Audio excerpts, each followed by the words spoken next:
second, Santa Claus ain't real, Tooth Fairy ain't real, it was my fucking mom.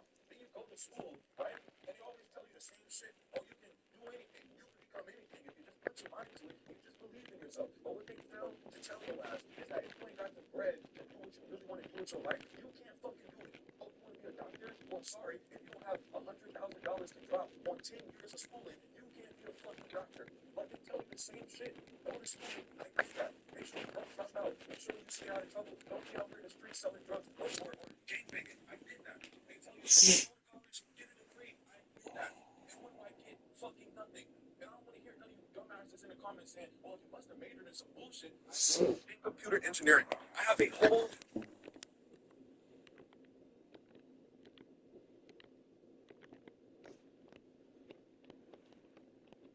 YouTube.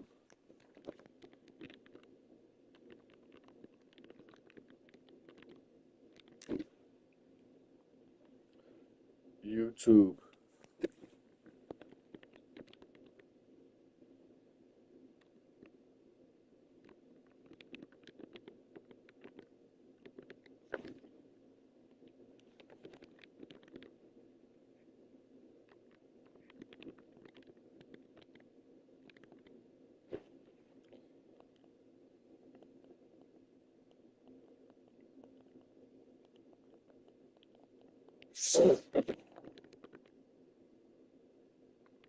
I would probably say the warmth of a home becomes even more enhanced, whether it be the colors, the smell.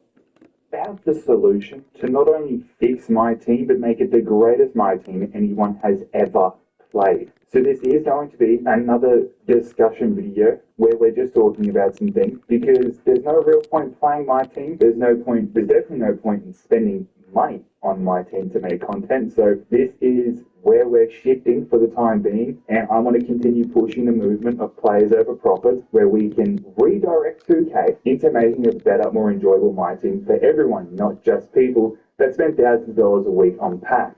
So if you want to see a better MyTeam, if you're a part of the movement, make sure you are subscribed to the channel right now and leave a like on this video. Share this video, comment on this video, do everything you can because I would love it to just have one person that has any type of connection with 2K, any type of decision making with 2K to watch this video because I could literally help them print money. I have listened to all creators, all videos around this topic. I have listened to literally everything, or at least a lot of it, and I'm going to continue to listen to all creators. But this video right here popped up on Twitter, and this is a Los Polos TV video. This is back in NBA 2K16, and he had a hashtag. He started somewhat of a movement, and they got eventually they got some change because enough people jumped on that boycott, jumped on that movement, and they got some change. So 2K, this is a strategy that can work if we continue to keep bonding together and keep pushing forward. But something he said in that video was 2K, they always play this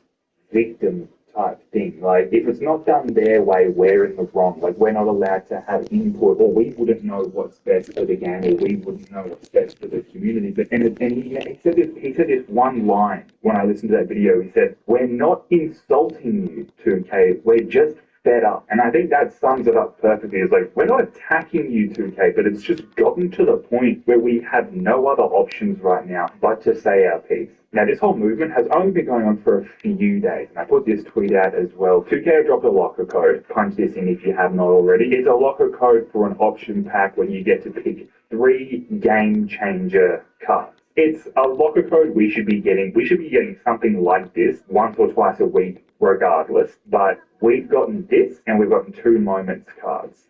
That's what we have got since this movement has started. And although it's not much right now, if we look at it, I put a tweet out, since the Players of a Profit movement started, this is what we have got. Imagine 1 month, imagine 3 months, imagine a year if we as a community, just because we hold all the power, and I said that right here, and I mean that so much, like, if it's always us versus 2K, if we stay strong together, us versus 2K, we're going to win every time. We control, we're feeding them, we're putting dinner on their tables at the end of the day. We're putting their electricity their lights on. That's us. We fund, we buy the game and we pay for the microtransactions. But if we stop that because we're just not happy, they have no choice but to make the game better for us. Because I will happily spend money if it's worth it. But it's to the point now where it's just not worth it. There's no point in spending money. There's barely a point buying the game. But this right here is the main reason I wanted to make this video. This is my team, this thread. That's what this whole thread is about.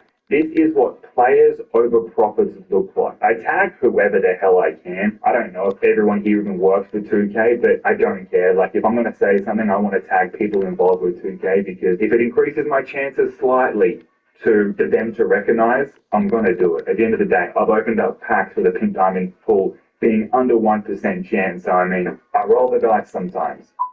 So we got Kobe. I would love to have Kobe back. Will that ever happen? I don't know. I know that's got a lot to do with legal reasons, and, you know, that's more so Vanessa Bryant's decision, but that's not what I'm just talking about. First thing is Spotlight Sims. Spotlight Sims. Every card you're about to see right here is free. Absolutely 100% grindable. They're tough, and they take a long ass time. That is not, I'm not doubting that at all, but it is so unbelievably rewarding. Right here, you got a free James Harden, great pink. This is when Galaxy Opals was the highest tier. There was no Dark Matter, Invincible, Galaxy Opal was the best. This is 2K20. I want to say. This was COVID times as well, so we're all locked up. We wanted to play the game, and 2K provided. You can still provide that. There does not need to be a global pandemic for you to drop a grind like this, 2K. Spotlight Sims, bring it back. This is another one. This is 2K21. So the next year they did the same thing again. I don't know what was 98. So there was definitely Dark Matters at least here. So this can be. This is All Star. This is an All Star Spotlight Sim. What amazing content. Drop a grind over All Star that, you know, has some sick rewards. Like point guard John Wall, Brandon Roy, Wes Unseld. Like that would be sick. Pink Diamond Dr. J, Allen Iverson. Such awesome cards. You know, we should have more of this. There should be a new Spotlight Sims. Honestly, you could drop one every season, at least every second season, every second or third season. Drop a freaking fat as hell grind like this. People would go crazy for it. Right here is 2K. This is 2K20 as well. These ones, this is more. There were packs and boxes attached to this right here, but basically you could grind and get a pink diamond, Giannis, and he was an elite card for such a long time. Now these grinds, these were not long grinds. This was a 1 day max, couple hour grind. There was challenges, you could rip packs, I don't know if they were required, but the final reward was a pink diamond Giannis. And you had to spend little to no money to get this card. Little weekend grinds like this, over, you know, we get drop packs 2K, go crazy. Wales will open packs. I bet everything I got, Wales will open packs. But if you have a weekend grind for a pink diamond as well, you know, drop 3 pink diamonds in packs. That's fine. Give us 1 to grind for. Give the no money spend players 1 to grind for. Give the whales something to use the cards they pull to grind for. You know, they matter as well. They want to play the game as well. They don't just want to rip packs. And another one right here. This is the same sort of thing. But what I love about this one is this right here. Everyone got this Kareem Abdul-Jabbar Sapphire that evoed to a pink diamond, and he was a good card. He was a 5-star evo. So he went Sapphire to Ruby, Amethyst, Diamond, all the way up to pink diamond. That is amazing. That is so amazing. 2K20 had some of the best ideas that died in 2K20. This was amazing. So freaking good. I would do anything to have more of this. Spotlight Sims, bring them back. No, there was more. There was the Spotlight Sims for an Invincible Taco 4. Like, Spotlight Sims have always been amazing. Bring it back. And there was, this GOAT Kobe was a Spotlight Sims as well. Because 2020 was the 2K that we were playing when Kobe passed away. So 2K didn't put him in packs, believe it or not. You think they would? They attached him to a grind. He was a grind. We also got a GOAT Larry Bird grind. We got a GOAT Steph. We got so many Spotlight Sims in 2K20. It was unbelievable. So many people were playing the game. They would have made bread if they made these grinds in a 2K. If they can make it so there's balance in the playing and the opening of packs, game sales are going to go up, pack sales are going to go up. They're going to make stupid amounts of cake. Next is an obvious one: consistent locker codes. 2K19 and 20, we would get multiple locker codes a week. I would make videos of recapping how many locker codes were available. Like, if you were to start a new account at any given time in 2K19 or 20, you had at least 5 locker codes. You could punch in like that and get free packs, MT tokens, players just straight away. There was so many locker codes all the time. This is 2K20, so these locker codes drop. If we got an out of positions promo, or any promo for that matter, whether it was Rainmakers, whether it was Ignite, did not matter. You got a locker code for a guaranteed pack. It wasn't deluxe.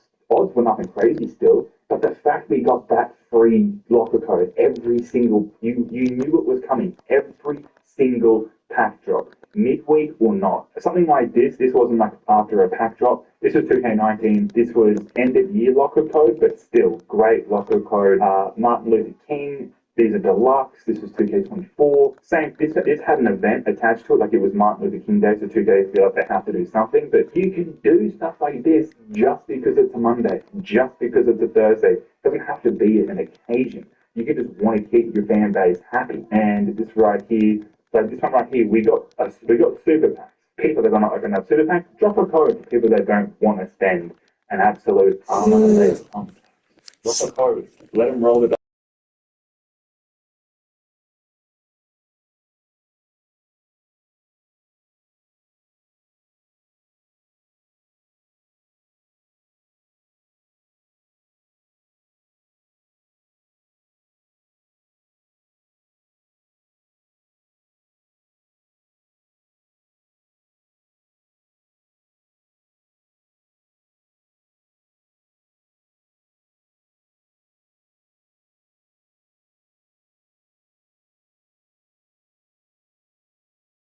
I don't know, I want to say one of them, but Tim Thomas, he was an elite card for so long. There was also a Kingdom Kareem to lock in this Pioneers promo, and you got it, Tim Thomas. People used this card for months and months. He had such amazing longevity. Drop more if you for pack opening content. If you're going to do it, like let there be decent odds where we can eventually invest, buy these cards, lock in for not just a pack where you have to roll the dice at some no-name plumber, wild gems card. Like let it be a guarantee play. We know what we're locking in for, and if people want to invest, they can. Next up is moments content. Now we got the moments content. So I mean, we know 2K have the ability to do that. We've got that Jimmy Butler and that other card and whatnot. But if we can keep pushing, we can get stuff like this. Like this was 2K21 or something like that. I'm not 100% sure, but we got this grind right here where the final reward was this Jason Tatum. My God, this card was good. He was so freaking good. Like, if you know, you know. This Tatum was unbelievable. Plus, there was so many free pin diamonds to grind for as well. It wasn't just for one card. It was moments of the month. So there was a bunch of cards. A couple of older players right here. This graphic right here, I'm not sure if it's 100% accurate, but this Tatum was the main reward. I grinded for this card and I used him for ages. He was unbelievable. He was just as good as cards you could pull from the packs. That's the balance we're looking for. Drop great cards in packs, sure. Let us grind for some cards as well that compete with the cards in the pack. Now, same thing right here. This is a whole moments of the month grind. Now, this one isn't as good as this one right here, but obviously some are going to be better than others. But look at this grind. So you grind for the rubies first, then you get the amethyst, then you get the diamonds, then you get the pink diamonds, and the final reward was a DeMar DeRozan who, I don't know, on the 19th of December 2021, he did something. I don't know, he probably had a 50 piece or something like that, and he got this card. This grind right here, you get so many cards for no money spent players to grind. It gives us so much more purpose to the game. Like, this is absolutely incredible. And there's some really awesome cards. We got a Franz Wagner here, there's a Josh Giddey here, Sadiq Bey, Kelly Oubre, Jason Brown. Like, there's some really awesome cards right here that we should definitely, have. And here we go again. This is the same 2K. So 2K have done it again, another moment of the month grind, with the final card being a Dark Matter Ja Morant. Again, you start with the rubies, you go up to amethyst, you go to diamonds, you go to pink diamonds. There's cards like, there's a Nicola right there, there's a Brandon Ingram.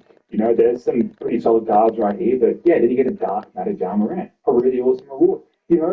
He's not a Ben Simmons, he's not a point guard LeBron James, but it's something we can do. It's something we can grind. Like, that's what people want. They want to play the game. And the final thing right here is evolution cards.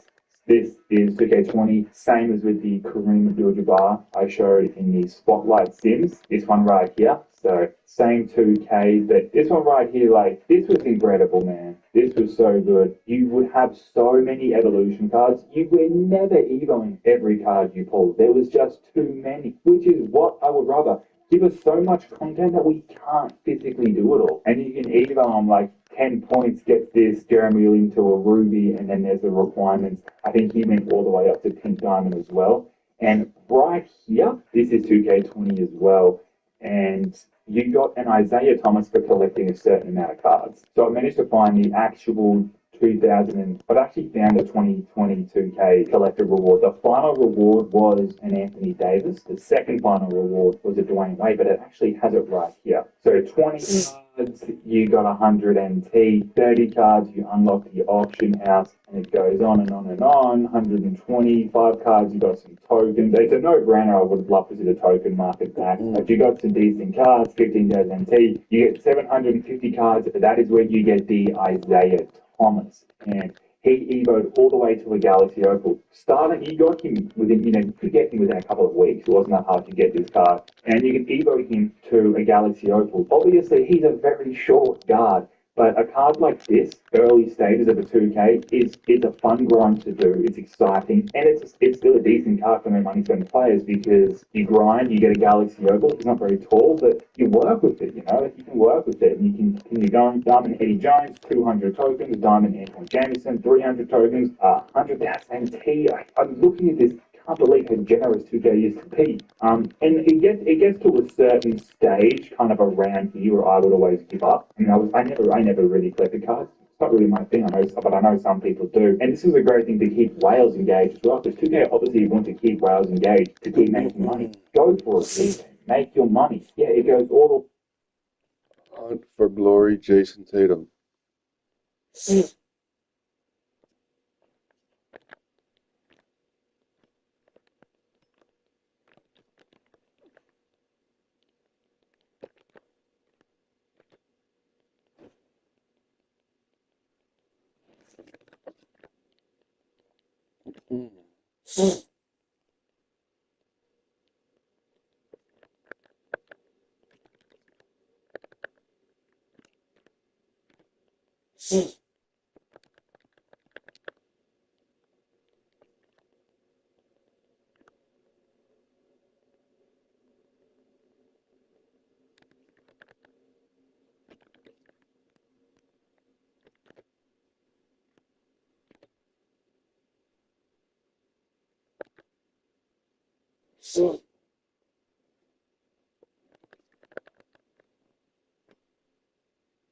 Bachelor's degree in computer. Woman will cook for a man that she likes. If she's never, you are up there fighting for your life, literally, because your livelihood is you starting.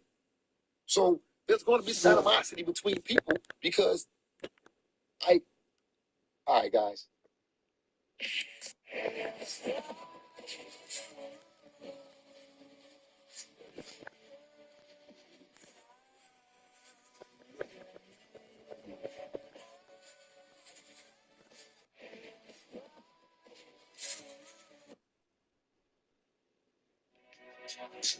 Yeah, he's lost, man. He don't know what the fuck to do.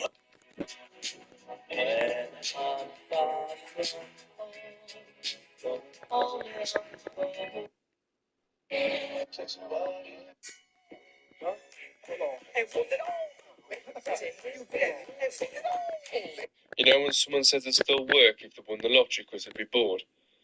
Just fuck off, bro. What the fuck are you on about? You'd be at the beach sipping martinis, you lying bastard. My nan said that to me once. I went, shut up, Nan. You silly bitch. You know when someone says it'd still work if they won the lottery because they'd be bored? All right, to settle the drama, if it could even be called that. Yeah, no, like, we're good. I'm not trying to have internet beef with someone that's insane and juvenile, especially because apparently the video wasn't even about me. So, like, what do I have to be mad about? But, yeah, like, whatever, he made a response, but he pretty much cleared it up. So, yeah, I think he said it well when he was like, yeah, like, there are things I disagree with Zachary, but, like, I don't think he has any ill intent. I think that's probably what I'd say about him. So, yeah, we're good. Yeah, stop. Don't stop. Do not blow this up again. I swear to God, if you motherfuckers in the comments, you beef is shut up. Move on. It's over. I'm not going to take the bait again. I'm not going to do it. You can't make me. Okay. All right. To settle the drama, if it could even be called that. I recently discovered that the word best backwards is to seb. And in ancient civilizations, I have no fucking idea. Go fuck yourself, bitch. There's nothing I hate. Do you have a call you wish you made? Like you saw something, you're like, man, what a moment. Like I wish I would have had that moment to call. A game that I was doing or a game that I was watching and wish I were doing? Do both of them, actually. Answer both. Well, like you know, the Marshawn Lynch run in the playoff game against the Saints, like as a broadcaster, and it was slow enough that you could keep pace with the run and the one broken tackle after another broken tackle, like what 6 or 7 on the way. 11 broken right? And I think he breaks a tackle at the 30. Oh, he stiff arms his way to the 25, angling to the side, breaks another tackle at the, you know, like you could go on and just and you could build up the call and have that moment. There are not many like that, quite frankly. And Dan, you mentioned Trevor falling in the night. That was kind of close to it. It was Robinson the block moving up. Do you have a call you wish you made? I'll be honest, I got kind of mad. Well, I mean, obviously I'm upset that he fucking died, but I was just mad at all the other streamers. I would get on Twitter or I would get on whatever, and I'm not going to claim to know Byron as well as fucking Taub or Jenna or any of these people that knew him that well. But I go on Twitter and everyone's acting like they were literally his best friend. And it annoyed the fuck out of me.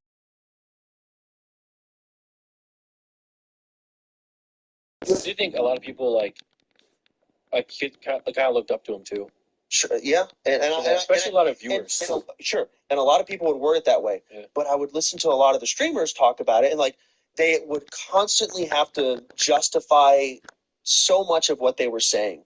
Like, yeah, it was one time I remember we hung out and we did this and we had this crazy bonding moment. But I'm like, did you? I don't know. And it's just, I don't know. It just rubbed me the wrong way. And all I could think about was, I feel like Byron would be annoyed by this. Probably. That's what really pissed me off. Because I know Byron well enough to know this would piss him off. Yeah. And it was just, that was one of my big takeaways from it. I remember crying in the bathtub. I cried here and there. Greek was, you're right, was unconsolable. Greek was unconsolable. They say, do you want to be rich? So they say, stop bouncing out.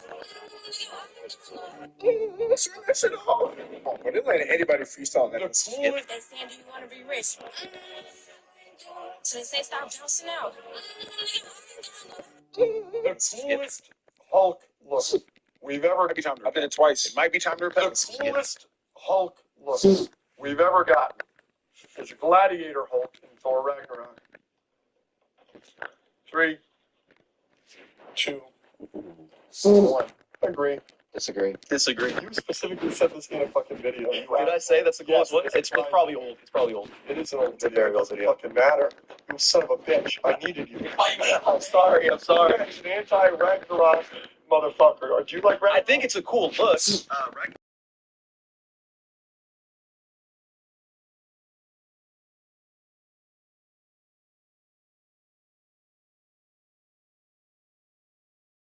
Everyone that complained about Love and Thunder, it's like it's just it's just like amped up to 11. It's just ramped up to 11 in Love and Thunder. I love that. It's the most true thing that anyone's ever said on the podcast, and I'm the only one that's ever said it. That might be the most realist thing I've just seen in my life. That was Jake to the levels of screaming. I hope you guys know that. That shit was generational. And the truth shouts at you. I didn't need to include this. This is a disaster. I hit the reverse Uno card. So can I say what my favorite Hulk is on? Sure. It's to piss people off. It's Ang Lee's Hulk. Not even close. It's Ang Lee's Hulk. He's too big. I love Derby. That is the best Hulk movie. Might be time to repent. I did it twice. It might be time to repent again. No, I did it twice. As an adult? 18. You've done a lot of sinning since 18. You've done a lot. Say they on you for like 6 weeks. So much. Say it. A lot. Says the guy that did a lot of action at Fox. But we ain't gonna talk about all that today. Wow. Where's the mute mic? Hey man, yo, we gotta. Hey, good. Hey, somebody got. Damn. All right. Stop the stream. All right. Stop the stream. It's crazy. Stop the stream. It's crazy. Well, Wow. you know, it's sad that like a dude could get heat. Oh man. I'm over it, man. You violated so crazy right there, Shady. Shady, you got a drink. That's a drink. That's a drink. Hand here. That's one hand here. But nah, but That's one hell of a drink, bro. how can you get yourself to the Lord though and get criticized for it? That might be time. I've been it twice. It might be time to repent again. No, I did it twice. As an adult? 18. I just think that it's insane. It's insane that the world's largest book club has taken it to this degree, because that's all it is, y'all. You guys are just part of the world's biggest book club. It's just a fucking book. A book that wasn't even written by one person. It wasn't even written by the person that it's about. It's taken like hundreds of years and been re-edited and rewritten over and over and over and over and over and over and over again. Like, and you guys take that shit literally. You literally believe the words in that book are 100% true, despite it being like insane shit, like fucking burning bushes talking and zombies. Like, I can't wrap my head around it. How many of you people, like, it really is like the greatest stain on humanity and shows like humans' greatest weakness, right? It's bad. You guys are literally ruining the world over a fucking fan for a book. I just think that it's insane. It's insane that the world's largest book club has taken it to this degree, because that's all it is, y'all. So, I saw this video where Tristan Tate advises on how to be rich. Elite advice. And all I can say now is, we're nearing a time where being rich is now irrelevant. It's outdated. It's expired. Because being rich is who's... I think there's a probability of me getting to another planet in my lifetime. Zero. Really? Yeah. Wanna know why? Yes. Please. Yeah, it's just zero. I thought SpaceX can go to Mars. I have an unorthodox view on this, so you don't have to believe me. But my read of history tells me that we only do big, expensive things if there's a geopolitical reason for it, either an economic reason or a defense reason, not just because it's the next thing to do. And when we went to the moon, in 1961, President Kennedy, this is 6 weeks after Yuri Gagarin flew around the Earth in orbit, and we didn't have a ship that wouldn't blow up on a launch pad that could carry humans yet. Holds a joint session of Congress and says that the events of recent weeks couldn't even utter the man's name. The events of recent weeks, and I paraphrase, are any indication of the impact of this adventure on the minds of men everywhere, then we need to show the world the path of freedom over the path of tyranny. It's a battle cry against communism, the godless Russians, like everyone in the whole Soviet Union. We were losing a technological race. And that was the battle cry that prompted Congress to write the check. Oh, later on he says, oh, it'll be, put a man on the moon and return to safely to Earth. And, oh, that's so beautiful, let's hold hands, that's so beautiful. No one ever saw this. That never happened, ever. So, we go to the moon.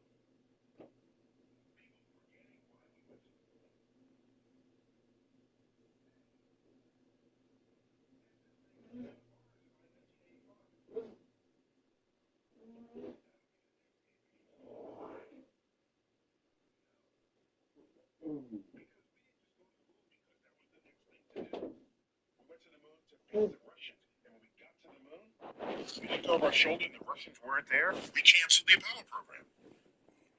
1970, we haven't been back for 3 years. We canceled it. Apollo 18 was ready to fly. It's now in captivity in Huntsville, Alabama, in a museum. on its side. It's fascinating to walk the full length of it. All rocket ready parts. It never flew. We ended at Apollo 17. No, we didn't go to Mars because we didn't have geopolitical reasons to do so, neither economic nor for defense reasons. Historically, people explored, did expensive things for the glory of gods and royalty. Very expensive pyramids, the honor of royalty. Church building, cathedral building. All these activities were in the glory of power, deity, and royalty. There's none of that happens today. We're past that. The power of kings and gods. It doesn't happen. Nobody dislodges major resources, capital resources of a nation in the interest of a god or a king. Okay? It's secular.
Aura. The aura is you only get aura when there's something behind it. Aura never comes just naturally. Top 5 might be done for now. It's a while.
Man, people.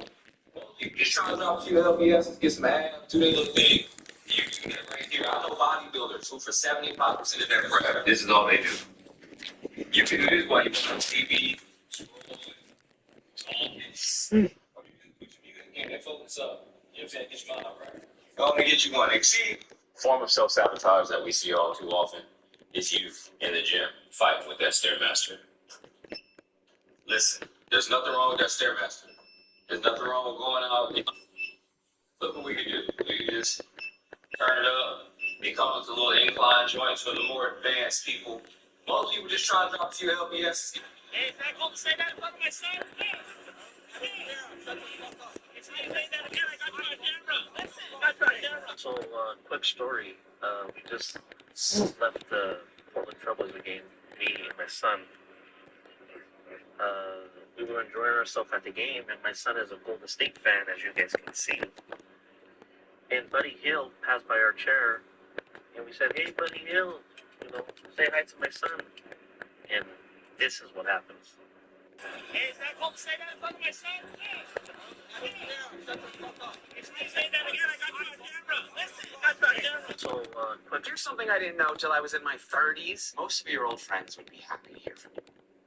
Hey, asshole, you almost done? Here's something I didn't know till I was in my 30s. Most of your old friends would be happy to hear from you. Like, if you have someone in your life who you used to be really close with, you used to talk or hang out all the time, and, suddenly circumstances change, you got a little busy or life got in the way, and then before you know it, you lost track of time, and in months, a year, maybe even more, since the last time you saw them or even spoke to them, and you suddenly remember that, like, oh my God, we used to be so close, we used to hang out all the time, and I miss that. And you think about reaching out to them, and you, stop yourself, and you go, no, I shouldn't reach out, it's been so long, I have no reason to message them, they're not gonna want to hear from me. Most of them would. Like, if it's really just, like, if nothing happened, it was just life got in the way, most of them wish you would reach out to them the same way you wish they would reach out to you. Most of us are happy to make a connection. So, thoughts right your mind. Just only remember that one moment. Just do it. You'll be happy for it. Here's something I didn't know until I was in my 30s. Hey, asshole, you almost done? You're holding up the line. Name 5 streets. Name 5 streets. Hurry the hell up. Name 5 streets.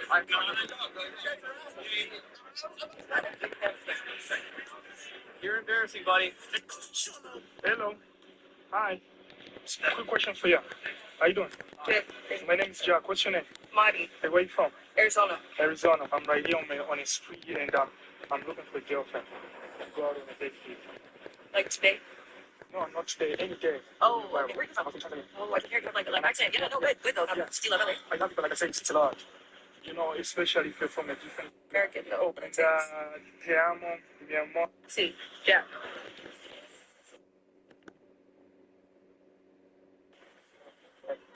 I'll see you soon, okay? Have a nice one. Okay, bye. Hello. Hi. Quick question. Hold up, watch this. regular earbuds, mini invisible earbuds. Can you believe this? See, he loves it. He loves It was a joke, okay? A bunch of guys. I'm gonna say something controversial. If you work the overnight, The thing that I hate that people say and that other people believe is that hard work beats talent. I fucking hate that so much with every fiber of my goddamn being because it's the most untrue fucking thing. It's such a stupid goddamn concept that if you work hard enough, you'll get the same shit that a talented person can get. I thought about the analogy this morning. If you build a store, like if you build a store and you build this fucking thing with your bare hands, people can see you laying brick by brick. You building this fucking store, you working hard, you fucking laying the goddamn concrete down, you laying the foundation down, you get the concrete mix, you laying the goddamn bricks, brick, and you build the most beautiful fucking store. You do all this work and everybody's like, yo, have you been seeing this motherfucker building this goddamn store and everybody talking about it? Boom, boom, boom. That always works when you see people have consistency and shit like that, and it's always consistency, and people just like, all you gotta do is just gotta post it, shit like that. That's what building the store brick by brick is, right? And then you finish it. It's the most beautiful fucking store in the tri-state area. It's mind-boggling to see how the fuck people haven't seen anything. Like, you know what I'm saying? Like when you meet people, you're like, you don't know who I am. I'm the person that's been building the store for the last 2 years, right? And then people show up to the store. There's nothing in the store. You just been building a building. You don't have anything that goes with it. They don't even know what you sell. They just been seeing you build this thing. You don't have anything there. That's where the talent comes in. The talented people have something in their store. You just been building a building. What the fuck are we supposed to do with this? The substance and the shit that's in the store is what's important. There's so many people that can build a building. There's less talented people that can come together and build a better building faster. But you feel like because you did it yourself and just because you built this building brick by brick that people are just supposed to come and just give you money because they saw you do that. You gotta have something in the store. There's nothing in there. There's a worse built store down the road, but it actually has all the shit that I want and need. I'm just gonna go there. It looks like shit, but I actually enjoy being there. What's in your store? The thing that I hate that people say and then other people believe. I should stop talking to literally all my day ones. They'll love that. I should just stop talking to literally all my day ones. To all the stay-at-home moms, I feel like you're lying. Because of what I get to do for work, I can still stay home and pay all the bills. And my wife will have to go to work to make her money. And I have a 1-year-old daughter. So I'll stay at home and I'll take care of my daughter. And while I'm taking care of my 1-year-old daughter, I can give her 3 meals a day, change her on time, get her into her naps, play time, arts and crafts time, and still make sure the entire place is clean. And I can clean the whole apartment while watching her before 12 or 1 o'clock. And yes, I know an apartment is different than a home, but I have a 2300 square foot apartment, so it's not tiny. But I do know that I can just be ignorant to a lot of people's situations. So can someone please tell me, when does being a stay-at-home mom become hard? To all the stay-at-home moms, I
fuck is his name?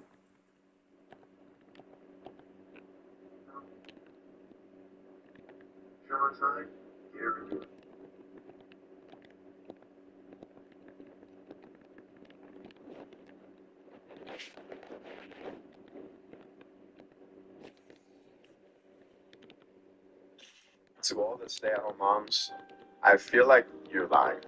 Because of what I get to do for work, I can still stay home and pay all the bills. And my wife will have to.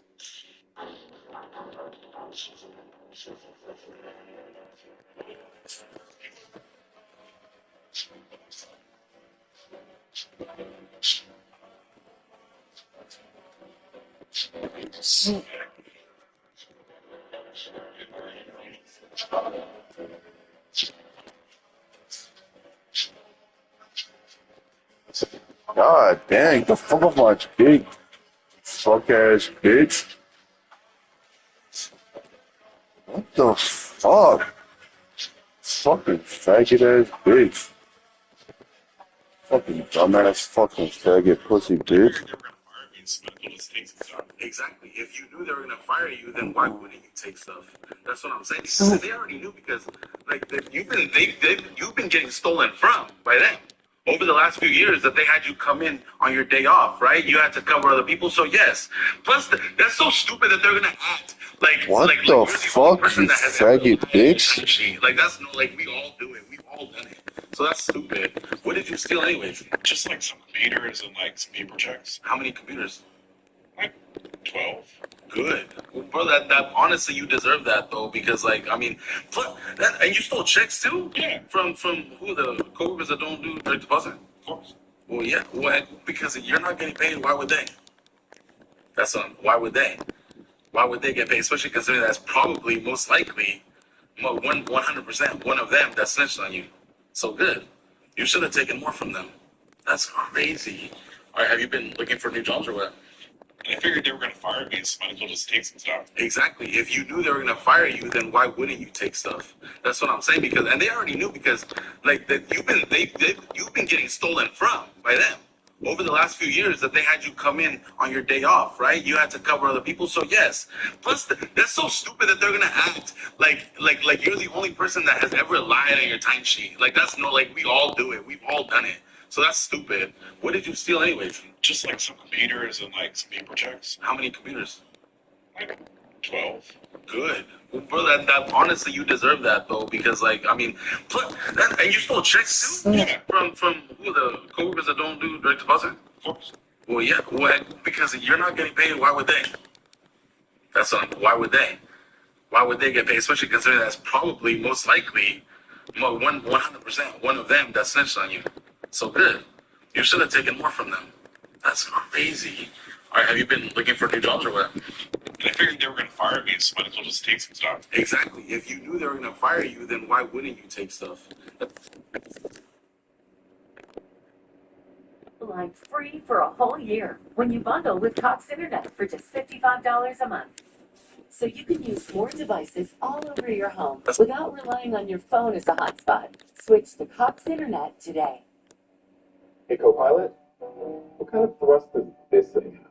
The Saturn V rocket generated 7.5 million pounds of thrust. Convert that to like my hatchback. That's like 90 hatchbacks all redlining at once. It's unbelievably generous to get used to be. And it gets to a certain stage, kind of a plan.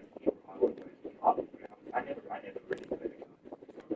It's not what I know some people do. And this is a great thing to keep whales engaged as well. Because obviously you want to keep whales engaged to keep making money. Go make your money. It goes all the way up to Galaxy, but what's the bonus doing with the game? So rewarding is the collector levels for 2K19. 2K19 is the best. Like there's a lot of people that have different experience with older 2Ks, and that my heart goes out. It's down. It's down. Sure, 10,000 MT, a Ruby Green Odin. The tiers of cars started a lot actually. It wasn't starting at 1,250 tokens. These were so valuable. You got great cars. AK-47. There was no position lock, so it was a powerful. You could run it at point guard. Everyone ran the point guard. Anyone could grind with this car. This was the easiest easy to get, and you use it all you claim, not exaggerating. That AK-47 was on the field and it was unbelievable. King Diamond, Chris Clayton, Diamond, no, Gallagher was the best. J.R. Smith and Giannis. Giannis this Giannis was absolute. My fucking God. Reach for the ball, you fucking faggot, bitch.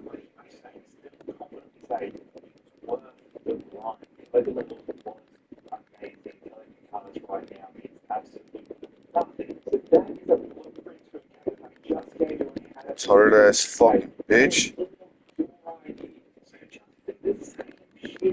It's not rocket science.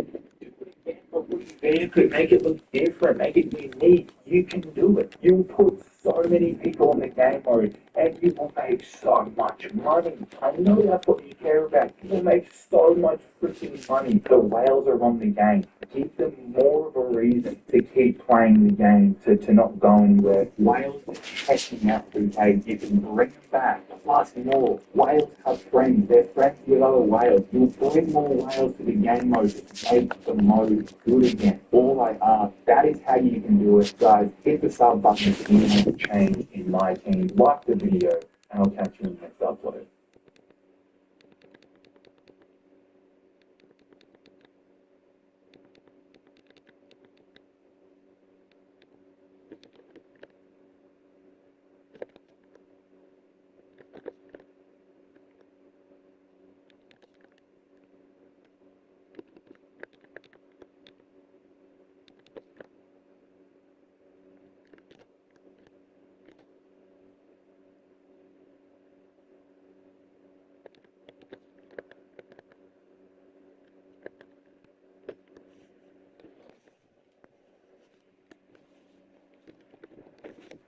It's your boy Warlow back with another MyTeam video. And we are going to break down how much NT it took me to go get point guard Jokic. Now first, I forgot to show you on the last video. I did forget I said which way I look better. Do I look better now or do I look better before? I just wanted to show that beforehand because I will show my last video. I low-key forgot. I'm not looking at myself, man.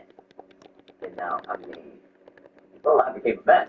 But we're going to break down everything Wemby's price because I tried. I honestly would rather get Victor Wembanyama. But sadly, we can't afford him. It is what it is. And let me know before, do y'all want to see gameplay with this Jokic? Because I literally don't even want to hype him up, gas him. So I don't really, you know. If you want to, let me know in the comment section if you want me to. If you don't want me to, I won't do it if y'all don't want me to. But I'm going to break down basically everything we need to spend on it. We're going to add it up, literally.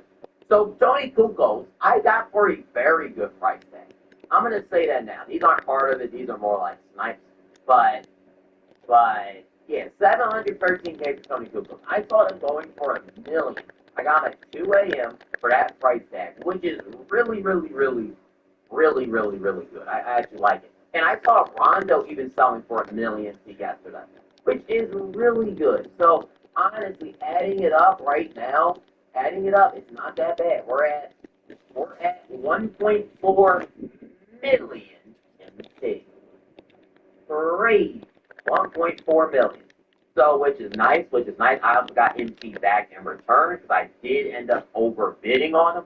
But I just made sure I bid him at the right time, the right place, because I got a bid even on Noah. And I got him for a good, solid price tag. Oh, okay, wait. I already have a Rondo.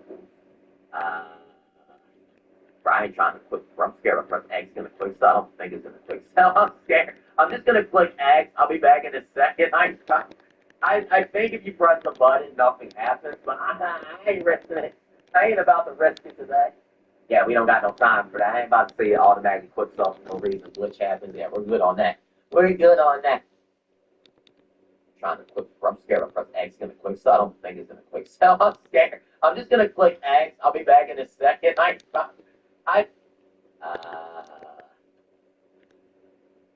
Time the right place because I got a bid even on Noah, and I got him for a good, solid price tag. Oh, okay, wait, I already have a Rondo. Brian trying to click. I'm scared. I'm pressing X. Gonna click sell. I don't think it's gonna click sell. I'm scared. I'm just gonna click X. I'll be back in a second. I think if you press the button, nothing happens, but I ain't risking it. I ain't about to risk it today.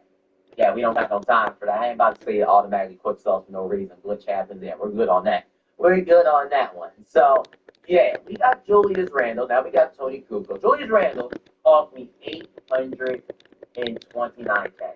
That had to be my worst purchase because, as you can see, Julius Randle went way down in price. So I learned that going forward, don't hurry and buy the cards. I made a mistake there. That was my worst mistake. 829K puts that 2.3 million in fee, which that was a massive overpay. But yeah, even Jalen Rose, I bought him early in the week, and I paid 300. That wasn't 300K. It was 240K, 250K. I think around that, and that I kind of made a mistake buying them too early in the process. I should have waited on some of these cards. So some of these cards, I made a mistake, but I also did get Tony Kukoc in the same time Wild Jim for a good price tag. So that's not as bad. Now the other Rondo, we ended up getting for 760K. I didn't show it, but that was actually really good as well. And that puts me at 3.3. Now, Manu Ginobili right here, which y'all can't see currently, that was smaller. I got him for 100, but I got him for actually cheaper. I got him for 70K because I bought him before the set came out. So I got him for actually I probably got him for lower than that, probably 65K. I think it was 65K. Not bad whatsoever. And right now for Olenko, I got him for 95K, which isn't the worst in the world. Okay, I messed that up. Wait a minute. Okay, let me fix that because that math is not adding up. Okay, that math is not adding up. I'm making sure I write this down so I don't screw it up here. Because I messed up that math so bad. Okay, I was supposed to say 95K. My apologies. The Thanksgiving turkey sub is back at Firehouse Subs. Firefighter approved. All right, time for the poke debate. Greatest cash back to a long time. Come on, man. You know that's all me. I earn 1.5% on finger paint. You can touch the paint. I have my foundation that is with a legacy. We have empowered over 50. My I can't write. Okay, well, 95,006. That puts me at 3.4 million. Oscar was about 115K. But the set wasn't that bad. It just was killing me. Honestly, it's overpaying for Julius Randle and James Rose. Because if I didn't overpay on it, honestly, the set would not come up to anywhere close. Well, it would be expensive, but not what it is. Okay, we got 3.5 million. Forrest Diop cost me about 40K NC. 40K NC for Forrest Diop. Forrest Diop, I remember getting 40K. It was Isaiah Ryder was about how much? He was about 60K, I remember. I think he was 60K. Yeah, he was 60K. 60, it might have been 45K. Okay, some of this might not come up full blown, but I remember it off my memory. Kyle Anderson was pretty cheap. He was up for 15K. I remember that. Oyster was 18,000 MT, and Lonzo Ball was, well, I already had him, so we don't need to add him up. And actually, I got him for 18K, so we'll just say 15K literally. I got him a while ago. I didn't get him for 15K, I got him for 7K. I had him for a while, so 7K. And Luke Walton was about 14K. So our grand total comes up to 3.7 million MT, which is that bad for a point guard Jokic? It makes me wish that Wemby was a set. That just thing that makes me mad. It's I wish Wembyama was a set, so he can at least have a set price tag. And it's not just you can go to 10 mil. It's crazy to beg for a lock and set. But this price tag, honestly, you want to subtract Julius Randle. And it doesn't come up that bad. Now, the goals we already have, but let's just say you need how many goals? 1, 2, 3, 4, 5, 6, 7, 8, 9, 10, 11, 12, 13, 14, 15. You need 15 gold cards, which is a lot of gold. I mean, why is it not searching gold card Wild Gym? I don't have enough Wild Gym golds. I got plenty of golds. But they go for 1,800. So 1,800, if we were to add it up, total, I already got the goals, but let's just say realistically, you were to add up the goals, we'll just add it in the total. So 1,800 times 15 will be 27K. So we'll add 27K to the total. We'll just add it up. Okay, yeah, we'll just add it up. Let's select all the gold cards. Be careful. Just be careful not to make any mistakes on this. Wild Gym, because I'm showing y'all literally how expensive these sets are. They are not cheap. They are really, really, really expensive. But I guess a lot of these cards, I wish there was a way I could tell which ones are lock-in sets and which ones are unsellable. But I think I have some gold Wild Gems that are unsellable, so I'm actually going to check that in a second. Okay, they all were auctionable. Wait a minute, sending a player will wipe this thing from the exchange. So we're just gonna add all of these cards to it. I wish there was an easier way to press this. Like easier. Do I have to go one by one? Oh my god. You gotta go one by one and can you press Y? Can't press Y? Okay, let's press Y. Okay, I don't wanna press Y. No. No. Wait, I don't know what the freak I just did. Okay, I'm just looking. Okay, I need to be careful. I need to be pretty careful. Okay, we added them. Greg Orgestad, shout out to Cheap Lose. That was his favorite player. But okay, let's add this guy. So we add in all our gold cards. Make sure we're nice and careful here because we don't want to, screw nothing up here and add the wrong gold card. So I'm going to hold 2K. I got my screenshots. So if you'll scam me, I'm contacting you, Ronnie. I'm contacting you. So, okay, we did that. Okay, we did that. So let's add our Emerald Lonzo. Okay, Emerald Lonzo, we really added them into the total. Okay, let's add our Luke Walton. Let's add our Oyster. Let's add our Kyle Anderson. Force Diop. Isaiah Ryder. Manu Ginobili. Okay, Korolenko. Oscar Robinson. You're going to add Tony Kukoc. Okay, that gets a lot easier. Julius Randle and Jalen Rose. Pink Diamond point guard. I mean, they're both point guards, right? So it doesn't really make a difference. But, okay, we're going to add that in, and all of it should be good to go, I think. I mean, the only one that shouldn't be there is the Pink Diamond Wild Gem. So we added that, literally, and let's just add Jokic real quick. Also, I get 230K back for Rondo, which was honestly really nice. So, I'm actually happy a lot of these bits did. We didn't overspend on a lot of cards. I guess the Julius Randle's the one that's cooked me low. Those could have stayed. Yeah, it added up. But yeah, we got Rondo, and we got Nikola Jokic. We got him. So it gave us 3.7 mil. Now, I probably could have saved like something 100K if I weren't. So if it came close, it would have been near 40 million if I didn't make some nice mistakes in this set, in all honesty. But is Jokic worth it? I mean, we got to wait and see. He can play point guard position, and I like it. Now, my next goal is I'm just going to be trying to grind my legend badges, and we're going to have to, buy another card. And I think we can get the Wendy. I think that's my next goal. So if you think about MC right now, I'm at 3.9 million. If I were to throw another Wendy on the market, I'm gonna get a fee for this card, man. I don't know. We're gonna have to figure it out. I feel like if we keep drawing a legend badge and we juice up the right card, I think our MC can go up crazy. But I don't know. We gotta figure it out.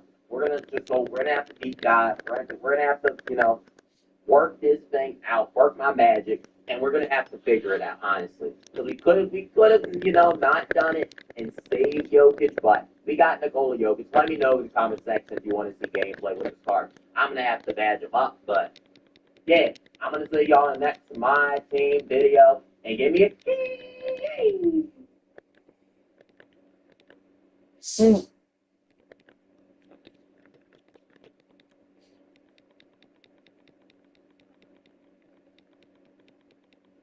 What's my favorite thing about the policy? I would probably say the warmth of a home becomes even more enhanced. You start putting layers on, not only on your body, but on your furniture, whether it's the colors, the smells, things like leather, velvet, patterns, all of that. Those are those textures and that warmth that makes you feel like, wow, even your home can come alive in the fall. And that's what's so nice, is that the indoors become even more comfortable because you're spending more time there. Fall is here at Living Spaces. Living Spaces. Everyone needs a checking account, so get the one with built-in benefits for your unique lifestyle. Mountain America's My Style Checking has perks no one can pass up. Enjoy sizzling restaurant deals. Peace of mind mobile phone protection. Timely telehealth services. Confidence boosting identity protection. And clutch loan rate discount. Make my style your lifestyle. At Mountain America. So, lads, it seems to be working. It seems to be working, lads. The Ignite cards are more expensive than cards have been in weeks. In weeks. Like, we have not seen cards, like, this is Friday, it's been 3 hours. These cards would normally be at 12, 13k at this stage. It's 20k. You're paying 21k. What does that mean, you're paying 21k? It means they are super duper rare. It means these cards are so freaking rare. That is what you like to see, lads. That's what you like to see. Because whatever about the odds on Pink Diamond, they can touch those odds a little bit. But, like, what you want to see is there being, like, no Amethyst cards. There are diamonds over 40. It's working. It is working, lads. The Diamond Ignite cards are all... What's the cheapest Diamond Ignite card? Over 50k. Every single one of them is over 50k. What price do you have to go to get one? 60k, and it's only Kelsey Mitchell. Kyle Korver at 62k. Like, the pack, like, the movement is working. That's what we said, the players over profit, or, over profit movement is working. So few packs have been opened.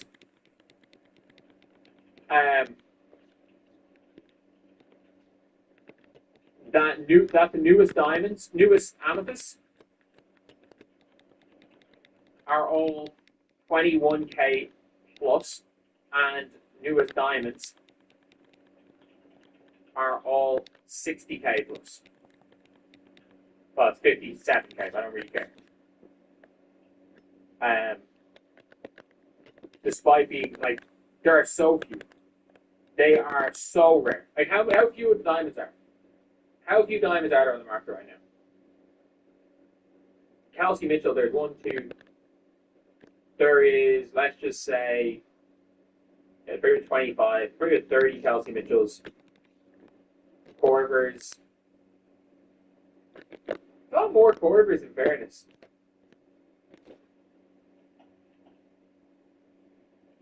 Like, these cards are as rare. This is the rarest. This is the rarest a pack drop has ever been. Like, it's true. This is the rarest a pack drop has ever been. Kevin Durant. There are 4 KDs. There are 2 Lisa Leslies. And there are 5, 6, 7, 8 James Hardens. This is the rarest a pack and most expensive a pack has ever been. I mean that. I mean that. This is the most expensive. It is working. It is absolutely working. Again, I don't care about any of these players, so I actually don't care. I couldn't care less about any of these players. Why could I not care less about any of these players? I've got the 2 players I care about. I got Jimmy Buckets, and I already made a video on VJ Edgecombe. The only problem with VJ Edgecombe is his stamina. He's unbelievable. Jimmy Butler is solid. Jimmy Butler can survive at any level. And I actually just need to get a salary cap team, I'm going to be honest. I tried to play with VJ Edgecombe, and it was just... I'm just not... I keep forgetting I have gold VJ Edgecombe on my team. Just let me throw in a random-ass goal point guard. Anyone tall? Oh, Jack Jones is 6'6". So what's my salary looking like here? 7,300. Give me a random shooting guard. You know what? Screw it. Give me Jimmy. Do I have a random center that I want to throw in? Give me Paul. How is all? Sure, 800. I don't have a bad team. I got the dumb, garbage over there in power forward. I can still make it work. I can make it work with some players. Like, man, I can have a half-decent team with salary cap. But, yeah, this is obviously the only players that I wanted were Edgecombe and Jimmy Butler. But it's working. I mean this when I say this, lads. It is working. These cards are so rare. These cards are so fucking rare. Like, 2K never changed the odds. It is working. It is absolutely working. Like, that is one of the big things. It is absolutely working. Right here. And you want to see this. You want to see a situation where we can actually see tangible evidence of the pack strike that we are kind of promoting working. And you can see it clear as day. You can see it clear as day that like what we're doing right now is working. The players before profits movement is working. Maybe it's not going to change the game in a day, but it's just about little things. It's about long term. This game mode working long term, because this game mode, it has died. It probably is never going to get back to where it was. But for this game mode to get back to where it was, we have to get back to the content the way it was. Like these moments cards that we saw can't be a one-off thing. They can't be a one-off thing. This needs to be, not only needs to be a weekly thing, but these cards need to be in the game all the time. People are like, oh, these Amicus cards aren't good enough to compete. I'm okay with that. I'm okay with maybe the cards not always having to be good enough to compete. But like a random diamond, again, moments of the week challenges on a random day, or a random diamond Aaron Gordon, or obviously we got VJ Ezekome, but you can always, if you're smart, do what they used to do. And let's just say you go to the current 21 current series. And let's just say in a random game, Matas has a really good game. Why not give us like a Sapphire Matas with gassed up for a Sapphire? And then worst case scenario, you can still go and tweak the salary cap of these players. Like there are things 2K can do. They need to start doing it. If Beef Stew was a good game, you go and play him. You go and get a better version of him. I know Asara is a Sapphire. Maybe you get Asara Uzi. And yeah, maybe the whales of the whales have Showdown, which if you can if there's enough people playing this game, you can roll with lower tier players and you can play similar level teams. That's the biggest problem with this game, is there's so few people playing the game. If you try to use lower tier players, you're going to get fucked. The skill-based matchmaking is at the stage where if you thumbs, you're fucked. So the more people playing this game, the better it's going to be anyway. So if you can bring up the player base, that's an objectively good thing for the game as well. So anyway, yeah, that is pretty much it. Let me know what you guys think.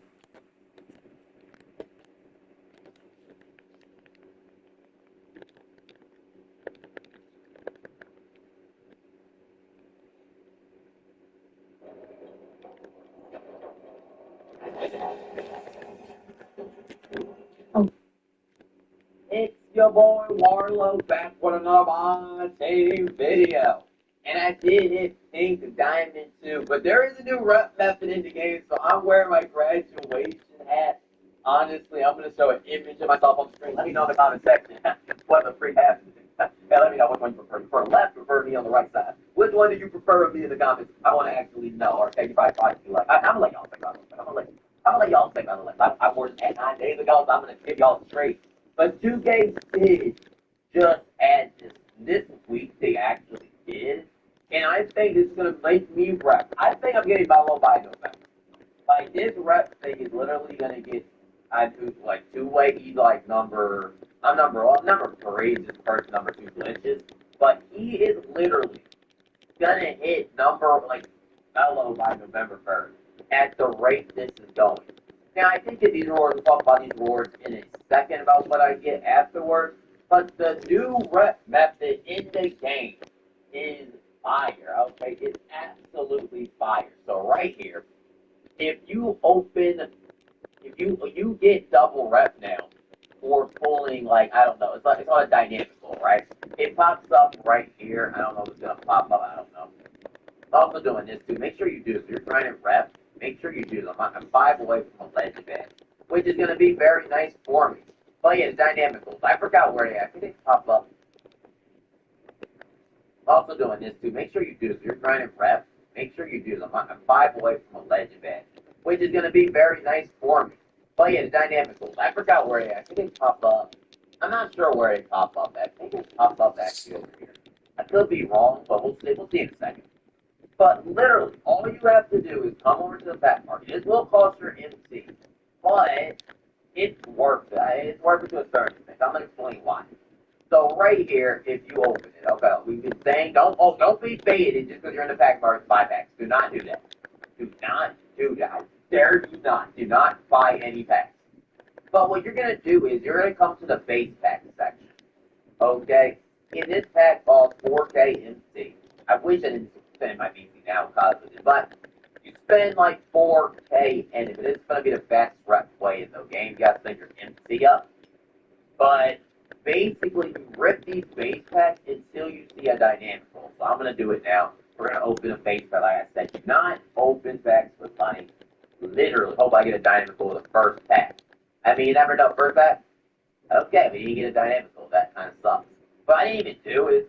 Also, what you do is, like, I think I'm going to do is, like, make sure you, like, you don't lose MC as much.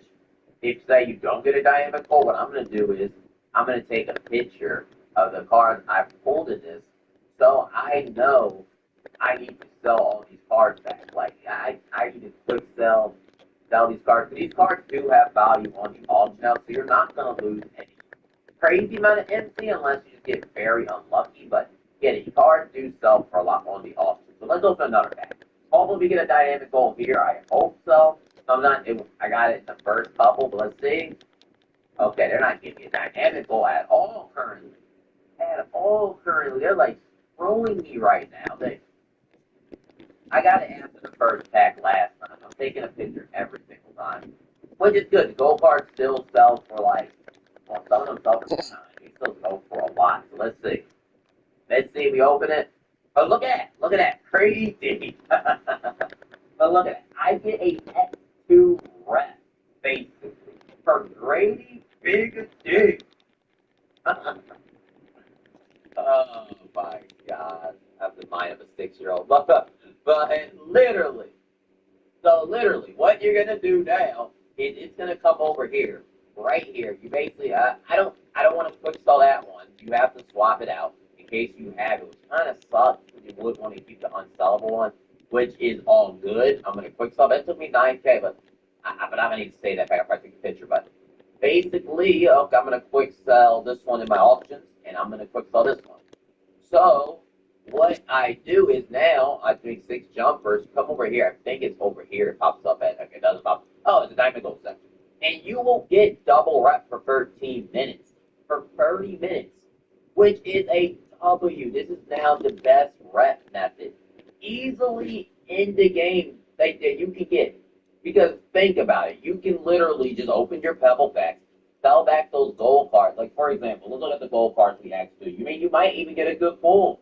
Honestly, you probably will. But we got her name was, what's his name? Badalada. I don't even know how to pronounce his name. But we'll sell him. Go back like Bada. That's not his name. I can't spell his name. My apologies. But Golden. His name is spelled Golden. Right? And he sells right now in the auction house. They're not. So I can put them up for 4K MC, which I can do. I can put them up for 4K. I didn't lose any MC on that pack. I literally actually gained MC. I've got Katie Samuels, and she's 3K. So she's 2,800 points. I don't know if I got any badges in them. I don't know if you can get badges. I don't think you can. But I got an injury card, a stadium. All this stuff adds up. You can quick sell. Any of this adds up to 2,800. And the last gold card we got was, I don't remember her name. We lost a couple of MT on that, but I mean, I probably could sell the rest. But the rest, okay, we got that one. Brady D. So Brady D in the future, when I sell him after I do these agendas, Brady D, he's 4K. So I didn't lose literally.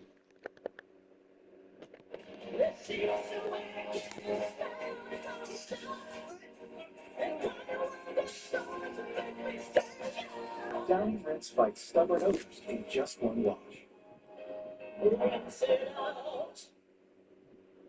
I'm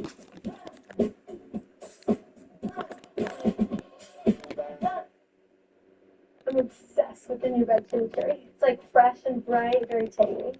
10 out of 10 flavor.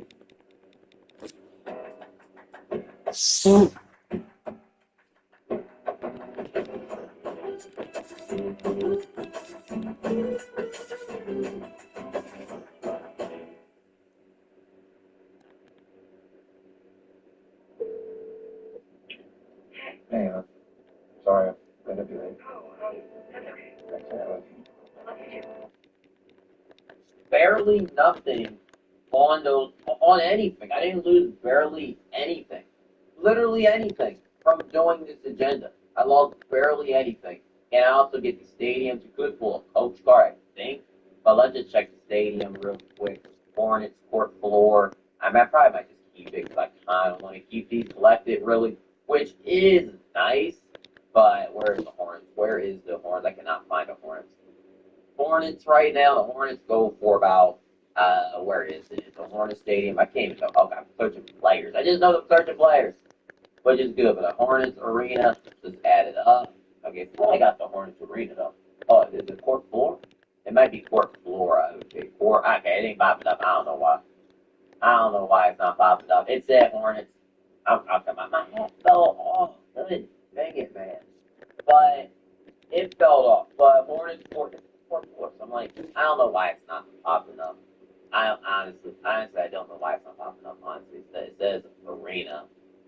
Yeah, it says arena, but the court floor on the Hornets doesn't pop up. I don't know. I honestly am a little bit confused by that. But I'm a little bit confused. But like I said, you sell for sometimes 2,500 coins. So I'm just gonna put the page stuff as an example. But like, if you like check back on these cards, you can easily make your MT back from selling some of these items and, selling them, which is actually really, really, really good. So, yeah, I think this is the best rep method in the game. You probably say when you get it, you can do domination, you can do breakout, gauntlet, you can do literally whatever. Make sure you go to your domination game your last second. But this is easily the best double rep method in the game because you can basically get double reps. How to get this is basically unlimited double reps, and this is actually really, really, really, really, really good that 2K did tweet about. We just didn't fully understand it, but yeah, I'm really excited about this. Really, that is a W. I'm gonna get. You got 24 hours, so you don't have to do it. And I forgot to say, so you have to wait in. You can only do 4 at a time. I mean, 4 at a time.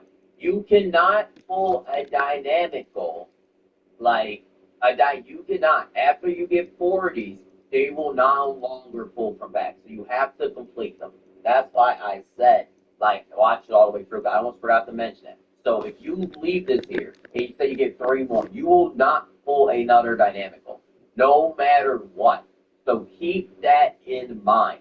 Make sure you play 3 of them and literally make sure. I might have to take the time to watch it fairly. I know some people might stop early on because I wasn't showing it, but no, you want to watch fairly, and that's how you get it.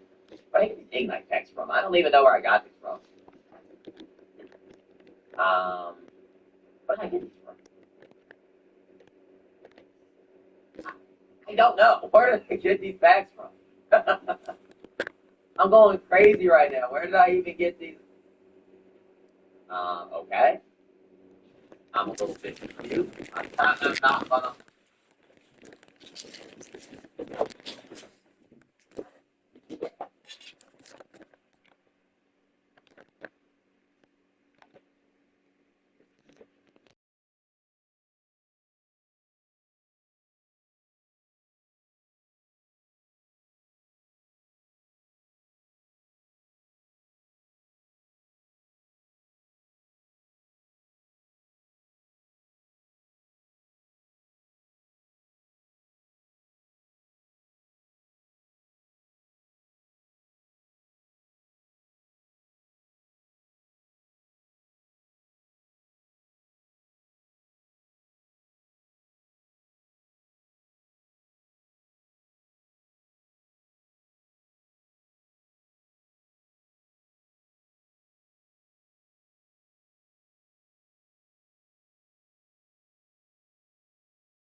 Roman authorities in Judea, that was reason enough for the Romans to want to martyr them, even if Jesus had never resurrected. Dark Matter 2525 is a great video about how we have no evidence that any of the disciples were killed because they refused to recant their belief in the resurrection. I'll put a link to that in the description.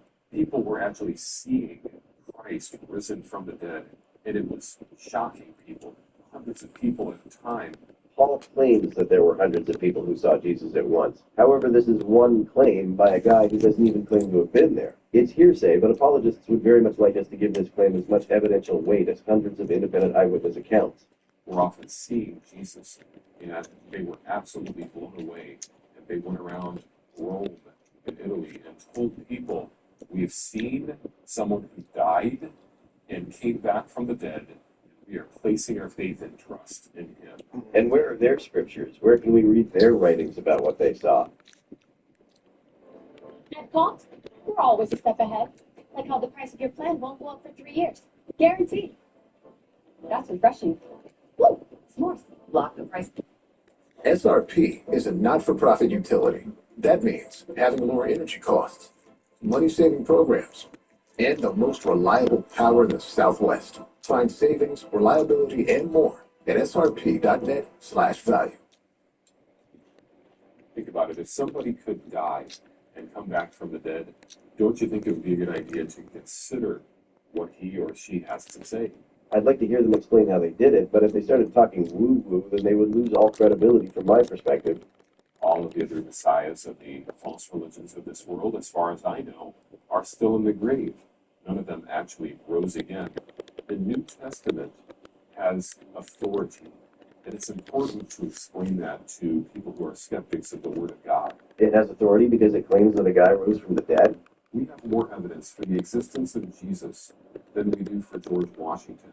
We have the writings of George Washington. We have no writings from Jesus. We have portraits of George Washington that were painted during his lifetime. We have no contemporaneous portraits of Jesus. And the biggest piece of evidence that we have of George Washington is his body. His remains still exist. If you want proof that George Washington existed, just go to Mount Vernon and open up his tomb. He's in there. What evidence for Jesus could there possibly be that matches that? Or Abraham Lincoln or John Adams, or any of the presidents of the past. Any of the presidents of the past? You think the evidence for Jesus' existence is stronger than the evidence of Bill Clinton's existence? How many blue dress stains did Jesus leave behind? We have so much evidence that has been compiled together for the life, the death, the burial, and the resurrection of Jesus. All of it hearsay. It's what shows that all of these past prophets were correct when they prophesied about a coming Messiah. Those prophets never mentioned that the Messiah would rise from the grave. That part is not in a single prophecy about the Messiah, so how would it prove a single prophecy? And it also shows us that whatever has been prophesied about the future is also going to come to pass. Even if the prophecies about the Messiah were fulfilled, it wouldn't follow that all the other prophecies in the Bible will also necessarily come true. And so we can put our faith in Jesus. We can put our faith in the fact that he died, was buried, and rose again the third day. We can place our trust and our hope in him. And once people realize that Jesus really existed and that he did die for our sins, we need to encourage them to put their faith in Jesus alone to get them to heaven. You haven't yet convinced me that a God exists or that Jesus rose from the grave. If you ever do accomplish that, you're going to have to explain to me why I should want to go to heaven. Something I commonly hear from apologists is that God doesn't send people to hell, you send yourself to hell, or that people end up in hell because they reject God. If that's the case, then it seems like for at least some people, hell is preferable to heaven. The beauty of Christianity is that God himself came down to this earth. He gave up heaven's glory to come to you and I and save us. Every other religion tells us that we have to work up to heaven, that we have to be good enough and just hope and pray that we can make it. Let me tell you, you don't have to hope and pray you can make it. You can know that you have eternal life according to the Bible. If eternity in the afterlife counts as eternal life, then I'm going to get that even if I'm in hell. You can know beyond any shadow of doubt that your soul is saved. The Bible tells us, these things have I written unto you that believe on the name of the Son of God, that you may know that you have eternal life, and that you may believe on the name of the Son of God. I can't just snap my fingers and choose to believe something that makes no sense to me. I have no idea how to do that. Folks, God really did create this world. We aren't an accident. We're not a cosmic burp of non-existent material that just poofed everything into existence. There was never non-existent material. The universe didn't come into existence. There was never a time when it wasn't already in existence. And Jesus really did exist. He was a real character of the past that shook up the entire world so much that the Roman Empire reset the calendars because it completely shocked the world. When did the Roman Empire reset their calendar on account of Jesus? If you mean the introduction of the calendar that counts from Jesus' birth, that didn't start until about 50 years after the Roman Empire no longer existed. People can see once again after they been crucified on an old rugged cross. How do you know it was an old rugged cross? The beauty of Christianity is that God gives us a choice to accept Him or reject Him. He doesn't force Himself upon us. He doesn't force us into His presence of heaven against our will. He gives us the opportunity to accept and neglect salvation. If some people choose to willingly neglect it, how is it salvation? If some people don't want it, what are they being saved from? Their own preferences? He gives us choices in life. And that's another reason why we know that God exists. Because if Darwinism is true, we are nothing but biological machines that are coated with material that does not give us the ability to have free will. That's not true. Matt's making a very common mistake among apologists. He's assuming that matter always behaves deterministically. It doesn't. Certainly at the quantum level, there's some lack of determinism. I don't believe that we have free will because there doesn't seem to be any quantum phenomenon occurring in the brain that would have consequences for cognition, but there could be. If by free will you mean choices that are not entirely determined by prior causes, this is possible in an exclusively physical reality. But even if something magical were required for free will, that still wouldn't mean that a God exists. We are robots, according to Darwinism. But according to the Bible, and according to common sense, according to reality today, we have free will. That doesn't seem to be the case at all. Everything I choose to do, I seem to do as a consequence of some motivation. I suspect that some folks become convinced that we have free will because sometimes we can choose to ignore certain motivations. But in my experience, this only happens when there is a stronger competing motivation. You can freely choose to do certain things or to not do certain things. Only if I have the motivation to do so. And if you have free will, it means that you were designed by somebody that gave you the ability to make choices. How does that follow? If we do have free will, why couldn't it be the product of quantum indeterminacy or some other non-deterministic physical phenomenon? And if having free will means that nothing causes our decisions, then in what sense do we make these decisions? If they happen without any determining cause, then they just happen on their own. We are just mindless robots that came about by natural selection and mutations.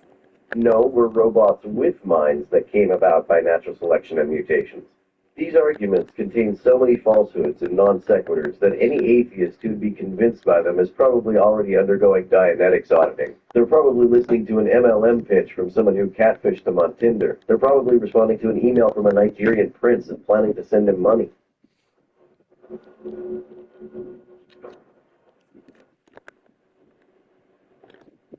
Simple. I only pay $10 a month for my internet connection. Fast, unlimited, anywhere. Have you heard about Ryoko?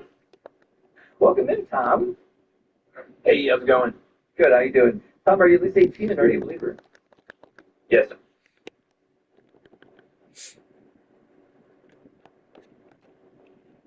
Vegan Gains Destiny Debate.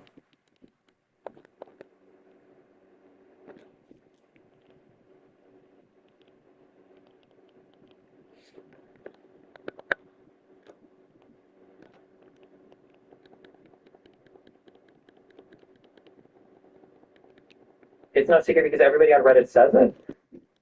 Well, I mean, like, let's just... Why you literally admitted a doctor would know better when it comes to prescribing medication, and you just admitted that insurance company providers deny some of these medical claims when it comes to like medications. I don't know why they deny it. Why do you think they deny the claim? Do you think they deny it because they're saying they know better than the doctor, or they deny it because of other reasons, like pre-authorization? Okay, well, here's an example. Ozempic, right? Or Wegovy. Ozempic is technically the drug they prescribe for diabetes. Wegovy is the one that they prescribe for obesity. So they will deny they will deny covering medication costs for Ozempic or Wegovy on the basis of this drug isn't FDA approved for treating obesity. Therefore, we're going to deny coverage. Why the fuck do you think they would do that when there is just an innumerable amount of randomized trial proving that these are the most effective drugs for fucking obesity? Why would they deny the coverage when all of these fucking doctors want to prescribe this to their patients so that they can, reduce the risk of heart disease? Hold on. So your claim is that you think that these insurance drugs companies reduce the risk of fucking dying. You think that if it's proven. If it was proven, then why isn't it? Then your issue is with the FDA. You think that insurance companies? No, it's not. Hold on, let me just. My You think that issue is with the insurance companies? provider. You think that it? No, not the they're provider, doing but the that insurance totally company. arbitrarily, so they don't have to. Okay. It's not arbitrary. You just said it's off-label. That's not arbitrary. You think insurance companies should be mandated? It's not off. You think that insurance companies should be mandated? Off-label. What the f*** do you mean off-label? As in, if it's not FDA approved to treat a thing, that's an off-label prescription. Okay, so are you against the vaccine rollout for COVID? Okay, well, that wasn't FDA approved. It literally was. It was an emergency use authorization. It was EUA. Also, that has nothing to do with okay. Double standard then. If it's an emergency. That's not off-label. What do you mean by off-label? If you have a medication... Just because something isn't FDA approved, that doesn't mean it's off-label. That's literally what off-label means. When you prescribe a medication to treat something, that's not what the medication is approved for. That's an off-label prescription. Okay, Destiny, the fucking reality is, Ozempic or Wegovy, whatever you want to fucking call it, you understand what kind of medication I'm talking about. There are meta-analyses of randomized trials proving when these drugs are used to treat obesity, patients have a lower risk of fucking dying. Sure, then do you get the FDA approval on it? You get FDA approval on it. Even though, wait, please don't interrupt me. It is proven that Ozempic reduces a patient's risk of fucking dying if they're using these medications to treat obesity. You're telling me an insurance company should be able to deny that kind of use that is permitted and recommended by a doctor simply because it isn't FDA approved? So you're telling me they should have a right to deny covering a patient's medication that would save their life simply because of the arbitrary decision not to approve coverage of medications that don't have FDA approved. That's not arbitrary. I don't know if insurance companies should be forced to approve off-label prescriptions. They might sometimes. I don't know if they do or they don't, but I don't think that it's a good argument to say they should be forced. Well, guess what? This is why the fucking United Healthcare CEO got shot. Nobody fucking cares about the stupid bullshit. Everybody can see fucking through it. Hold on. In Canada, do they let you have Ozempic? Hold on. In Canada, do they prescribe Ozempic for weight loss in Canada? Is that a thing they do? Sorry? In Canada, do they prescribe Ozempic for weight loss? Yeah, they do. Wow. What is your process in Canada for approving drugs? Do you have your own, like, FDA or something? No. So I think we follow, I don't know if Canada has their own version of the FDA or if I don't know exactly how that works. But Ozempic is approved I should say, there are prescriptions given for Ozempic for weight loss. It's just that we don't use private healthcare insurance. It's covered by the province. Each province has their own universal healthcare.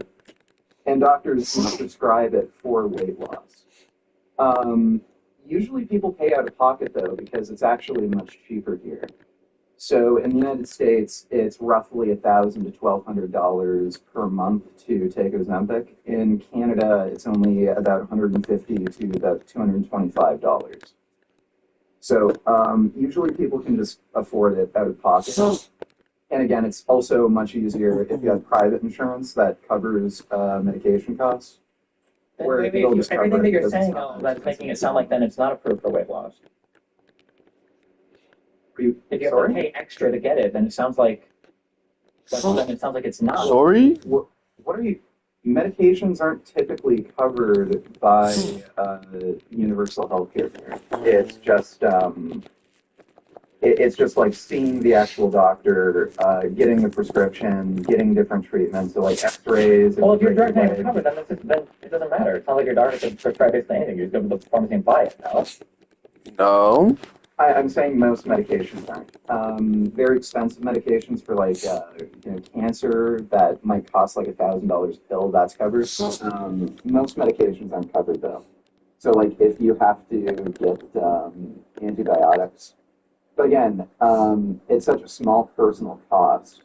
Doesn't really matter. And you can get private insurance that covers just the cost of some of these medications, and it's much cheaper here because the actual amount of coverage they have to. I don't think you guys prescribe. I'm not sure if you guys do Ozempic for obesity. I don't think you do. No, they absolutely do. I'm looking at Canada.ca, and I see that your LANG receptor agonists are used to treat adult patients with type 2 diabetes. I don't see where they are prescribing these for obesity. Yeah, that doesn't tell you whether or not doctors will prescribe that for obesity. It's yeah, but it's not approved for obesity. It's that, so it's an off-label prescription. Yeah, a doctor can't fucking prescribe it for you. Okay, sure, but it's the same thing in the U.S. It's an off-label prescription. Yeah, the Why are you problem playing clutch time? You can't get the fucking insurance company to cover it.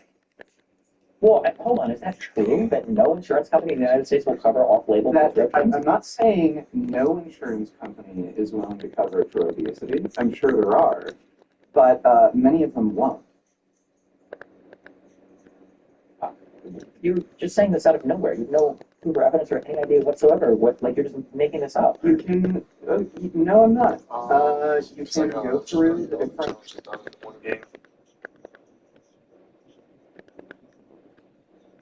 Hopefully.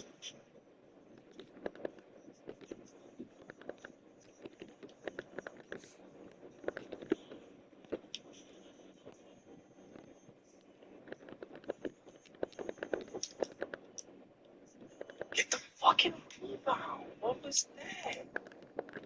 No. Yeah, suck my dick.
So,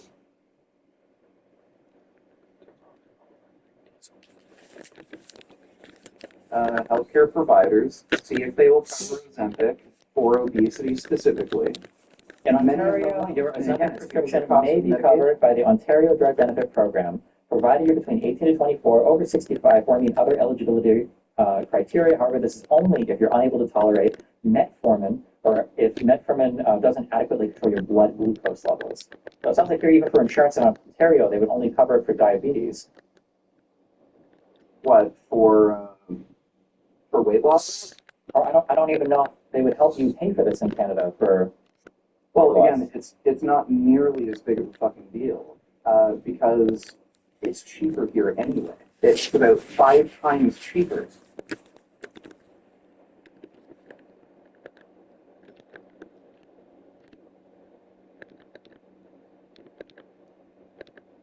Okay.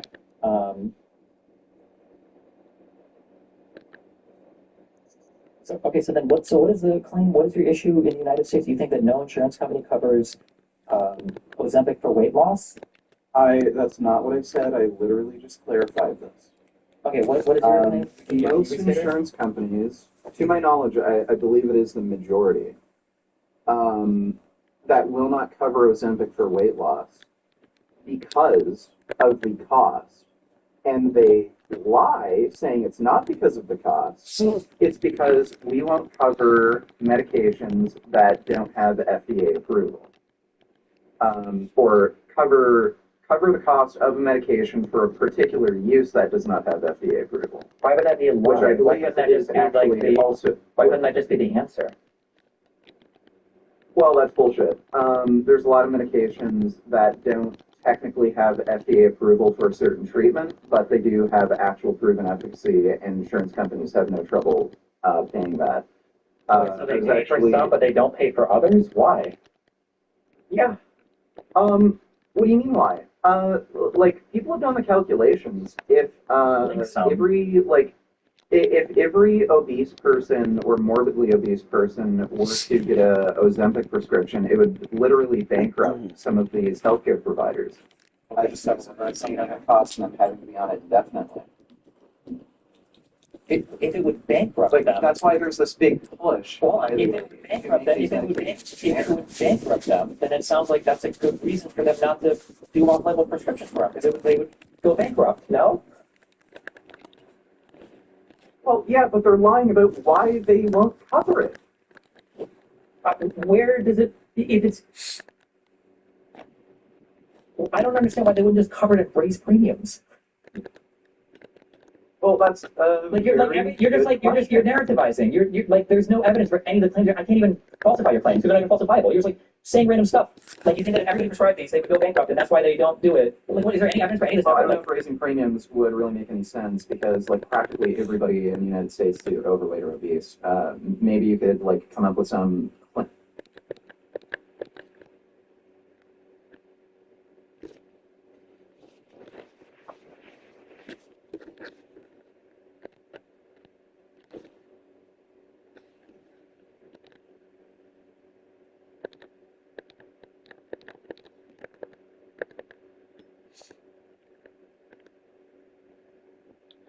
If you watch an hour and 2 minute video at 1.25 speed, how much faster will you finish it than at normal speed and at 1.5 speed also?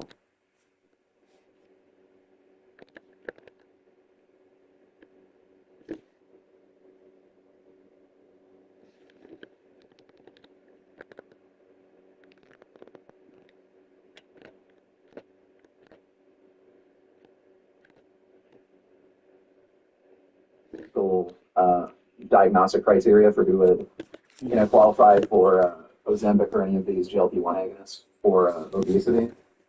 But if the majority of these healthcare providers would have to give a huge percentage of the patients, like let's say like 30%, and cover Ozempic or any of these GLP-1 agonists, they'd probably end up losing money, even if they could raise premiums. Like, you can't get blood from a stone. So, yeah, they can raise premiums all they want, but if people can't pay it, you can't get blood from a stone. But what I'm demonstrating here is that, yeah, they will not cover certain medications, and they'll come up with arbitrary reasons that are just based on cost cutting, and they'll lie about that. I just use Ozempic as that one example, and yeah, I would agree, if it would make them go bankrupt, that is a very practical reason for why they try to deny coverage. Sure, just to be clear, you haven't demonstrated it. You're just like telling a story with absolutely no evidence whatsoever. Like, I'm sure there are insurance companies that cover the. I don't even think Ozempic is what you would prescribe for weight loss. It's the other ones. But I'm sure there are insurance companies that cover some of these drugs. Well, yeah, the other ones are more expensive, by the way. So tirzepatide is one of the new ones. I think it's actually significantly more expensive than Ozempic or Wegovy. Okay. But if a drug is more expensive, I mean, that would be a reason potentially not to cover it, no? Like, if you're not paying for like the most expensive insurance, right? Like, you have like companies in the United States, people aren't infinite money,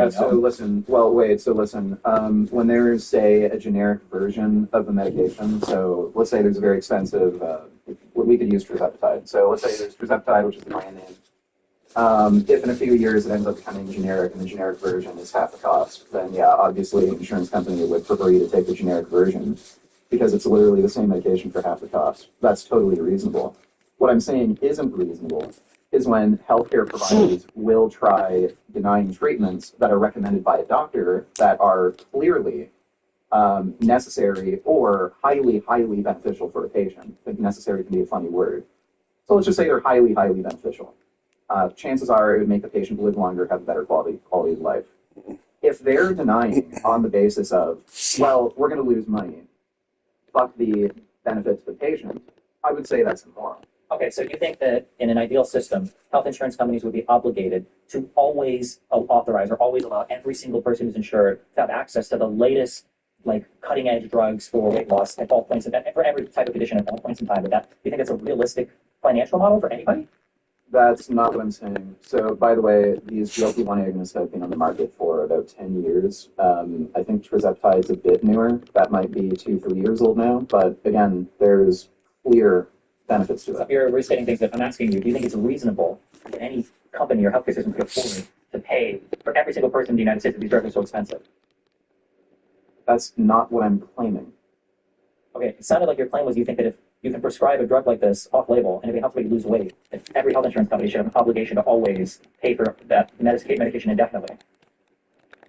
Look, if there is some sort of conflict of interest here where, let's say, like, I don't know, let's say the... Wait, I'm not talking about conflict of interest. I'm saying there would be enough money to pay for it all.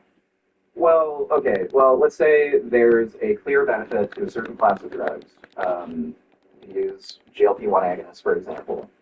And insurance companies have done the math, and they've said, if we actually give, proper payouts for covering these drugs, like we're supposed to. No, they're not supposed to. That's not true, but go ahead. Okay, well, let's say if we... That's also a contentious topic, but okay, let's just assume that. Let's assume that it would be the right thing to do, but they don't necessarily have to cover it under their policy. And if they've done the math, okay, if we cover these drugs, we're going to go bankrupt.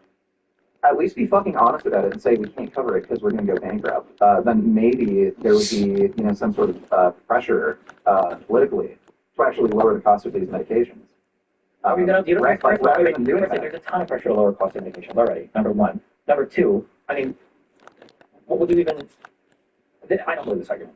Nobody's saying that we're mad because health insurance companies are saying that we won't prescribe something that's off-label because it's off-label instead of just saying it's too expensive. I don't believe this. Nobody actually believes this. Nobody believes health insurance companies. Number two, what you're suggesting is not possible. You cannot have a healthcare system that works, and there isn't one in any part of the world, where every single person is entitled to the latest cutting-edge drug at all points in time, regardless of their ability to pay. That's not what I'm arguing. These are new, yes. No, it's not a straw man. That is not what I'm arguing. These are new medications. These are new medications. That is not what I'm arguing. The GLP-1 agonists have been around for 10 years, so they're not a brand new fucking medication. Formulated for weight loss and not just used for diabetic treatment? They've been used for weight loss for about 10 years now. Off-label. I don't care. Okay, that's because something doesn't have FDA approval for certain treatment, that doesn't mean it's not efficacious. That's like fine. It's not about data. I'm sorry, but you're making medically inaccurate statements because you just don't know what it means for a drug to exist. Okay, drugs are not things that you take and they magically improve your life. Okay, every single drug you take probably induces some side effect, and the goal of the therapy is to say that adding it, why have to tell this if you don't understand? Okay, because you think that the whole point of prescribing it. I'm not going off topic. Is that you know that over a long period of time, You're talking about what drugs have, like the risk to benefit. Yeah, you have to know that. You don't know what the because what is the risk-benefit ratio of prescribing a person without diabetes, Ozempic or semaglutide or whatever the else drug? You don't know the answer to that. It's tummy ache. That's the risk-benefit. Really? Do you want to bet $100 million, your entire life's worth, that there won't be any other side effects discovered for these drugs in the past 20 years? And would you be willing to stake your entire country's health on the line for that? 10 years. Been on the market for weight loss? No. Yes, they've been on the market for 10 years and they've been used for weight loss for about 10 years. Okay. So you can look at the side effects for these medications. The most common side effects are basically just a tummy ache. You don't know the side effects if it's an off-label prescription for weight loss versus somebody that's going to take it. No, you don't. No, you don't. Randomized trials. No, you don't. No, you don't. You don't know. There's randomized trials. Yes, you do. Hold on. There's randomized trials. Wait. Hold on. You think there are randomized trials where they give the medication? Because it's not FDA approved. What does FDA approval have to do with knowing the side effects? Do you think that there are randomized trials for a diabetes drug given to patients that don't have diabetes? Yes, there are. Okay. Because there are weight loss trials. That's you. Some of the patients may have diabetes, but they are used in weight loss trials, and not every obese person is diabetic. So again, most of the side effects for these drugs are basically just nausea, tummy ache. They do cause gastric slowdown, so they can increase risk of constipation. One thing to note, though, is a side effect of eating less is also constipation. So if the drugs are blunting your appetite significantly enough, it may not actually be a direct effect of the medication. It's just the drugs are effective for blunting your appetite, and that's actually causing constipation. Very, very rarely, and I mean extraordinarily rarely, they can cause complete gastric stasis, where no stool is going through your intestines at all, and then that requires surgery. But I think that might have literally only happened in 4 patients. And there's a very, very small increased risk of pancreatitis and I think thyroid cancer. But again, the people who are taking these drugs in the first place who are overweight, they have increased risk of that to begin with. So you're talking about like a 1% increase relative risk. So most of the side effects that people complain about, it has to do with nausea, stuff like that said. Oh, good, Dr. Obviously. Maybe you can better explain this. And what was I going to say? Also, the dosing schedule has something to do with this. So you can't get people to take injections like on a near daily basis. A lot of people just don't want to do that. So I think they've designed these drugs with a certain half-life, so you only have to inject once per week. That might also have something to do with the nausea complaints. Because if you rapidly increase the amount of these I wasn't always here, but thanks to Purdue Global, I got my literal train job. Gonna go get a wing on every.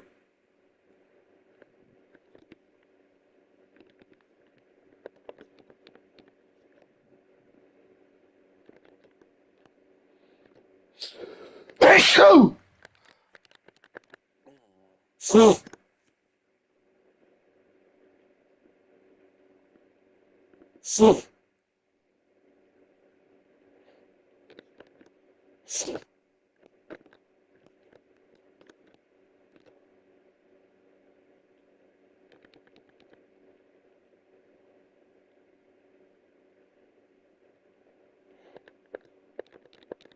Vegan gains destiny debate.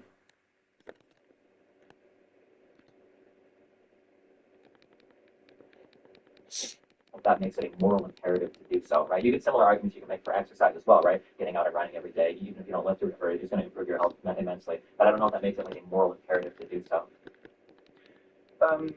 I think people should have freedom of choice. I don't think anybody should be forced to live a healthy lifestyle if they don't want to. But, again, you're obviously not going to agree with this because you literally do not give a shit about reducing animal suffering. But, that's always the point I make. We could improve health, and even if you don't care about health, you'd still be saving animals.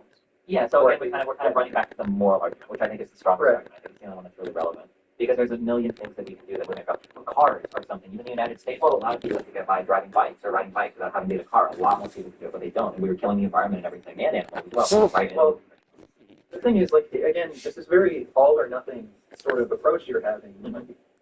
It's really hard for me to wrap my head around how you can just flat out say, it literally makes no difference if you kill a billion, 50 billion animals each year. If you can choose to not kill over 50 billion animals each year and improve the health of the population, even if all the other lifestyle factors like eating sugar and not exercising enough, even if you can't do anything about that, how is that not a huge benefit to cut out animal product consumption?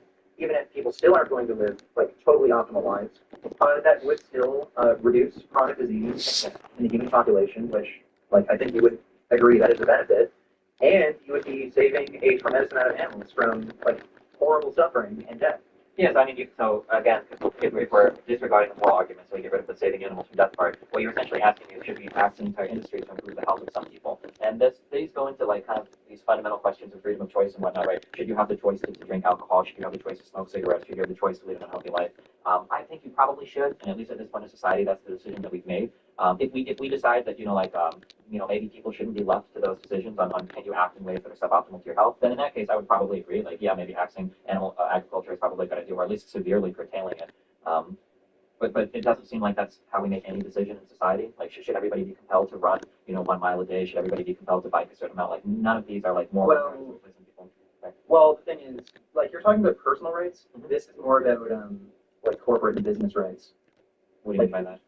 Well, you're not necessarily taking away people's right to eat meat. Like, they could still shoot a squirrel, say, or go hunting. But you prevent it from being a business. Like nobody can actually profit off of it. Start like, a farm or sell meat. You don't think that would be a good thing? Well, you're kind of doing the same thing, just one step removed, right? That would be like saying, like, I'm not going to make guns illegal, but I am going to make it illegal to sell a gun. Now, if people want to go into the back and get a smith or a forge and, start harvesting or start crafting their own weapons and forging their own weapons, that's fine. I'm not making it illegal, but I think they can kind of effectively do the same thing, right? You're cutting off access for tons of people to ever have access. I think it's more or less the same thing. I don't think the distinction matters much. Okay. Like, yeah, again, you're either just an actual sociopath, or I'm still getting the feeling that you're kind of being dishonest with me. I'm not. I'm really not. Someone in your chat said, I would rather be a sociopath than a hypocrite. I really would. Like, I do a lot of these kinds of discussions, and I put a fair amount of thought into this. And like I said, I really do think that veganism, especially with the advent of like lab-grown meat, will probably be a thing in like 50 years. I'm still kind of on the fence about it, but I'm really trying to be as morally consistent as possible, because on all of the things you're talking about, like, meat eaters are very, very hypocritical about it, and I'm not going to jump and defend like some animals and not all of it. It doesn't make sense to me. Exactly. And from a moral perspective, you don't see any benefit to eating lab-grown meat compared to raising meat in agriculture, and obviously causing suffering to animals and then killing them. Well, again, so I don't have a compelling reason to believe that I should be concerned with the suffering of animals. Right, that's the thing that I'm missing. Is that if that thing was there and I could plug that in, then everything else would fall in line. Right? If you believe that the suffering of animals is something that should be avoided, but I don't. I don't have a compelling argument that it should be. Okay, so you're saying suffering and quality of life doesn't matter, because it doesn't affect you? No, for animals, because it's just not something we're concerned with. We would never go into like, oh yeah, well sure. Then I'm concerned with, as a human, right? We would never go into like a forest or a rainforest or some shit and try to find animals and higher their quality of life or protect them from other predators or anything. We would never be concerned with this kind of a thing, right? Well, again, it seems like the only reason you're not concerned with it is just because it doesn't affect you. To some extent, yeah, in a roundabout way, sure. The self-interest thing, the way that the social contract works, is ultimately about selfishness, right? We engage in social contract with others so that they engage in it with us, right? Right. So, like, you're actually suggesting that you're basically saying, like, even quality of life doesn't matter. Yes. Unless it personally affects you. Well, or another human, yeah. Well, again, like you said, social contracts really, like, it's the only reason you're in a social contract to begin with is ultimately to benefit yourself. Yeah, correct. Okay, so if you could wave a magic wand to, like, stop human suffering, would you do it? Yeah, for sure. Okay, well, why wouldn't you do that for animals? Because I have no compelling reason to care about animals. Well, no. Like, again, like, you don't have any compelling reason to prevent the suffering of humans, really, outside of, like, social contract, so it doesn't happen to you. But I'm saying, if you were, like, a god, and you're just observing this, you would, and suffering of humans, like, if you just wave a magic wand and just stop all people from suffering, why wouldn't you just do that to animals? Like, it seems like you do understand empathy. Like, you do sympathize with people when they're suffering. Why don't you just sympathize with animals? So if there was a God being, we'll give you the perfect possible universe. A God being offers you the decision to come up and say, or to acknowledge, I want to end the suffering of all human beings, right? I would say, I would go up and I would say, yes, I do. And I would hope that any other human being, because of the social contract, would engage in a similar deal with any kind of omnipotent being. Now, if a deer were to approach a God figure with that decision, I think they would probably just take a shit and walk off. Or a bear, or a dolphin, or any other kind of animal, because they don't think it doesn't have the cognitive ability. Yeah. Exactly. Right. Yeah, so I'm not even saying they're to say, but I'm just saying, like, these are beings that can't even conceptualize right society. So yeah, I would be interested in ending all human suffering. I would hope that every human is interested in ending all human suffering, but I don't think that any animal is concerned with ending any human suffering.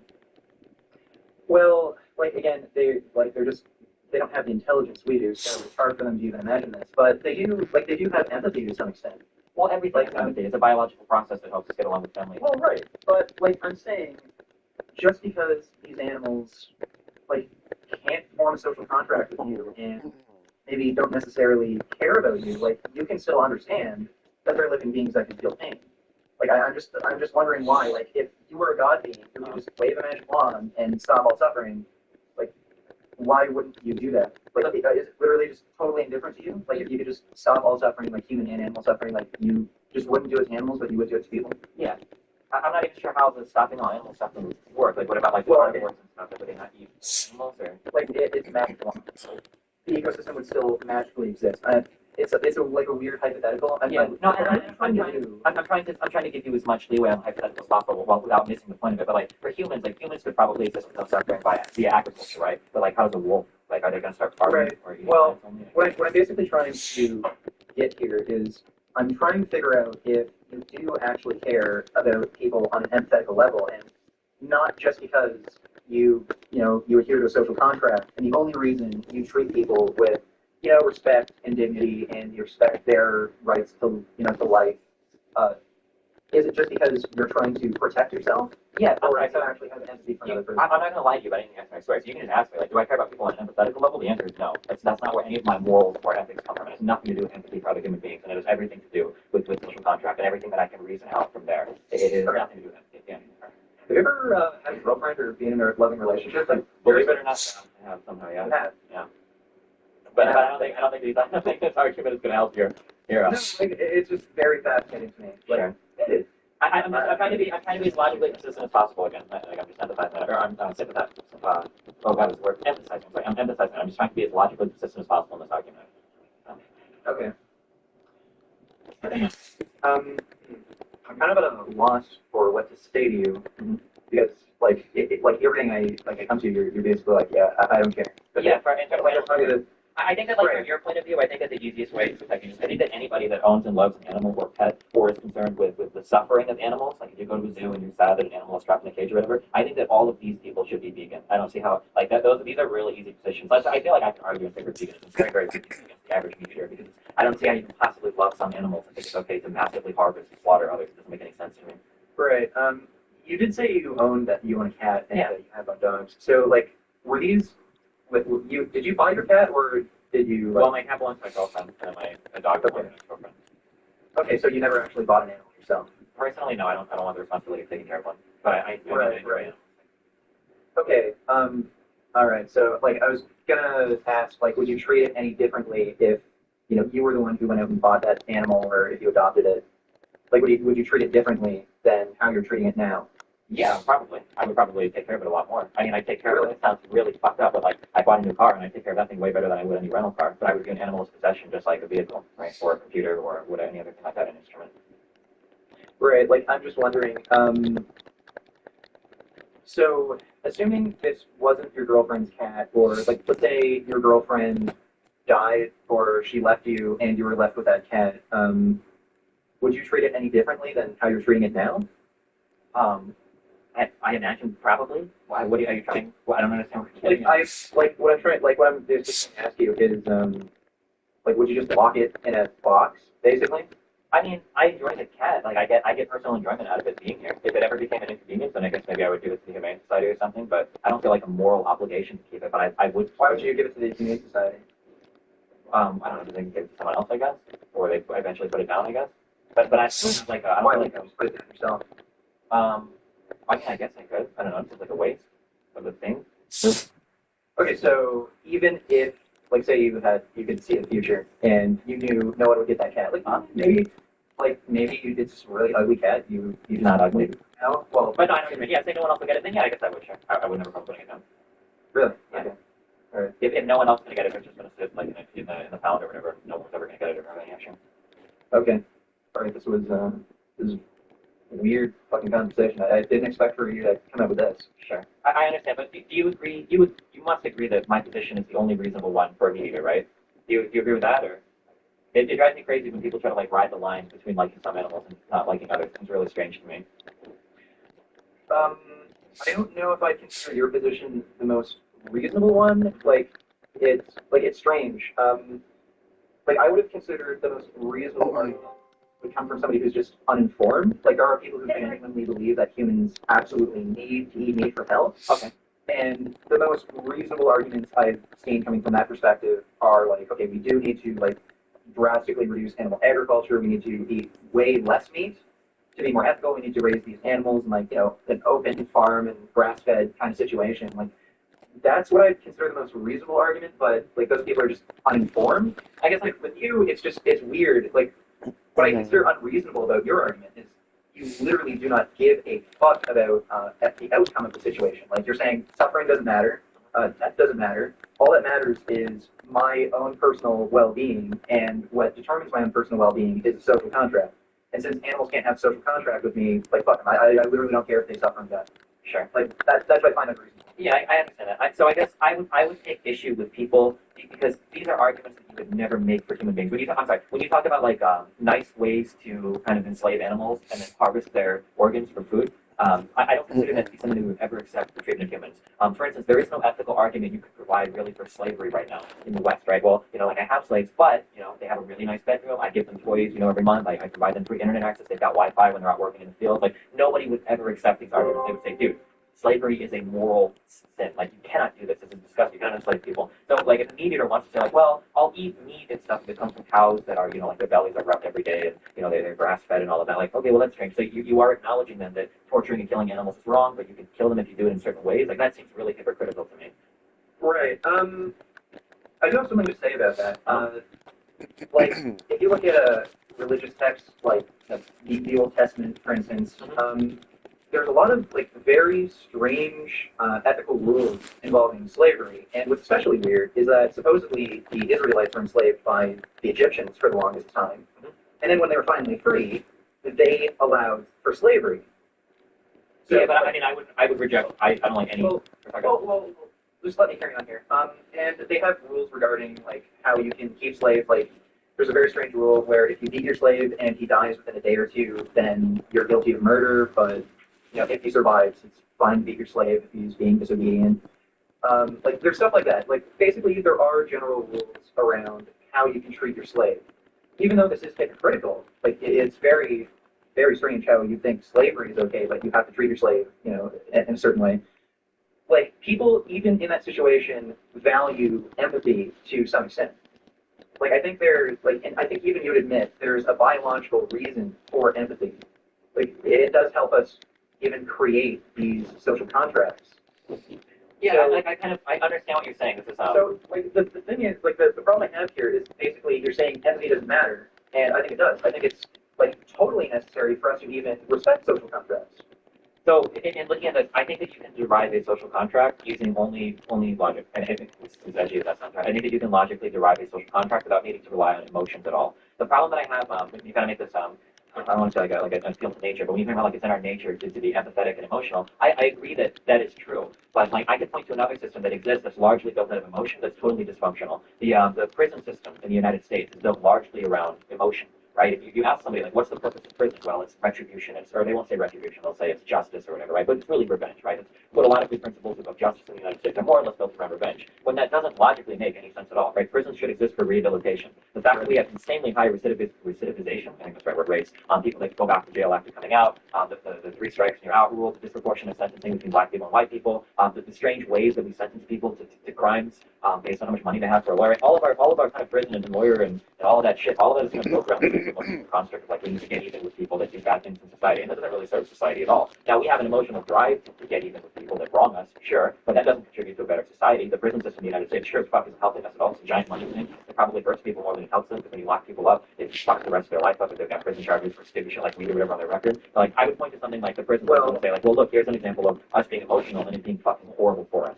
I don't think that is an example of us being emotional. I think that's an example of us being greedy and not actually caring about empathy. Because the people who are running the prison system, they're making a shit ton of money off of it. The reason there's bullshit like 3 strikes laws in Florida, people are profiting off of the private prison. But that's not true. When politicians get up and they make these arguments, now I would tell you that is what happens, right, with private prisons and shit for sure. But when politicians get up and they have to argue in favor of prisons, right, what are the arguments they always use? They're always emotional. We need to do this for the children. When you talk about like, hey, maybe we need to have better ways of reintegrating people into society, what do they say? Oh, so we want to let murderers back out of prison. We want to let rapists come out of prison. Well, that's what they say, but that's not necessarily the intent. It might not be the intent. That's the boat that it kind of sails on. That's how it's sold to people in societies emotionally, right? Like these are people kind of manipulating your emotions. So it's just kind of like my general argument. Like I don't think trusting your emotions is a good way to decide. Why did we go to Iraq and Afghanistan? Because we were ready to select anybody in the world. For what happened on 9/11. That was a very emotional decision to go overseas and to enter that 10-year war. or occupation so much, right? So I don't think that like an appeal to emotion is a good thing to decide what our system of values or ethics should be. Well, it's not an appeal to emotion. I'm just saying, like, emotions do matter to some extent. Like, our empathy does matter because, like, I am arguing that without empathy, we wouldn't even really be able to maintain social contracts. So I don't agree with that. I don't think that emotions do matter when it comes to deciding law or ethics or morals. You say that without empathy we can't maintain social contracts. I mean, I can be very selfish. I want to play computer games all day, and then I want to go out and I'm going to drive my car, and I don't want anybody to fuck with me. I don't care about anybody else, but I don't want anybody to fuck with me. I understand that in order for me to assume that nobody else will fuck with me, I can't fuck with anybody else. Because as soon as I go over to my neighbor's house and start fucking his shit up, what right do I have for other people to not fuck me up? So, like, using social contract, I think that you can generate ethics and morals that works even on people with no empathy whatsoever. Even if I don't give a fuck, I could maybe watch my neighbor die in his front yard of a fucking heart attack and walk away from it and not care. But I still would go over and kill him myself because I want that same respect for me. I have a problem being convinced by this argument because the vast majority of people have empathy. So the vast majority of people also feel feelings like revenge and retribution. Like these emotions are valuable. Like we wouldn't have them if they weren't valuable, and if they didn't help us form these social contracts, which allowed us to be this successful in the first place. Like all the reasons. Well, that's even so really cooperate so easily. This is a really bad road to go down, I think, because you're saying essentially that these emotions serve some value to us, which I don't really want to agree with that. But if I did agree with that, then my next question would be, well, emotionally, we are very much drawn to enjoying, eating meat. Like this is something that has a huge cultural impact to us. It's something that we've done throughout all of our history. Eating meat is something that we are biologically wired to do. We've got sharp canines in the front that help us tear into flesh. We've got the enzymes to digest. Well, yeah, we've got the enzymes and everything to digest, all the different shit. We haven't evolved digestive enzymes for the reason of digesting meat. Like we have pepsin and trypsin; those are the two base ones that digest protein. They happen to be able to digest meat. Like cows, rabbits, they have pepsin and trypsin. Like they can actually digest meat. Like we haven't actually made really any physiological adaptations to meat. Well, why do we have sharp teeth in the front of our mouth and our canines? Well, we don't. Compared to like our canines, like our canines aren't sharp. They don't protrude. They're terrible. They may not protrude a ton, but we digested and ate raw meat for a long time, right? One of the not really. If you look at Australopithecus specimens, a lot of them have. Well, I guess there aren't too many, but there are Australopithecus specimens that have bone abnormalities consistent with vitamin A toxicity.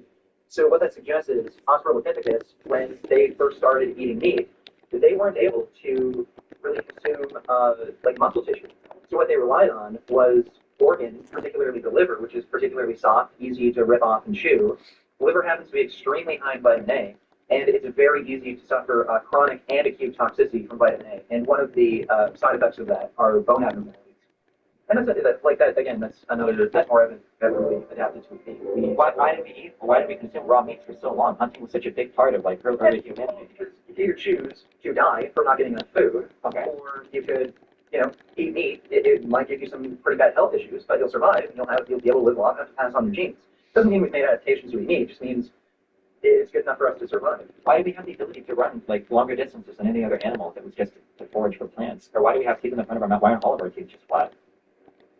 Well, again, if we look at other like primate species, like we have teeth that are very similar. I mean, orangutans? They have bigger canines than we do, and they eat almost nothing but fruit. They eat some vegetation, like greens, and some insects. They have larger canines than we do. Like canines are an adaptation, like can be an adaptation for self-defense. There's also sexual selection, like females just may prefer that look.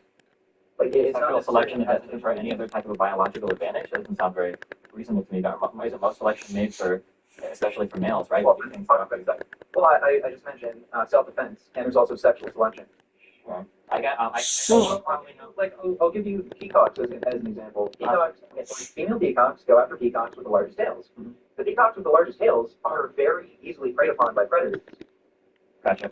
So I guess you could be not correct. Not every adaptation is completely ideal for something, and not every adaptation is the most practical. Like sometimes, things like sexual selection and just not having enough time to adapt to something, like that happens. Gotcha. I guess it's just strange to me that we have the ability to detect rancid meat. We have the necessary faculty to digest raw meat, and we were given a very effective set of evolution. Well, wait a second there.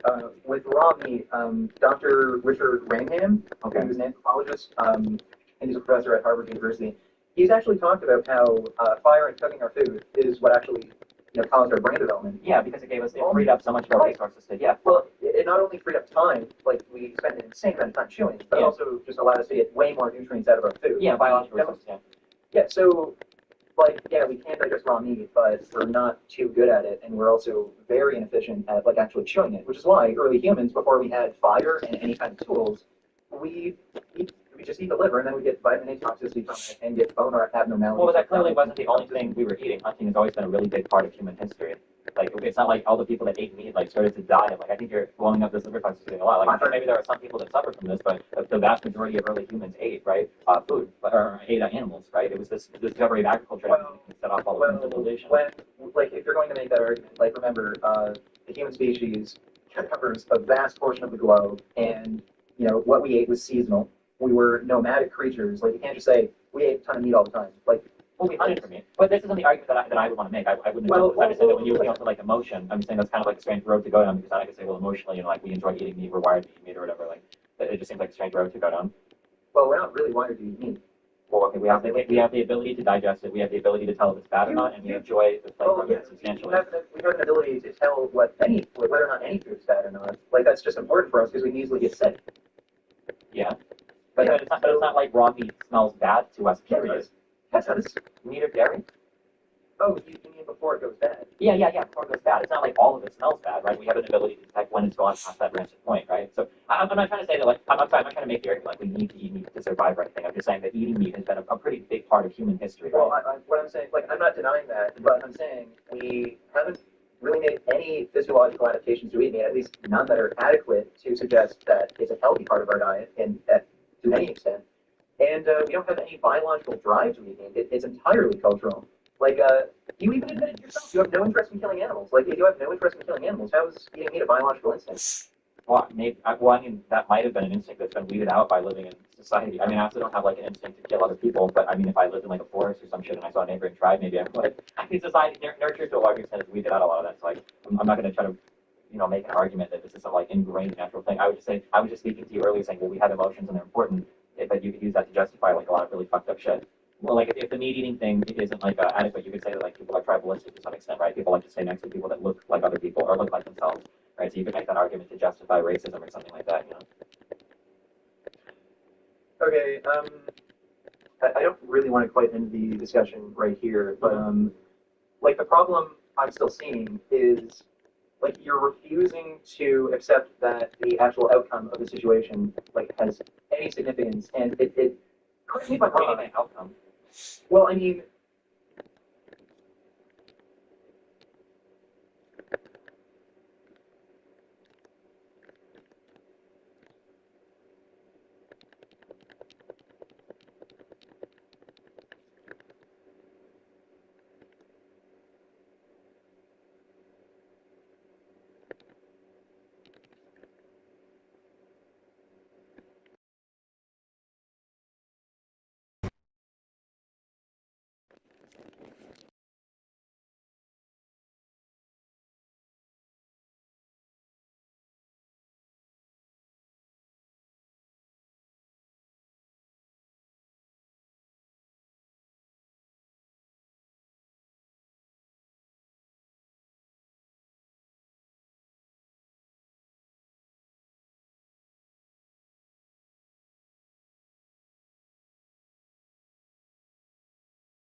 From ghetto to ghetto, the backyard to yard. A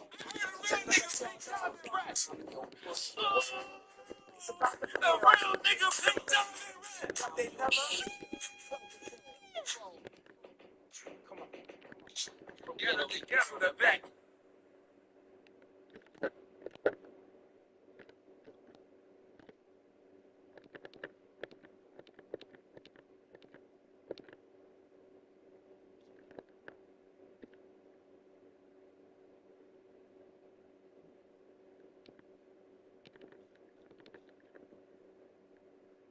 Someone else on his account opened something, and then you've obviously got 2K drama alerts and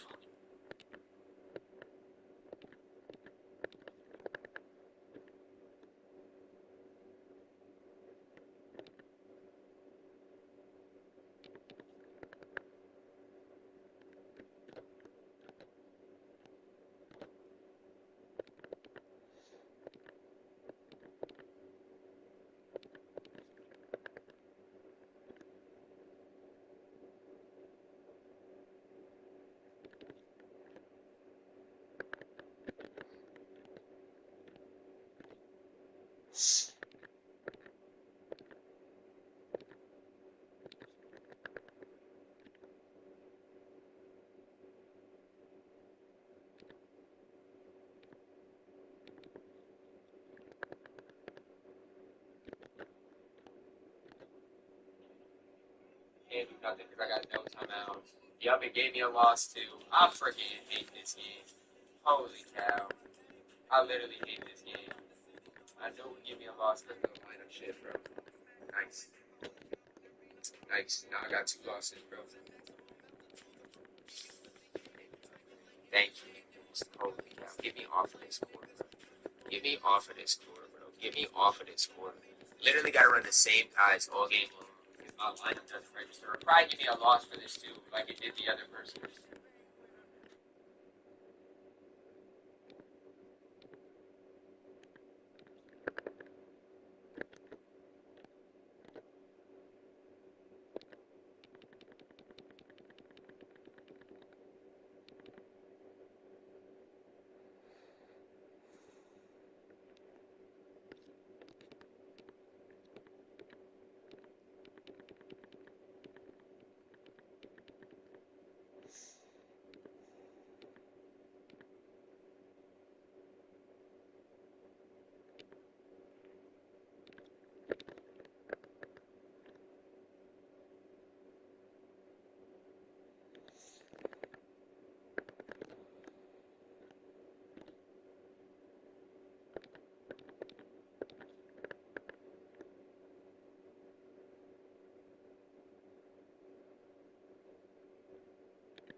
Swing.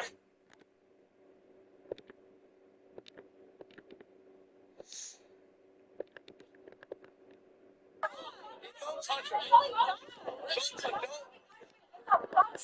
Don't touch him.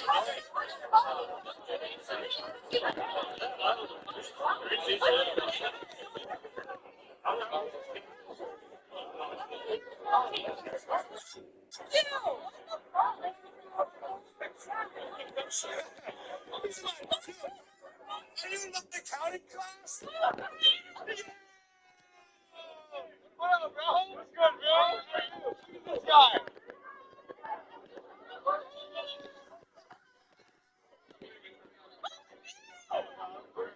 This is terrible.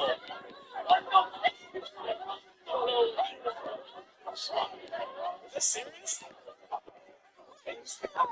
No, man. I have no idea. This thing, no.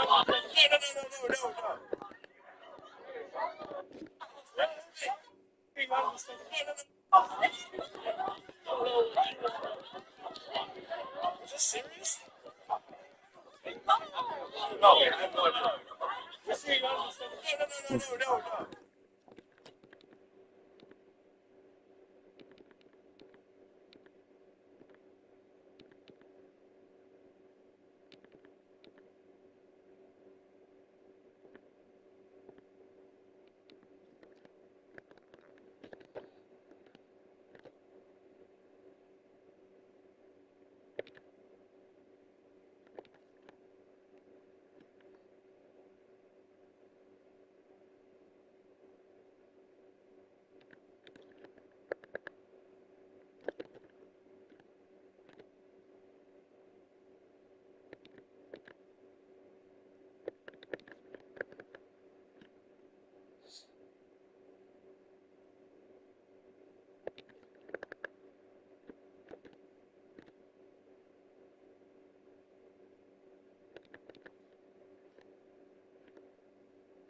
Over there. There's a tie game in Philly. Charlotte, Philly, 119 all. They're going to play for a 2-for-1. Look at the shot LaMelo Ball takes. Tie game, fading away at the hash mark over there. I mean, they had plenty of time to get off a much better shot. How do you think it works out? This is a tough existence for anyone that is a Charlotte Hornets fan right now. I mean, it's way too early in the season to be tanking. They have some decent players. 119 all. I mean, that's a much better shot stepping into a Quentin Grimes ball. Crazy. This is great.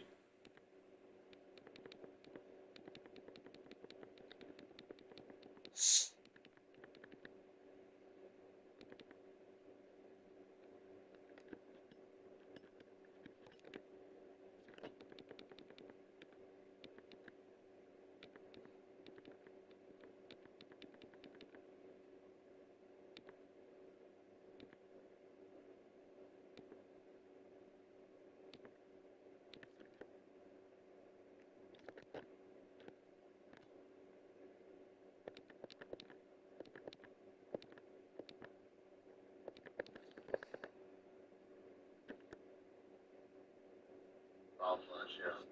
Not just under this general feeling, it's only 2 games, but the team is playing better when you're not playing, which was a big problem last year. It's been 12 years, so I'll take it. It's been, so I keep it going. Obviously, the most important games are, the best teams and the playoffs. If that's the effort we're gonna have, I'm not on the floor. Amen. It's been a long time.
Which Ninja Turtle deals with shame? That's a heavy question.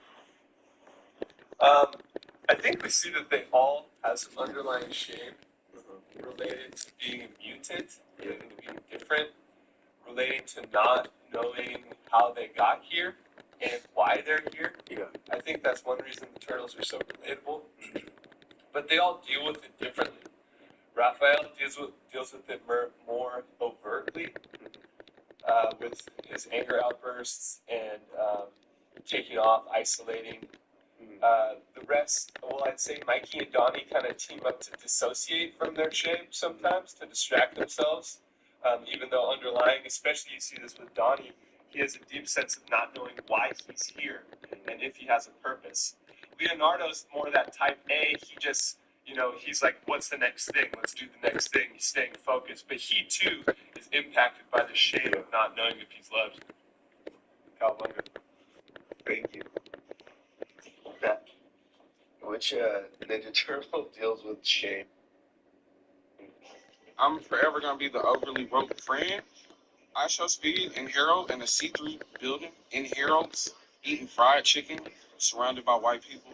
It's some human zoo minstrel shit. That's human zoo behavior. Listen, watch this nigga. Can I say that? So they be letting that fly? Let's watch this nigger eat fried chicken in Chicago. Hey guys, gather around. This black guy's eating chicken. Oh, this black guy, he's doing dances with the natives. He's doing native dances. That's some minstrel show shit. That's human zoo behavior. Actually, for black creators, streaming is a minstrel show, and it is a human zoo. Why are we... Men love to, why are you not coming out here? Why you don't want to take the trip? Because I know what the trip comes with and I don't have no to give you. That's why. That's why. Keep your money. I know that if I come there and I get nothing, why would I have you spend your money knowing it was price? Okay, alright, I will come there. I won't. Because you say, man, come on, it's fine. I know that the beast inside you because they're a part man, part beast. I'm just, you're gonna try and soften me up a little bit. 3 weeks post-apocalyptic situation. Do you think you're still finding the time to treat it? I'll be honest with you. I don't think it's a time situation. I think it'd be an interest thing. Because I've gone 3 weeks without off when I've been depressed. I would have the time to do it 100%. Would I want to is a different question. Definitely just depends on on how I feel in the post-apocalyptic situation. Post-apocalyptic. I would 100% have the time, dude. Because I don't know who died. Does the urge still come though? I think it will, but at some point it will. Just 3 weeks is not a lot of time. Oh wait, I have to. 3 weeks post-apocalyptic situation. Do you think you're still finding the time to treat it? I'll be honest with you. I don't think it's a time situation. I think it'd be an interest thing. Because I've gone 3 weeks without off when I've been depressed. I really dislike the word provider in any context because I think it boils men down to a capitalistic idea of what value they add to someone's life. And that value is usually materialistic. Like when I see provider man content, it usually hinges on the idea of him making decisions for you, buying you things that you want, adding some sort of inherent materialistic value to your life. At our core, all human beings crave emotional connection, but I think social media has impaired our ability to communicate that need for emotional intimacy. So I think we've replaced it with something that's a little bit more transactional. I don't think you actually want a provider man. I think that you want emotional connection, and you'll settle for financial stability as a result of rampant materialism, because there is something calming about knowing that the financial aspect at least is taken care of, but that doesn't necessarily substitute love or what it is at its core. Emotional fulfillment in a relationship is in and of itself a value that someone is providing to you. You don't need to redefine your idea of what an emotional connection should be because of capitalism, but I think a lot of people are doing that because of this concept. I really dislike the. I knew Klay Thompson's nickname was one of the Splash Brothers. I didn't know that was a double entendre. Ma-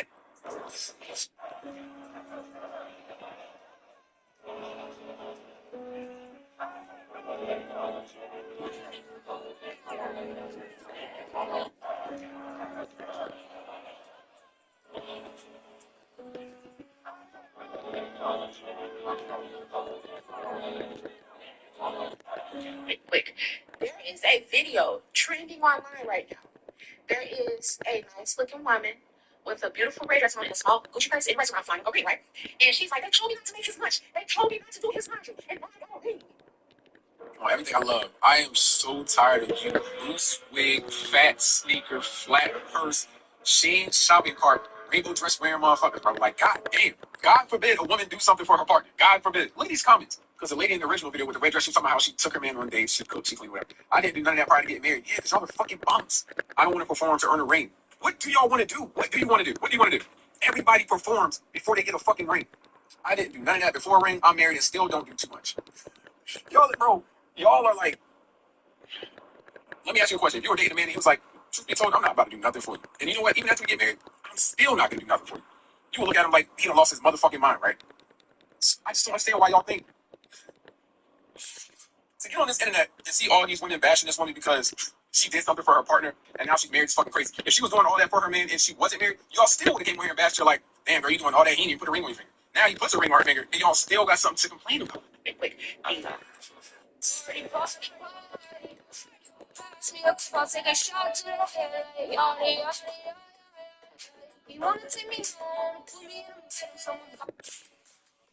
Let's say there are two people going to Disneyland. And one of those people says, you know what? I believe that at the back of this park, at the end of the day, I will be granted access to the actual Disneyland. This isn't really it. This is just the intro. And I'm not supposed to care about this so much because this is just temporary and like the actual experience is going to be later on. And I am going to spend my entire day really just focused on that and thinking about that. In fact, I'm going to go around telling other people in the park, instead of, going on more rides or figuring out what would be fun for me and treating my family to a nice day, I'm going to go around and tell other people, like, it's so silly that you guys care about this because there's actually like the real theme park at the end and you shouldn't be focusing on what you're doing here and now. And the other person just says, yeah, I don't believe that's true.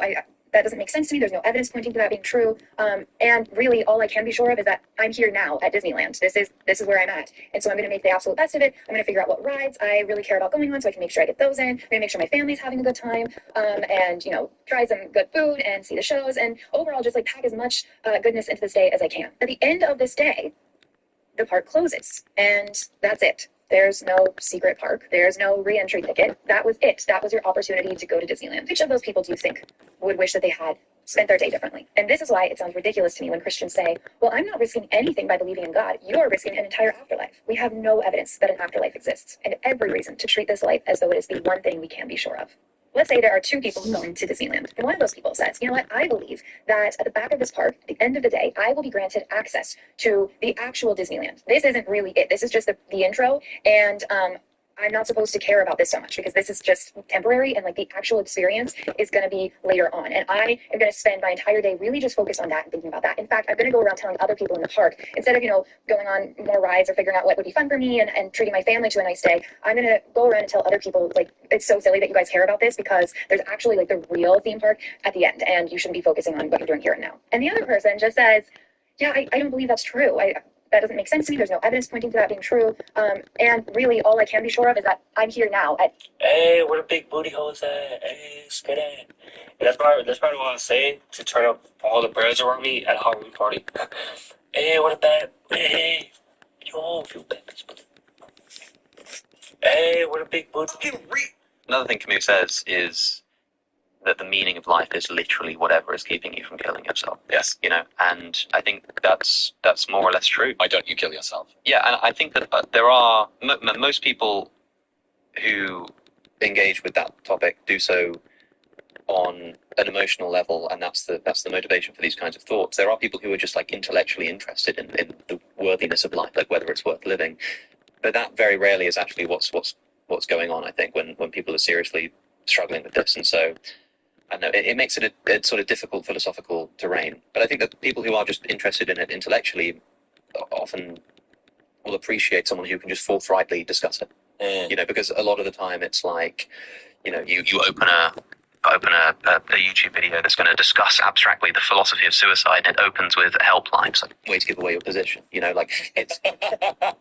So I think people like Loads of ideological bias in the suicide discussion. but people, I think people want to feel like they're being taken seriously, right? And if you come with a philosophical or emotional conviction to the table, and someone before you even get started says, "Hey, just so you know, like, you know, we're gonna move towards this direction," I think a lot of people would appreciate like a forthright, direct approach, which is why so many people are attracted to the myth of Sisyphus by Camus, because it's starkly opens with that.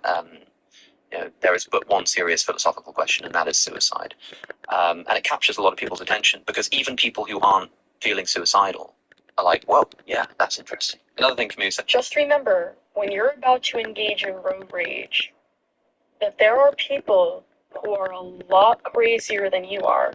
There are people who are genuinely mentally unstable. There are people who will throw their lives away just to prove a point. Just don't. Just remember, when you're about... I'm one of the few black Americans that never grew up in the black church, and I'm hella grateful for that. Why I didn't grow up in the black church? Well,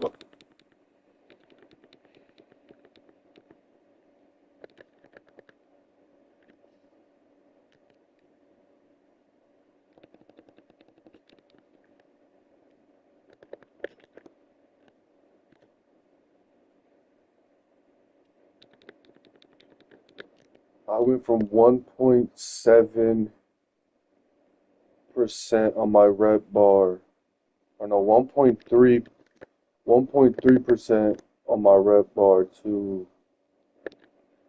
give me a second so I can find the exact number. No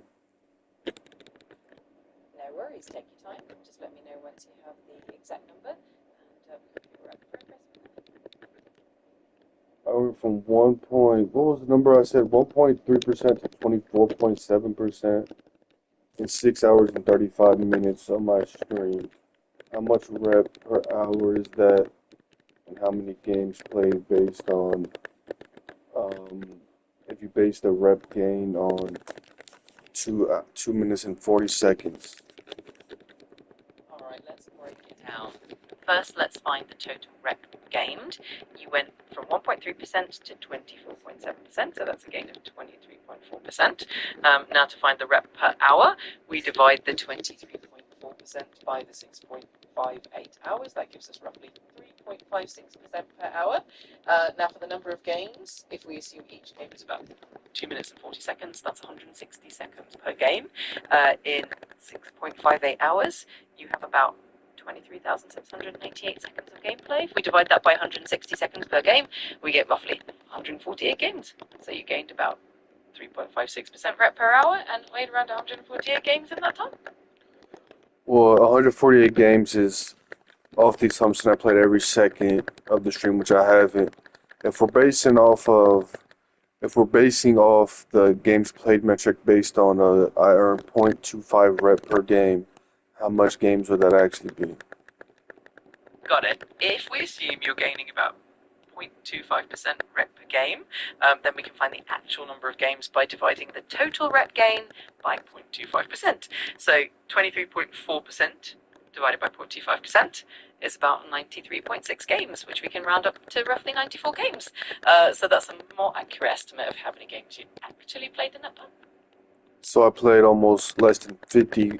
So I missed out on roughly 50 games if I've been playing consistently the whole stream. Yeah, exactly. If we compare the 94 games to the 148 games that we estimated based on the full time, that means you were actually playing a bit less than the entire time. So yeah, you missed out on roughly 50 games of potential rep. And how much rep did I miss out on? Alright, so if you missed out on about 50 games, and each game gives you around 0.25% rep, then 50 games times 0.25% is about 12.5% rep. So you potentially missed out on around 12.5% of rep by not playing those extra games.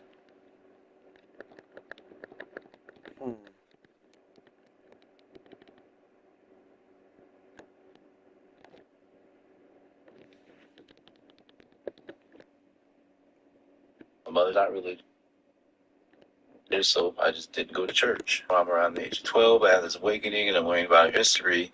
Now I see the black church as just nothing more than the slave mine. Because my people wouldn't be Christians if it wasn't for slavery and the white masters forcing us to convert to their religion. Forcing your children in the church and passing it down, listening to the pastor and God is good all the time. It's slave-minded activity. There's no reason that should be one of the main things of our culture. Send this video to someone you're proud of. Twin, I just wanted to let you know that I'm proud of you, but I cannot glaze you. All that hard work you've been...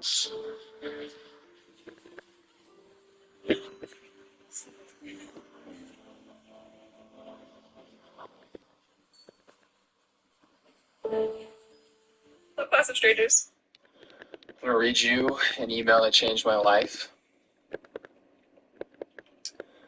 The subject line says, Hack to an Easier Life and Effortless Success by Ben Bader. Ben at 94marketing.com. It said,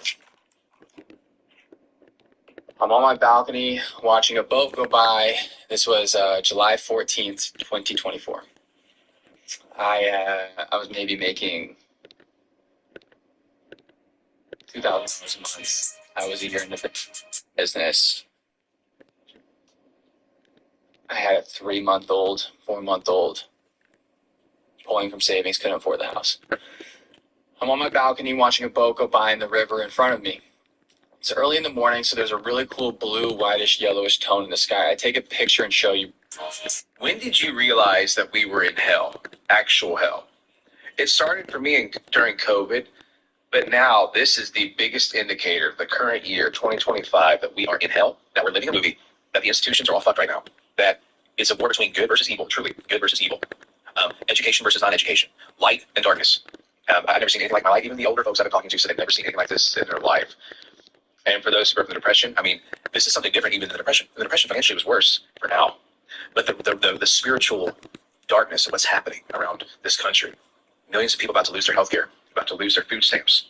We have a dictator now in the United States of America. One who thinks he's above the law, who can do whatever he wants, sits in the military to any city that he wants because he's the president, because the courts, the Supreme Court, that's mostly conservative, lets him do anything he wants to do. And there should be guardrails in place besides the Constitution to prevent shit like this from happening, because this court is unhinged, this president is unhinged. And, you know, the funny thing is, we have a conservative court now, but when we had all the big, nice, great reforms, we had a liberal court. The 50s, 60s, and 70s was a majority liberal court. Those judges were liberal as hell. That's why we made all the progress that we made during those years. And now we live in a dystopian hellscape because we have a conservative court. Don't like what I have to say? It's the facts. Look it up yourself. Look at the Warren Court, the most successful Supreme Court, in my opinion, probably in modern American history. Even the Burger Court, even though it was, Republicans were on that court, still more liberal than this court. And just so we're clear, I don't have a problem with your imaginary friend, Jesus. I just have a problem with you insisting that I believe in your imaginary friend or, you know, I'll like burn forever. That's a problem for me. And just so we're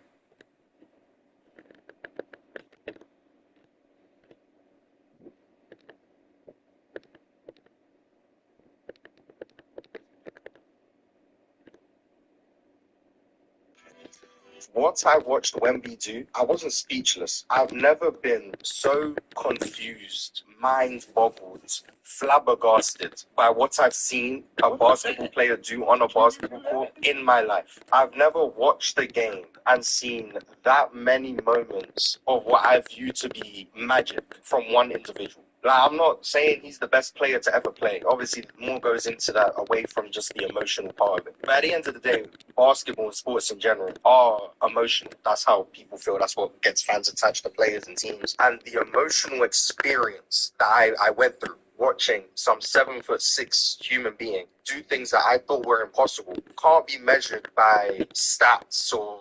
I'm not coming at pen when I say box plus minus, but like it can't be measured by those things. Maybe his box plus minus was 26, but what it made you feel, I think, is what I took away from that. What he did was amazing. I can't put it into words. I can't put it into numbers. I saw things that I didn't think humans could do, let alone 7'6" humans moving like that. And then I had my concerns, obviously, in the preseason about the turnovers. He averaged like 5 turnovers in 20 minutes. I was like, oh, Wemby's been turnover prone his whole career. And I'm not saying he's not going to be turnover prone this year. But what I watched, he never has to have a game like that again in his career. That, to me, is the limit of human possibility that I witnessed last night. Does it get better than that, Mars, in your estimation? Like what you saw last night, does it get better than that? That be impossible. So if it gets better than that, then I don't know what we're meant to do. Because what I just watched was a masterclass in basketball. Honey? So that girl gets on here and she says, "Where are the guys?" Oh my God, did you fart? What? Yes, did you fart? Me? Yeah. No. Oh, yes, you did. I never did. I never did. I don't do such things. You did. I said I never did. I smell it. That is not me. That is never me. I will never do something in my car. Please. You did. I I smell said it. I will never did. I will never do that. Please. I'm not a young boy. You're not a young boy? I respect myself so much. Oh, okay. And I honor my riders. I smell it. I never did. I never did. I will never do such thing. Oh, I smell it. I'm about to throw up in the car. Whatever you smell is not from my car. Remember the circle that we are. Anything can smell here. They can smoke weed or anything. I will never do something in my car. Please.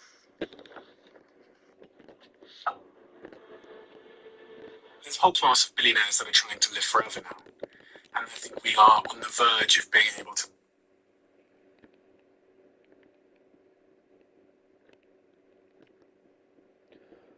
Alex O'Connor and Chris Williamson podcast. Extend life potentially indefinitely. Yeah, we're looking for the day. It's called escape velocity. Do you know about that phrase? It exists in astrophysics, of course, but the escape velocity for Earth, for example, is 7 miles per second. So, the escape velocity in astrophysics is the speed that you launch something so that it never comes back, no matter how hard the gravity tries. Okay, so every object has escape velocity. Escape velocity in aging is the idea is there's a generation yet to be born, but in the very near future, who will not only live longer than the previous generation. So here's a cleaner way to say this. Every year, you can expect to live 1 month longer because knowledge about human physiology has gotten better. Okay, just think about it that way. Yeah. And so we know what to eat, what not to eat, how to exercise, how to not over-exercise, how to maintain your health, your health and physiology. All right. There will come a day where every year that you're alive, medicine has figured out a way for you to live an extra year. That's the escape velocity. So every year you live another year. And after that, it could be every year you live 2 years. So that's the escape velocity. So it's not just everybody lives forever today. It sort of works its way into the population.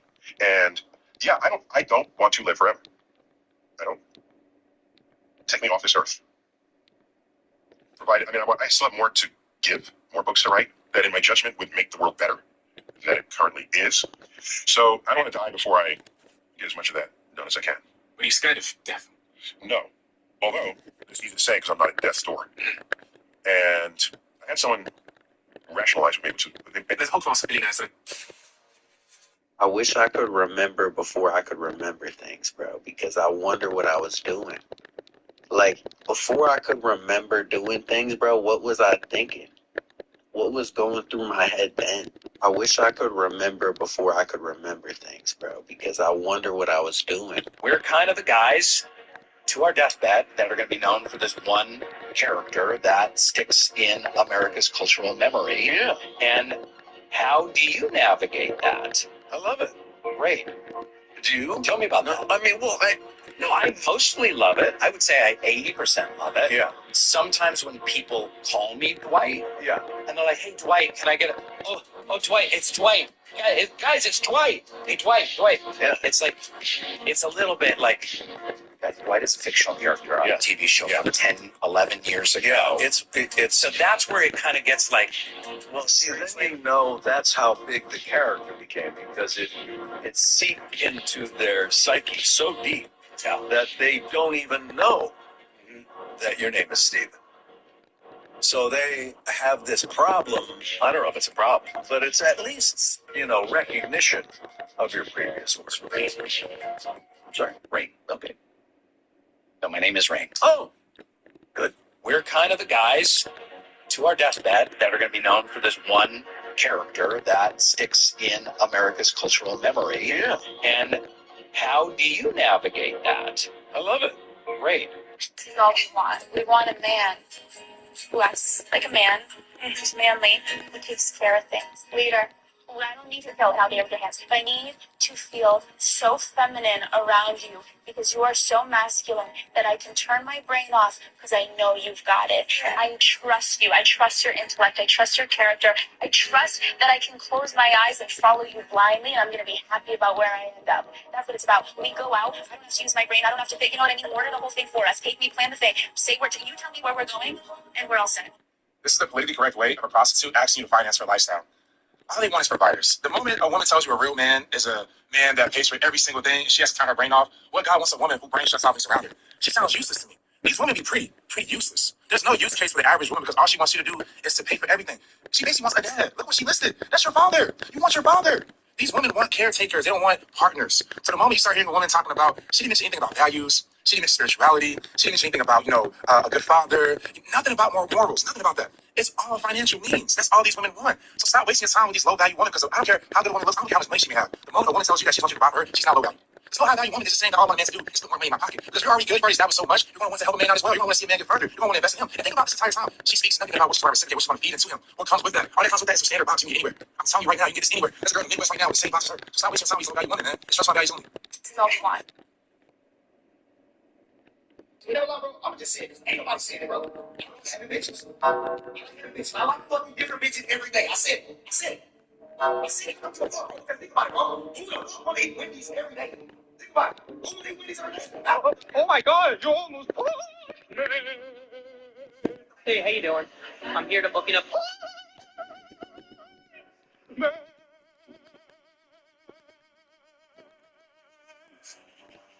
Okay. Thank you. For tomorrow. What are you so mad? Oh my God, you're so mad. Oh my God, you almost. What am I doing wrong? I'm just singing a song.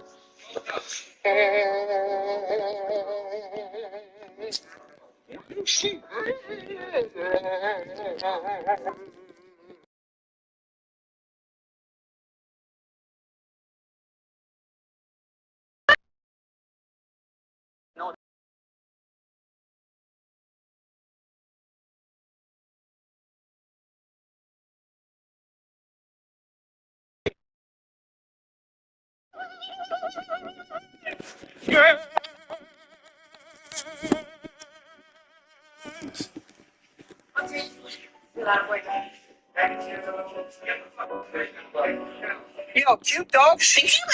Yeah, man, I'm actually a really big fan of that guy. Oh, really? You know that man eats babies, right? What? No, I've never heard of this. Really? What have you been? Andrew Nimhart.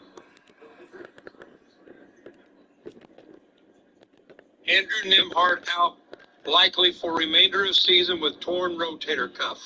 Mikey. That's what it's saying. Google it. Oh, yeah.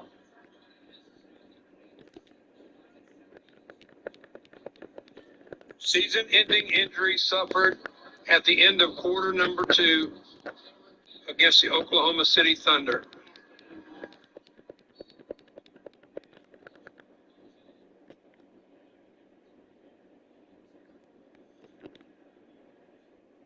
Andrew Nimhart. Andrew Nimhart out. Okay, training. All right. And then, is there a drug test? You gotta pass a background check. Looks clear to me. So no drug test. No drug test. Hey, right? All right. I'm on board. Okay, training. All right. And then, is there a drug test? You gotta pass a background check. Looks clear to me. So no drug test. And if you're a man out here who's healthy, successful, you're making good money, kids, by the way, you're always going to be that successful option. So, right? They may go here just with them. I got those. They're always going to have you in their mind as the one who they can settle down with because you're the one that's really hustling. That dude over there just smacking her cheeks, he broke for real. He be using her car, she be paying for all the stuff. She know you're a real man. What This supports one of my theories. So he goes on to say, like, nah, you crazy. Essentially, you think I live my life this intentionally to give it to a harlot? No, no, no, no, no. No, no, I'm not gonna play. You're not gonna have fun with Tim, Dick, and Harry over there. And think I'm gonna save you. But this supports my theory. I remember there was a time on TikTok where a lot of bad bees, that's how, I don't call them the D word, but that's what they call themselves. They were like, why, like, they were pulling up all these rich men who married the plain Janes, who married women who, the women weren't ugly, they were, as a matter of fact, they were all on average, but they just weren't considered bad bees. Like, why are they marrying the plain Janes? I specifically remember this topic on TikTok, and this supports my theory. Like, when you see these rich dudes marry these average-looking women, or these averagely attractive women, where you think, I look better than her, or, he doesn't want to marry a girl who's been on yachts, because a girl who's been on yachts is fine enough to have been on yachts. You understand what I'm saying? It's not hard to find out she's been on yachts.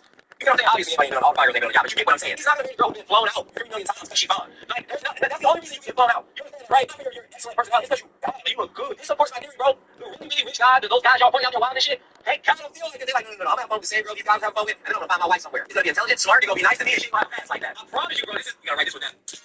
Perfectly obvious that the universe is a system which is aware of itself. In other words, we as living organisms are forms of the energy of the universe just as much as the stars and the galaxies.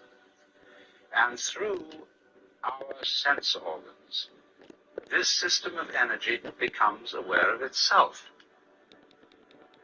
But there's a puzzle in this, which again relates back to our basic contrast. I still think about booty, but I'm not in the streets now. There's a lot of butt out here, a whole lot. Female butt. But I ain't gonna lie to you, man. The other night ago, I was sitting there in the pig thinking, and just out of nowhere, man, my man went back into the penitentiary. And I was thinking about this one in particular. So his name was, he had jet eyes, green eyes, nice women, slender, big, got butt. But I sit there and wonder how he was probably doing in prison. But the last time I remember him, I was coming from a child. He didn't go to jail. And he was laying there on his stomach. And I was on the cheek. And they was cutting them cheeks, right? And when I walked past the door, he grabbed her sheet and tried to cover that big old yellow butt. And I'm like, shit. And what the hell I just saw him? And without makeup, eyeliner, and all that, he looks like a woman. So I came back, I said, you called me? He said, no, I didn't call you. I said, yeah, you did. Rain like that, with that all poke up in the butt. I still think. You said you lost both your parents in the last 5 years. Yeah. As someone that knows so much about the universe, objective truth, and reality, how do you contend with grief in that scenario? But also, how does that change you in any way? It did, a little bit. Not as much as I thought it might have. My father was 89 when he died. That was 5 years ago. My mother was 2 days shy of her 95th birthday. So so I'm putting myself right between them in my life expectancy. I think I'll get to 92. It's the average of those two. So when you die at that age, it's sad, but it's not tragic. So that's an important distinction for me. A tragic life is a life that could have been lived, but through act of war or negligence or negligence of the person or of others, the life is cut short. Then that's tragic. It's a life not fully lived. But if you lived a full life, they were married 50-something years, it's sad, but it's not tragic. In fact, it's not even sad. It's something to celebrate. And so I miss them. I miss them more than I thought I would, because they carried quite a bit of wisdom. My father was active in the civil rights movement. My mother was a gerontologist, so they both cared very deeply about the plight of others. And I'm their son, the astrophysicist. So I go off with my head in the sky, but I was anchored into the human condition. And anchored to think about it, to care about it. It's your argument. What the fuck is he talking about? When I encounter things in modern life, I wonder what my mother would say about that. I wonder what insights my father, and they're not there. I don't have them for that.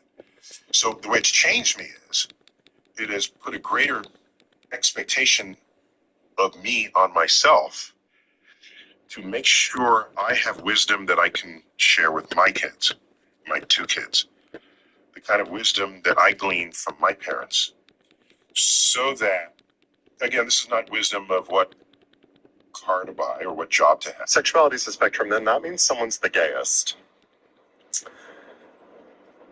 And I'm not going to rest until I find them. Sexuality is... 1, 2, 3, 4, all the time stop, power. 1, 2, 3, 4, all the trying to kill me. I see, on my wrist like a shotgun. Money, money, money, money, running through my summertime. 1, 2, 3, 4, all the time stop, power. 1, 2, 3, 4, all the trying to kill me. 5, 6, kill me. Trying to kill me. 2, 3, 4, all the trying to kill me. 5, 6. On my wrist like a shotgun. Money, money. Yeah, that's how we do, you know, who you hit me. You get scared on here, you lack. Why you lacking away?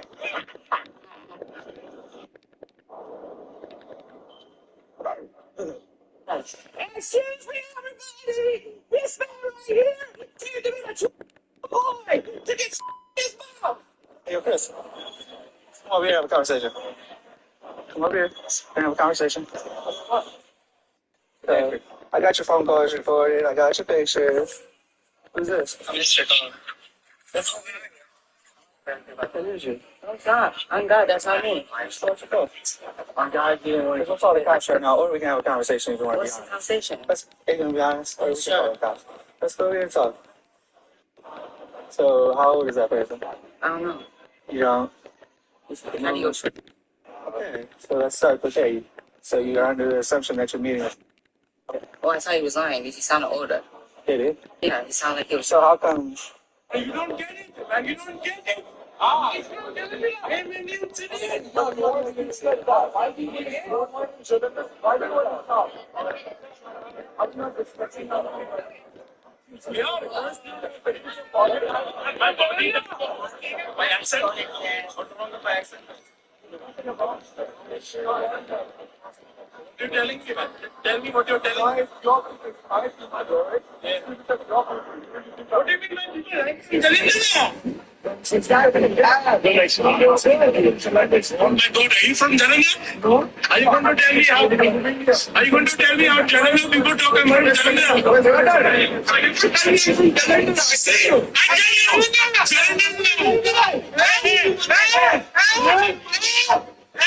I see you. This is cool, but it's not. No, it's not. Okay. Yeah, you go.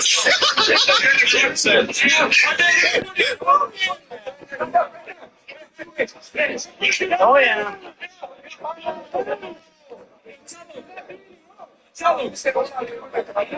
Yeah, buddy. I am friends with that guy. Yeah. I don't know those guys. Blur my face. Yeah, I got you. It'll be blurred. It'll be blurred. Now, I know. You have a phone? Everything goes. Everything goes.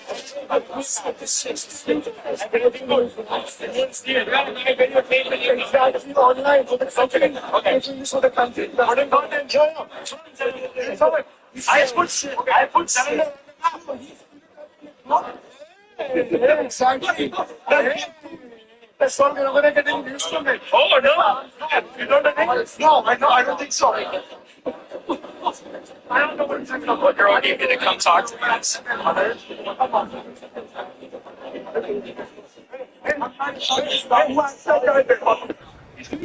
I mean, you show. It's not doing nothing wrong. I'm not saying any points. Why is it up to us? Not my bad. Your organization is there. You typing ice cream that area. What?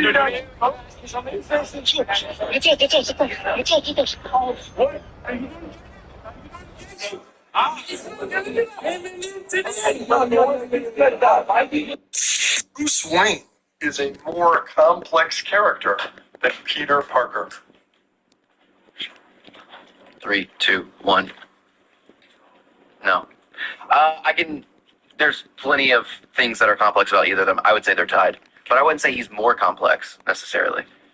Yeah, I feel like it's a close battle, but I feel like there's just something more interesting with Bruce Wayne and his mental stability, his mental health, and that whole commentary on it. Sure. It's really interesting. It's not something that Peter necessarily deals with for the most part. There's some It things depends that on which adaptation we're There's talking some things about, that too. Peter deals with that Bruce normally doesn't. Yeah, no, like that's a good with point. school and college and girls and like the life balance and stuff like that. Yeah, this is a weird thing to bring up in a conversation about Batman and Spider-Man. Have you seen Andor? Of course. Okay. You know the Stellan Skarsgård speech? Monologue. Then Yes, the unbelievable should be used in acting classes. Absolutely. You mind if I test the speaker? Yeah, go ahead. It's time for the percolator. Mind if I turn it up? Absolutely. Percolator. It's time for the percolator.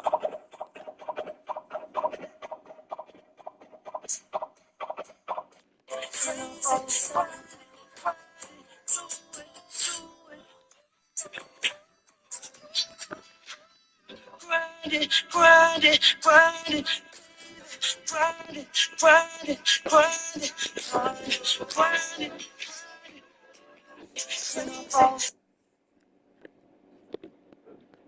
His whole thing is this balance between suffering and pleasure. Yeah. Is that even a tiny microcosm of suffering is so great that it outweighs any amount. You call it like an asymmetry argument between pleasure and pain.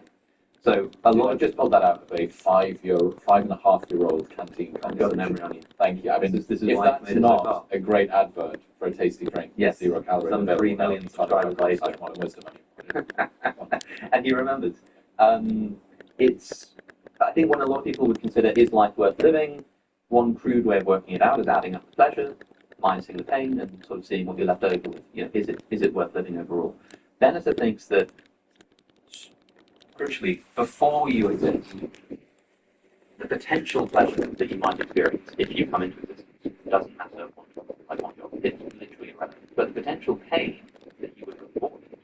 Dumb, slow bitch. And he tries to prove this through some sort of intuitive thought experiments. For example, there are no conscious beings on Mars, right?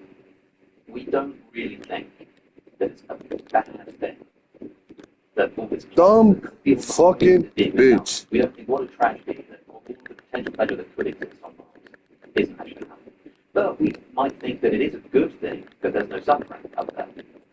And some people hear that kind of example and go, yeah, that makes sense. Some people go, well, no, I am sad that there's no pleasure. It's sort of an intuitive thing. He also... Dumb fucking one other way of bitch. thinking about this, at least for the imbalance, might be a question, which is, would you take 5 minutes of the worst imaginable, conceivable suffering that you could experience if afterwards you got to have 5 minutes of the best possible bliss? I mean, I don't know what you guys would do. You wouldn't take it? No, I think that's... I don't think I'd take 5 minutes of the best possible bliss. Anything. Your life. The rest of your life. Expectation. Yeah, you'd just be... You just feel empty. Well, I mean, that's another asymmetry. Yeah. That's an additional asymmetry. And that actually might be just a sort of good response to this kind of thought experiment. What Dennis was trying to say is that most people would say no, and so crudely, it seems like the suffering kind of counts more. But as so much philosophy does, it kind of relies on intuitive, your sort of feeling of a sense of negativity bias and loss of another way he talks about, and crucially, this is only before you exist, right? Once you exist, your pleasure is good for you and your suffering is bad for you. But before you exist, in fact, other people have a choice about whether you do or don't. Yeah. Before you exist, for someone who doesn't exist, them not experiencing pleasure is not bad, but them not experiencing suffering is good. And so before you're born, the only moral calculus is the goodness that you're not suffering. And so that's all that should be taken into account. It's good that you're not suffering, let's not bring that into existence. Another sort of line of reasoning he goes down is a kind of like a right space approach, where he says, suppose, for example, that if I were to like break your arm, you would get an encyclopedic knowledge of philosophy or something. You might, if I gave you that option, you might think to yourself, like, you know what, I think that's worth it. Probably it's definitely worth it for me. I'd take that. However, even if I would actually prefer that, if you didn't ask me first, if you just did it, like, you don't have the right to do that, right? If I found you in need of an ambulance and the only way to save your life somehow was to break your arm, then I think most people say you should do it. But if by causing you suffering, I can not save you from worse suffering, but bring you something good, most people think that I don't have the right to inflict that suffering on you, even if it's ultimately worth it. So the benefits are the same thing before you're born, right? You're allowed to inflict suffering to prevent worse suffering, but you're not allowed to inflict suffering on the promise that there'll be some good that comes out of it unconsensually. Because what you're essentially doing is causing a bunch of people to unconsensually experience masses of suffering. No! Some people actually try to sue their parents for wrongful birth. That's actually happened. If you're Bennett's half killed. Yeah, exactly. So the asymmetry thing is quite important to Bennett's half flavor of animation. You can have animationalism without it. You can just say life consists in more suffering. And if you think it's consists in more pleasure, you've fallen for the Pollyanna principle, as I think they call it, which is the idea that we tend to remember the good stuff more than the bad stuff. It's sort of rose-tinted view of the past. Most people, said Bennett's half, like vastly underestimate the extent to which their life goes terribly. They like sort of in retrospect, you know, it's all good. But if you actually were to live through it again, you would realise that every moment it was going very badly. He then after convincing you that you're, he sort of says like, you know, it doesn't matter how much you suffer or experience pleasure in life, it's immoral to bring people into existence. And after convincing you of that, he then says, but just so you know, life is actually, it does actually contain more. And this detour into disability ethics, or metaphysics, I suppose, is sort of part of this case. You know, these menial sufferings that you don't even notice. It's not. You shouldn't have been here. You should be upset that you are here. And by the way, the fact that you are here also is a reason for regret. Yeah, it gets a little bit tricky because, like, once you're here, I mean, the inevitable question for David Benatar is then why don't you just think we should kill ourselves? And David Benatar, in a footnote, compares this to going to a movie and when you're about halfway through, thinking, like, this is kind of a crap film. It's not bad enough that I'm going to leave now that I'm here, but I kind of wish I'd never come in the first place. That's sort of his position on life. He's How robust do you think that is as an answer to why shouldn't I just kill myself? I think it doesn't really work very well because I'm quite suspicious of the asymmetry argument, like anyway. So I think that a case that sort of makes life not worth living, therefore not worth beginning, will inevitably create a powerful argument for not continuing life. Venetia, like, is, as far as I can remember, quite sort of staunchly not that. But I'm not so sure that they can be so definitively separated. Has someone taken that? Is there a suicide cult philosophy? There have been examples. I think Camus talks about a few examples at the beginning of the Myth of Sisyphus, doesn't he? He sort of mentions, I think, like one or two examples of some philosophers who like rode a tract. He mentioned, I can't remember who it was. He mentions who rode a tract and then killed himself in order to like bring attention to his work, but it didn't work. So no one liked the work anyway. Philip Mainlander killed himself, but I don't know if that. I can't remember if that's what he's talking about. I can't remember who Camus talking about. But no, you tend to find that people who are genuinely committed. I mean, Camus says in the Myth of Sisyphus, "For the man who does not cheat, what he determines to be true must determine his action." So if you become convinced that life is not worth living, and you're like certain enough of that in order to kill yourself, then you're probably not going to sit around writing a book first. So it's sort of like self-selecting. Yeah. It is an interesting sort of evolutionary deselection for views like this and for views like antinatalism. Yeah. And again, Benatar addresses this. It doesn't affect the truth of the claim, but it means it will never take off because genetically it's cancerous. Exactly, yeah. Which in reverse is the explanation, I think, for the general optimism that sort of just only the optimistic throughout all, exactly, to some degree. I mean, there are people who are not optimists, but they're not quite pessimistic enough to fully commit to the bit, as it were. And if they are, then they select themselves out of the meme pool. I had a conversation with a gentleman who his entire theory of human evolution, or human cultural evolution, is that human culture is almost expressly built around helping people to not take their own lives, and that our system is too. And we got halfway through the episode, and it's the only time this has ever happened. He bailed out of the episode partway through, and had a bad night's sleep, and he felt like he wasn't making it. And I thought, well, that's kind of on brand for somebody who had this sort of a worldview that everything is about avoiding things going badly, that partway through an episode about it, he decided that it was going so badly that he didn't want to continue. Yeah. Another thing Camus says is that the meaning of life is literally whatever is keeping you from killing yourself. Yes. You know, and I think that's more or less true. Why don't you kill yourself? Yeah, I think that there are most people who engage with that topic do so on an emotional level, and that's the motivation for these kinds of thoughts. There are people who are just like intellectually interested in the worthiness of life, like whether it's worth living, but that very rarely is actually what's going on. I think when people are seriously struggling with this, and so I know it makes it a sort of difficult philosophical terrain. But I think that people who are just interested in it intellectually often will appreciate someone who can just forthrightly discuss it. You know, because a lot of the time it's like, you know, you open a YouTube video that's going to discuss abstractly the philosophy of suicide, and it opens with a helpline, so way to give away your position. You know, like it's.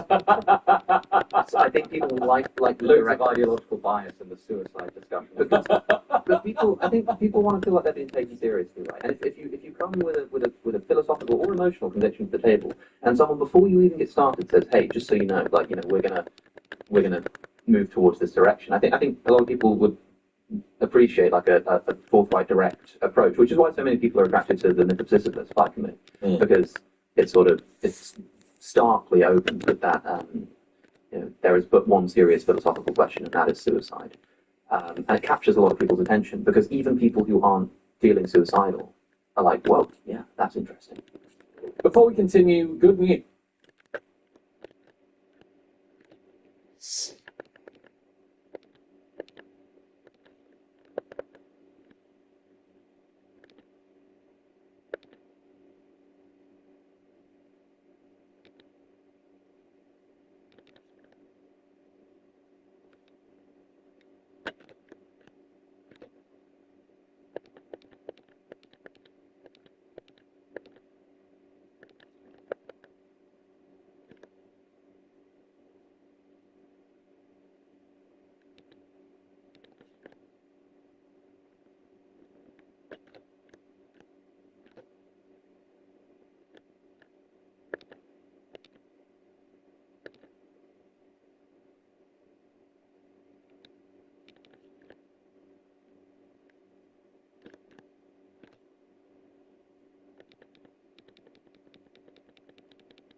It's quite cowardly.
wig on, throws on a dress. Everyone's like, "You go, girl, live your truth." But if a guy wears a 2K, everyone just laughs at him.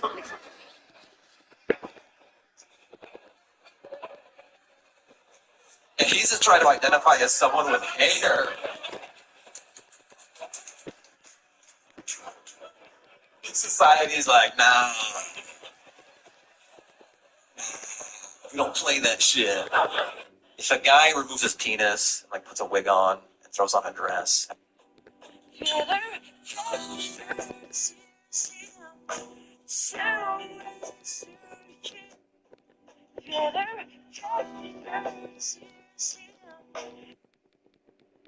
Don't worry.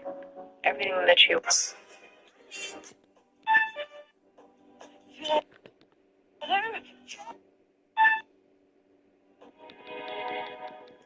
Yo, What's up? hey, hold on, where you from? LA. What you be doing though? I'm in school. Type shit. Hey, but can you do me a favor real quick? What? You might as well skip me, no thank you. Oh, yeah, no, you're dismissed. Press the skip button, no thank you. Yeah, Like, we don't want that. like press Thank the you. skip button, no thank you. That's why your music. That's why your music career is failing. Yeah, cool. Press the skip button. Yeah. I ain't never seen you a day in my life. Okay. That's probably because I'm not a rapper, nigga. I play the bass guitar for one connection. Right. And we never see it. You don't even gotta see me. Feel me? I'll make the bread. I don't care. With no furniture. Nigga, I'm at an Airbnb. What are you talking about? Press the skip button. No, thank you. You don't want to talk to a You don't want to talk to a fake Instagram model. Right. Your butt cheeks are glued together. Next. What? What does that mean? Glued together with doo-doo crust. Next. Piss on neck ass. Long neck ass. Next. Are you trying to talk to somebody that don't want to fuck with you though? You're obsessed. We don't want to talk to you. Dismissed. Who am I obsessed with? Who do you think you is though? Dismissed. Your music career is failing. Rappers, NBA players. Next. Are you lying? You don't talk to no NBA players. You don't talk to no rappers. You don't talk to none of them niggas. You lying, trying to look cool right now. Show me one NBA nigga you fuck with. Show me one NBA nigga you fuck with. Exactly. It was Captain Precious Skip. Exactly. Show us one album that you've made. I don't want you. I don't want to talk to you. I don't want you. What the fuck? Hey, didn't I tell you to press the skip button first? Next. Yuck. You styrofoam cup. Ugh. Such a hoodlum. Next. Next. Ugh. Can you leave? Gosh. Like, why are you still here? Make yourself useful or something. Yo. What's up? Hey, hold on. Where you from? LA. What you? It's crazy to me how many people just like go into work day in and day out without this like overwhelming full body existential dread. Like I work in physical therapy. I make okay money. Don't work too many crazy hours, but still, like I just never want to go to work. And like I'm gonna do it because I have to do it. But there are some people who don't feel this. And like I don't know if I'm jealous of the people who can just like turn their brains off and just work 5 days a week and not care, or if I feel sorry for them. Because on the one hand, life has got to be a little bit easier when you can just like go to work, make your money, come home, not feel too strongly one way or the other about it. But on the other hand, it's like you just resign to being a cog in the machine forever, and you're gonna spend a majority of your life doing something you don't necessarily want to do. Like there's not really a single job on earth that I want to be doing. You know, I don't dream of any type of labor. And you can call me lazy for that, whatever. But I'm just being honest, man. Like I don't want to spend my entire life having to find some type of way to enrich someone else just to give us work myself. I don't even know where I'm really going with this. Like I feel like the people that benefit the most from hearing this are never gonna be suggested in this video. But I don't know, man. If there's one thing I learned, it's that it wasn't the wage that's keeping me from not wanting to work. It was crazy to me how many people. What would be your dream acting role? The superhero. Which superhero? Yeah. Don't say Black Panther. Don't be cheap. Don't be No. Okay. I mean, definitely a Marvel, because I feel like Marvel like opens up too many doors for everybody that wants to do it. I want to be like the Superman version of a Marvel character. Oh yeah, they got one. Blue Marvel. He's been on screen. Nah, he ain't been on screen. See, I can be that too. That dude right there. Wow. Your favorite superhero that they have not done in live action? Oh, that they haven't done in live action? Oh gosh. Ooh, so many. Blue Marvel. Yeah, great pick. Great pick. I love this guy. Need him in the Marvel. Yes. Great pick. Oh yeah. We have to talk about the Marvels. Yeah. We will.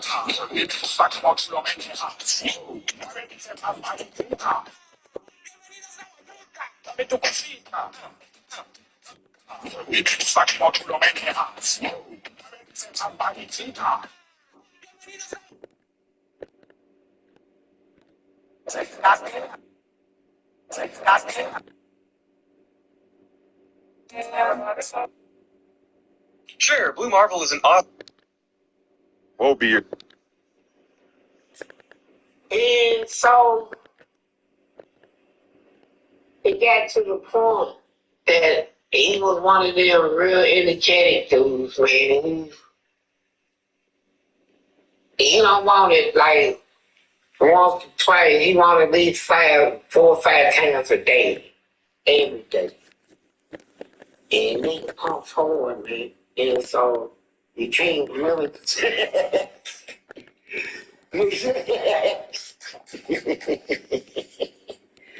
I said, and you can't, try to control this man so you learn it.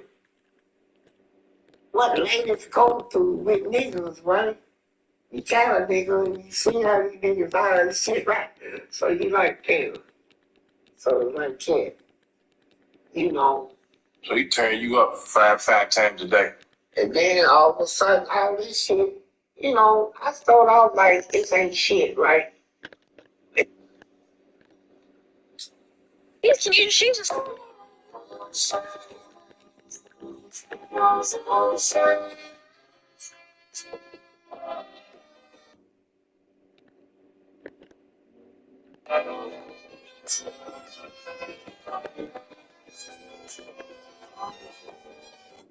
And also, bro, don't try to create a sexy version of a costume. Like Buzz Lightyear should never have his ass out. Tinkerbell, like Not have an ass. yeah, she kind of do. She do. She do. But Chucky, Batman, all of them don't got their ass out, bro. So you officers, There's no office. ain't no sexy officers. Just be a police officer. Like I seen a motherfucker with scrubs on that was cut to have their ass out. Let's just not do that. Will, I have a question, Will. How many likes do I have to get on this video to cut your hair? I'm a barber here in Salt Lake City. Like you cut my hair? Yes. How many Let me likes? see your haircut. I haven't gotten a haircut in a video. I'm the best barber in Salt Lake. How many likes? How many likes do I have to get on this video? 100K. 100K? Alright, good. Say likes. I have a question. What? When I tell people I don't want kids, they always say one of three things to me. One, who's going to take care of you when you get older? I would never bring another human being into this world just with the intention of them caring for me. That feels very selfish. Number two, you're going to wake up one day and regret it. Maybe, but I would rather regret not having something than have a child that I don't think that I want and then regret that. And number three, aren't you scared you're going to miss out on being a parent? I am going to miss out on being a parent. I know so many good, happy, loving parents that being a parent fulfills them in a way that nothing else could. I do not think that that is my journey, and I will never know. You cannot miss something that you do not have. We all miss out on something. Yes, I am going to miss out on being a parent. You're going to miss out on years of peace and quiet and being able to do whatever you want, minimal responsibilities and a lot of freedom. We are both able to have wonderful, different lives, and that is okay. When I tell people I don't want kids, they always say one of three things to me. One, who's going to take care of you when you get older? I would never bring another human being into this world just with the intention of them caring for me. That feels very selfish. Number two, you're going to wake up one day and regret it. When I tell people I don't want kids, Ford have any kids? Question mark? yeah. Currently no. A lot of people who don't want children unironically care more about a child's well-being and upbringing than people who are so obsessed with the idea of having kids in the first place. And I'm very sick of this narrative that people who don't want kids hate children. For example, I personally will not be bringing a child into this world because there are certain things that I physically cannot protect them from and I would not want to watch them go through. Like, I'm black. There's a chance that the child I give birth to will be a girl. And all those things coupled with the external factors that every single person on this earth who's not born into what will have to eventually go through, I just cannot fathom bringing a child into this world and forcing them to, abide by the system. And whenever you ask somebody who's so obsessed with the idea of having a child why they want to have children so badly, it always comes back to these very stupid and selfish reasons like, oh, I want a legacy. I want somebody to take care of me when I'm older. Oh, I want a little mini-me. It's like they never mention wanting to love a child unconditionally and help them develop into a functioning adult and support their dreams and support their hobbies and support who they are as a person. There's always jokes being made like, oh, if my child does this, I'm not going to love them. If my child decides that they're this, I'm not going to love them. And obviously I'm not talking about like your child being a fucking criminal or hurting other people. I'm talking about their identities and their hobbies and what they want to pursue in life. And it's because your love is conditional. It is definitely conditional. You guys do not actually want to be parents. You just want to have kids to say that you have fucking kids. And then like if they don't do what you say or do what you expect them to do, you'll just disown them. And that's the sad part. Children deserve unconditional love. Children deserve stability. Children deserve literally everything. They're like probably the most precious thing, and you guys just pop them out and treat them like a fucking tax break, and it's disgusting. One thing I've noticed about not having kids, to me, there's only one major downside of not having kids. And no, it has nothing to do with a nursing home or being a lonely cat woman, is that people don't take you seriously. Everyone expects people who don't have kids to be accommodating to their choice to have kids. happens is we get the brunt of the work when we don't want it, and we don't get twice the pay. And we're just supposed to be understanding, like, well, she went on maternity leave. That was her choice to have a baby. You better replace her with someone temporarily to take over that position. I'm not saying you have to fire her, but we need someone to fill in. It ain't gonna be me. You want me to take her role with not her pay? That's crazy. People think because you don't have kids, well, you have all this free time and you can do it. Yeah, but the free time is for me. There was a reason why I didn't have children.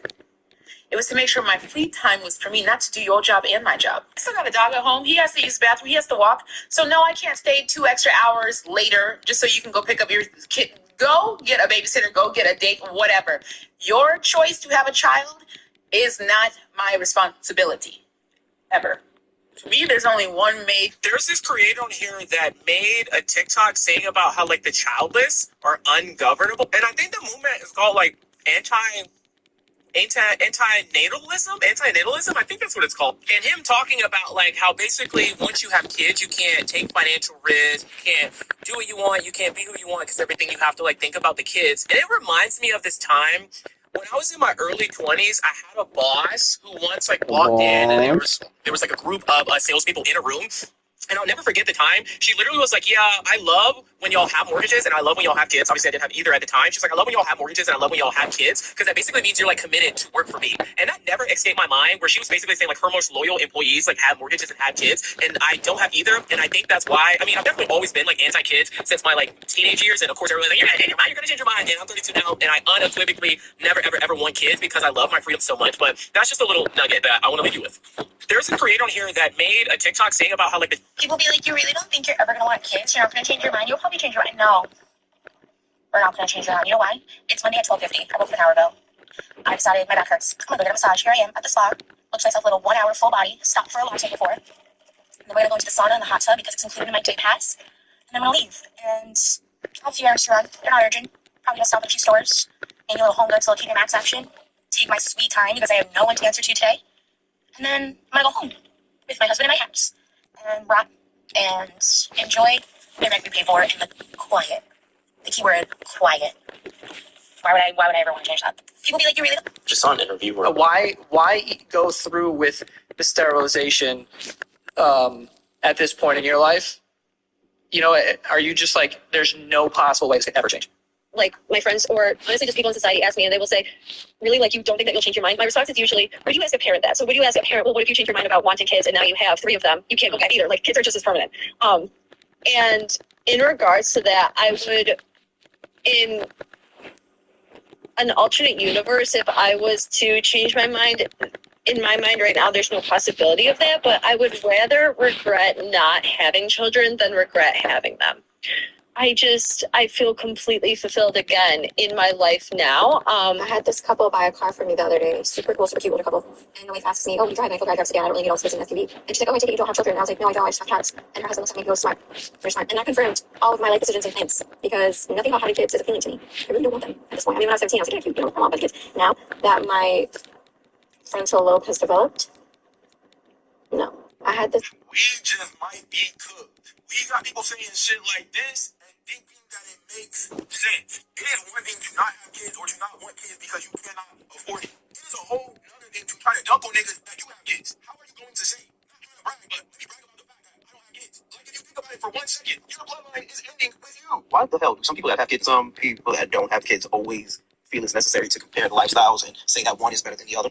It's like an obsession at this point. Look, man, if you're a parent and you love being a parent, you see the benefits of being a parent, that's cool. If you're somebody that doesn't have kids and you love not having kids and you see the benefits of not having kids, that's cool. But why do some of y'all feel the need to have to try and convince the other one that the way they're living is not a flex? As a father, what I see as a flex is going to be different than somebody that's not a parent. What's a flex to me as a parent is going to be different than somebody that doesn't have kids. Having my kids view me with unconditional love and like I'm the greatest person in the world. When I tell people I don't want kids and they're like, oh, would you adopt? Adopt what? A kid? Oh, would you marry someone with kids? When I tell people I don't want kids and they're like, oh, would you adopt? Adopt what? I knew I was living my life right when somebody looked me dead in my face after telling them that we were going to go to South Africa and like do Africa at least once a year, every year. We were talking about all of our vacation plans, and they looked at me and they said, I can't wait till y'all have kids, because so y'all can sit down. Because what type of hater ass I want you to be miserable ass shit is that? And with that, I am going to have a pool day with my girls. We're going to drink and eat until our heart's desire. And what? This is going to piss a lot of people off, but a lot of these kids are straight up mistakes. They might be viewed as happy accidents after the fact, and that might very well be the case for a lot of people, but they are whoopsies nonetheless. Honestly, that's completely fine. I'm a whoopsie. Lord knows some of my siblings are whoopsies. It just becomes an issue when you start projecting this sort of ideology onto child-free people. An example of this being that whenever I describe all the reasons why I don't want to have a child, the response is always, well, you're going to feel differently about that once you have a child. Bitch, I just told you I'm not having a child. These people act like unplanned pregnancy is like some sort of given in my future. Like, no, that's a you thing. Cope. This is going to piss a lot of people off. Every time I get on this app and like I go on like child-free TikTok and I see this person talking about like, yeah, I decided never have a child. Like I made this adult decision to never want to, prioritize something when I know that the priorities of my life don't align with children. And I love traveling and I love learning more about culture. I love being worldly educated. I love to sit down and read the news and educate myself on the political policy of the world. I love to like learn about the people. I love to go to dinners and I love to know like you're the exact person I want to reproduce. Like I'm so pro child-free, but it's like every time I hear a child-free person talk about their demeanor, their their education level, their like overall outlook on the world is the exact type of person I would want to reproduce. Like, and I look at them and they're also like beautiful genes, worldly thought, educated, and they're like, so want to bring the child into this world with everything else happening, and I don't want to give up a big part of me. That is so mature. You would make a great mama. And I respect that they're child free, but damn. Every time I get on this app and like I go on the child free TikTok and I see this person talking about like, yeah, because I never have a child, like I made this adult decision to never want to, Not having kids is not a flex. It's not a flex. I don't know. Maybe it is a flex because a lot of you can't seem to stop having children for any other reason than oops. Maybe not having kids is a flex because I feel like most parents that I've ever met in my life can't tell me why they had kids. Very simple question. Why did you have kids? What was the reason? You know what I'm most often met with? What do you mean why? It's just what you do. Doesn't surprise me that that person has a Muslim in their bio, that they are a Christian. Because you know how much you want to be a child is in a world with a dominant narrative to have certain people released. That your life will mean nothing unless you have children. That is actually a flex. Moving through your life with careful, intentional choices is actually a flex. Simply having children is not a flex. A lot of people have children. Elon Musk has children. Nick Cannon has children. A lot of serial killers have had children. I wish that we could collectively adopt the philosophy that it is better to live a life without children and then regret it than to have a child you didn't really want. There are a lot of ways to contribute to a child upbringing, and being a parent is not the only way. I'm actually a little tired of normalizing heterosexual Christian. Whenever somebody tells me, oh, you're missing out because I don't have kids, I'm like, you're covered in shit. You haven't slept in days. And your ears are ringing from the constant screaming. I think I'm good. Whenever somebody tells me, oh, you cannot look at this and tell me that you don't have baby fever. Ugh. I absolutely can. So please get it away from me. There is literally nothing appealing about motherhood and having a child. You cannot. I remember this guy was like really concerned that he was gonna get me pregnant, and then I turned to him and I was like, if I got pregnant right now, I would be in the clinic tomorrow. Like you would never have to worry about that. And then he got mad. Like, what do you want? I remember this guy was like really concerned that he was gonna get me pregnant, and then I turned to him and I was like, if I got pregnant right now, I would be in the clinic tomorrow. So because I don't have kids, people often ask me, but who's going to take care of you when you're older? And I have to remind them, given that it's no longer the 1800s and we don't all live on homesteads anymore where we churn our own butter, you actually no longer have to grow your own nurse. You don't have to birth them, raise them, put them through college, and pay for their weddings. You can actually just find one ready to go on care.com when the time comes. So because I don't have kids, what phase are you guys at in your marriage right now?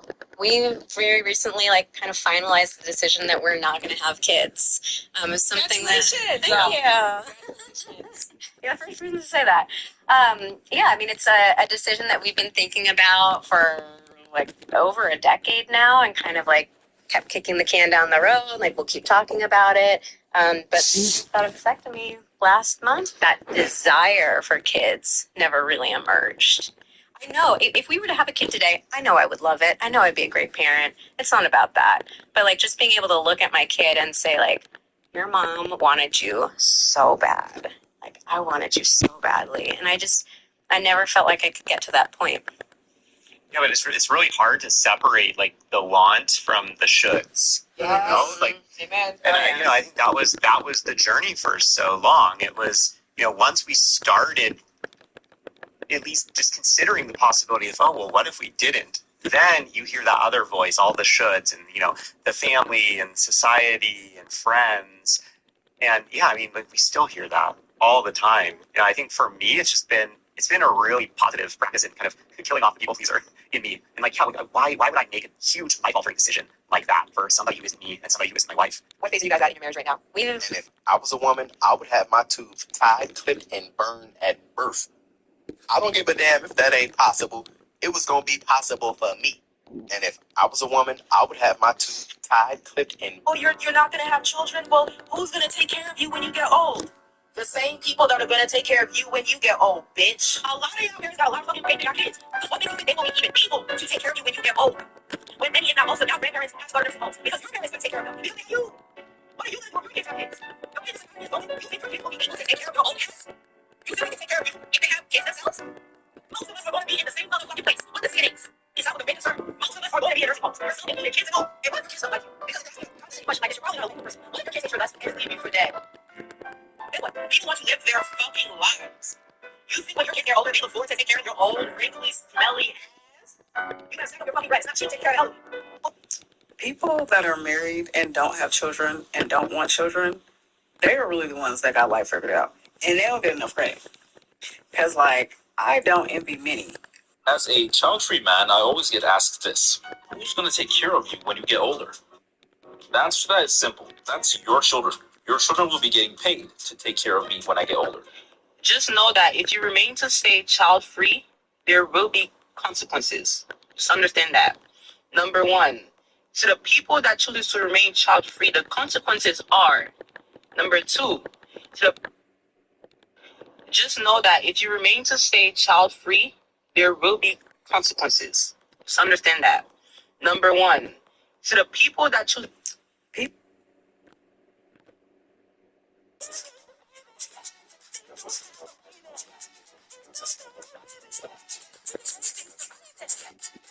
Just got back home from this birthday party where 3 women that were with me, they all have children, and I was the only one who is child-free. They were talking Fucking about God, being in fucking labor bitch. and raising their kids for like 90% of the time. And then I was just silent. I was just listening to what they have to say. But then they asked me if I have children, and I said, no, I'm child-free by choice. I don't want to have children. And one of them asked, why? I said, do you want to have a cow on your balcony on a daily basis? No, why? Because that's exactly how I feel about babies. Like, I just don't want to have them. That's all. There is nothing more than that. I just don't want to. To what she said, well, it's not normal. Most likely you just have some kind of trauma. Imagine somebody says that to you when they see you for the first time. Then she proceeded, well, you don't want to have kids only because you haven't met your person yet. I was like, well, my person doesn't want to have kids either. To what she said, don't you want to give the best gift ever to the man you love, his child, and like to continue his legacy? Like, no, I don't want to. I'm just so pissed off that even this might be kind of just got back home. This might be kind of dark, but it's a thought I was having last night, and it's kind of put me in this melancholy mood. Like, I'm 30, and I've come to the conclusion that I probably won't have children. Not just because I don't think I'm going to find the right partner or because I'm too old, but because when I look around at the world, when I look around at some of my close friends who have chosen to have children, even with people that are like decent partners, and like seeing what their lives have looked like, and then just, I just haven't been able to justify having children. I can't even remember what it was last night. I was a mom. It was a mom on TikTok who was talking about all of the wonderful things that have happened since she has had a baby and all of the positive things, because there's just a lot of negative things that people seem to focus on. And it is a big responsibility, and I'm not taking away from the weight of that. But I started really analyzing like my own decision, and it made me really sad, because I think at the end of the day, I do want to be a mom. I really, really want to be a mom. And it makes me so sad. And it's not even like I'm blaming anybody. It's disappointing, I guess, that at least the men that I've come across so far, who I've been very hopeful would be good partners for myself and potentially good fathers if I ever decided to have children with them, like one after the other, it's just been a huge disappointment. And I'm not putting this all on men. I'm not saying like do better, be better, like whatever. I mean, yes, I think we should all do better and we should all be better, but I just like realized like this is kind of a sad reality to be living in right now. I would love to be a mom. I would love to like take care and nurture another life, as big of a responsibility as that is. And it's just sad that like, and I I know I could just go and do it on my own, but I don't want to do that. Like, if I'm going to have a child, I want to have it with somebody who I see myself being with for the rest of my life and be in my child's life for the rest of their life. Like, is that too much to ask for? I don't know. Because I think all these debates on TikTok as to why people want to stay child free is irrelevant to me. I'm 28 with no children, and I feel like the only way I would bring life into this world, and the only real human reason why anyone should want to bring life into this world, is because you love someone so much, you guys become one, and you want to create an extension of you both. That's the natural order of life. I'm with this person. We love each other so much. We fulfill each other so much that we want to create an extension of both of us into this world as another human being. That's the only reason why anyone should ever want to have kids. I don't see any other reason to have children if it's not for that reason. All these debates on What the fuck are you talking about?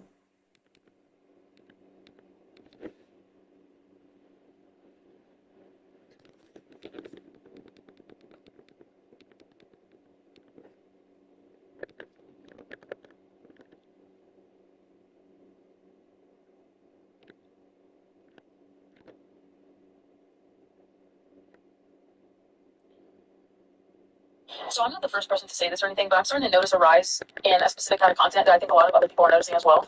The child free by choice content. And I want to say, first of all, I think it's absolutely fair game and totally fine if you want to center your identity on being child free by choice. And I understand that because as women, it's like something that's pushed onto us like the second we get our period. So I totally understand it. Like, it's never a passion of yours. You don't want to have children. It's your version of like dismantling the idea that everyone needs to have kids. That's fine. But there's a lot of these accounts that are child free by choice. And there's one specific one, I don't even know her name, but she comes up on the For You page all the time. And her whole shit is that she's like berating or stitching people, mothers. And like basically like mom farming, basically on her account and talking shit and making criticism videos, especially on stuff that really just doesn't need commentary or criticism. And I saw someone say this, it is absolutely rooted in misogyny. A lot of the takes that these child free by choice accounts have, even though they're women, are absolutely rooted in misogyny. And let me say this too, I eventually have kids someday. I'm not going to talk about this too in depth, but basically I work a job that I'm like around kids a lot. Being around kids 24/7 has really made me realize I don't want to have kids soon. I want to have kids a little later, more than I want to have them soon. I don't hate kids. I understand that they can be draining and taxing. That's no secret. And it's okay if you maintain that perspective. And that's why you don't have kids. I just think it's a little, like, I think we already got over this as a society a couple years ago. This used to be a big problem. Like, the way that people would talk about kids, like, they're parasites. And, like, at the end of the day, you guys, it's a kid. And you can pose it like you're criticizing parents. But a lot of the times I'm seeing this, like, anger and hatred, not just directed at bad parenting, but at kids themselves. And at the end of the day, you're a kid, they're kids. I just feel like you shouldn't really let a kid get to you that much, especially if it's not your own. So I'm not the first person.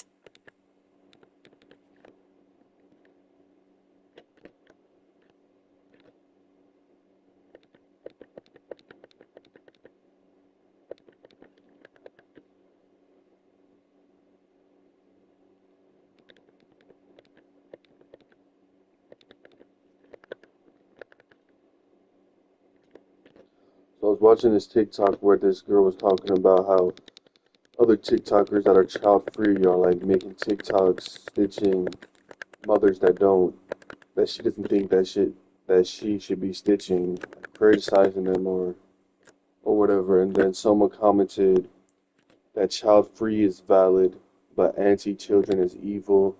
It's anti women. What do you think they mean by that? And would you agree with that? And can you try to steelman their argument?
Got home, I'm a little drunk, but I literally just saw a woman call the police. So I'm not the first person to say this or anything, but I'm starting to notice.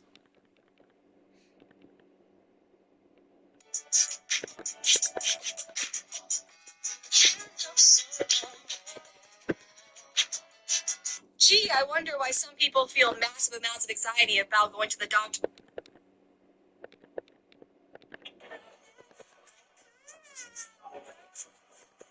You wanna know what grinds my gears? When my precious girl says hi to someone and they look at her and don't say hi back. It's not hard to say hi. It's also not hard to keep walking, which is what I do about 95% of the time. Now, number one, there is a very good chance that I neither see nor heard her. I can't speak for other people, but when I'm in the store, I 100% have headphones in and I can't hear anything. I'm also locked in on where I'm going and what I'm doing. I'm not paying attention to your child. That's kind of your job. Secondly, someone who has worked pretty much in every sector of customer service, the amount of times I have been berated, yelled at, brushed away by a parent who very specifically told me, don't you dare talk to my child, don't interact with my child, I would be hesitant to engage with them anyway. Because, and I'm sorry if you're not like this, but some parents get really, really mean, frankly, when you try and interact with their child without them initiating it. I also don't think that teaching a child that they aren't the center of everyone's world is the worst thing ever, but I digress. I promise you, we're not doing it to spite you. We're just living our own lives. You would know what grind. We want to dismantle the whole feminism. Yes, we do. We are anti-feminists. We've been anti-feminist the whole time. Then get the fuck off the internet and stop making podcasts. I am so sick and tired of these anti-feminist women profiting off of the labor of the women who came before them and literally fought to give them the rights that they're using now to try and push other women down. You are not anti-feminist if you are on the internet, on podcasts, independently speaking about world beliefs. You can't be anti-feminist if you are doing a thing. Do you know why? Because the only reason you're allowed to do those things and voice those opinions without the explicit permission of a man is because of feminism. You dumb. I guarantee you're also making money off of this podcast. That's not very anti-feminist of you. And their most pressing issue that they talk about in that episode is literally women paying for dates. The reason they're anti-feminist is because they don't want to pay for first dates. You're not anti-feminist. You just want to use all the rights that you have been rewarded while pandering to a very specific type of man. That's type of man, by the way, who is not interested in you because you are too loud. Because true traditional women don't do what you're doing. You're just a hypocrite. We understand the whole feminism. A really great new litmus test is absolutely how somebody reacts to the theft at the Louvre. Because just know if they react with like righteous indignation, they're a Republican. Because I literally just don't care. First off, I need a good old-fashioned museum eyes, just what we had in mind, just what we needed in these dark times. But also, yes, it matters what they took. Somebody stealing already stolen gemstones, I'm not losing sleep over that. Do I think there are things that would be more tragic had they been stolen? Yes, I do. But the gem and the jewelry that were specifically taken were all made from gem that were illegally stolen from African countries many, many years ago. And I know Republicans are like, it doesn't matter, they were there now. Great. And now the people who took them from the Louvre have them now. I guess we can all be happy if we're all saying theft is okay. Now, if you were hoping to go to the Louvre and see these, I think it's fine to be like, gosh darn, I wanted to, take a picture of them. Overall, I'm just much more fascinated in the theft itself and how apparently easy it was. But pretty much everything that was taken should have never been at the Louvre in the first place. And we have bigger problems. A really great new litmus test is absolutely how somebody reacts to the theft at the Louvre. Because just know, if they react with like righteous indignation, they're a Republican. Let's train so hard we're unrecognizable by January. Why do doctors call CPS if you do drugs or drink while pregnant if the fetus doesn't have rights and doesn't need to be protected? Everybody be kind to Allie. She obviously likes speaking about things that she knows nothing about. First of all, they don't. So let's say you're going to prenatal appointments, let's say you're going to doctor's appointments pregnant, and it is either obvious or you admit that you are drinking or doing drugs while pregnant. So honestly, they can't do anything. In fact, if a pregnant person or somebody that you think is pregnant walks into a bar in order to drink and you deny them, you could actually be sued and shut down for discrimination. So they can't do anything because the fetus does not have those protections. Same reason you can't take out a life insurance policy on a fetus. Now, what they might do is flag you or your case because your behaviors while pregnant could indicate harmful behaviors to a child after you give birth. Like if you are passed out drunk every day of your pregnancy, they might assume that you're going to be passed out drunk every day as a parent and not be able to parent your child. But it's only after you have a child that CPS is called any intervention can begin. Because despite what you guys like to say, a fetus is not a person. Why do doctors call CPS if you do drugs or drink? And this is while pregnant. And this is why so many victims do not come forward. As a man who sent a Facebook message saying, "So I you," to a woman 6 years after he sexually assaulted her in college in Pennsylvania, was sentenced on Monday to 2 to 4 years in prison. With a confession, he was sentenced to 2 to 4 years. The exact amount was a matter of months. With his lawyer calling the sentence very thoughtful and compassionate. With the victim, Shannon Keeler, telling the courts on Monday that the messages only reopened wounds she had long carried over the assault, which went years without being prosecuted, saying the system meant to protect me protected you instead, saying she spent 2 years pushing, begging, pleading for police and prosecutors to take her case seriously. She reported the assault. She had evidence collected. She was told by law enforcement that there was not enough evidence and that California, where the perpetrator lived, was too far away for investigators. He admitted what he did. He was sentenced to 18 months. And people wonder why women don't feel safe. And yeah, she got arrested. Desperate people will take desperate actions. Us getting engaged. Cute. Love it. Feel like we could have ended there. Ugh, the rando in the back of all of our photos. And then they show all these pictures of this poor man who even looks like he tried to get out of the way. Man, I hate it when I go into public and the public is there. First off, your photographer just did you dirty. That is a conversation that you need to have with them directly. Because literally any photographer that's not trash could have just removed him from all of those photos. People were literally doing it in the comments in like seconds. Your photographer did you dirty. But secondly, he seems like he's doing everything he can. He seems like he stopped. He didn't go across the bridge. He noticed what was happening. He moved to the side. It seems like he kept trying to like scooch to the end of the frame. Like, what did you want him to do? Jump in a bush? Or completely turn around? Unless you are completely off grid, which we already know you're not because you're posting on TikTok. So it has now been confirmed that food stamps will not be continuing into November, with other influencers that I follow that I like announce that they're pregnant. I unfollow them. It's not really a reason to cut off someone's content. I've been creating for 12 years now, so I understand parasocial relationships. I've been there on both sides. However, this opinion terrified me. It terrified you. Now, she's talking about how people have come out and said that when one of their creators that they watch a lot gets pregnant or has kids, they unfollow them because they no longer release their content. And she's like, I've been a creator for 12 years and this terrifies me. Now, I do understand you being scared for like your livelihood, your career, so to speak. We all also have to understand that social media is inherently different. People follow and invest their time in people they relate to, have things in common with. And while it's certainly not the case every time, what we see happen often is that as soon as a creator gets pregnant or has kids, their content basically completely shifts into pregnancy content and parenting content. Things that you might not relate to if you are neither one of those things. And to answer the earlier question, is that a good reason to unfollow someone's content? Everything's a good reason to unfollow someone's content. Because at the end of the day, nobody is owed views or engagement. Other influencers that I follow that I like announce that they're pregnant. I unfollow them. Is that really a reason to cut off someone's content? I've been a creator for 12 years now, so I understand parasocial relationships. I've been there on both sides. However, this opinion terrified me. It terrified you. And shocking to no one, that piece of shit JD Vance, how women can be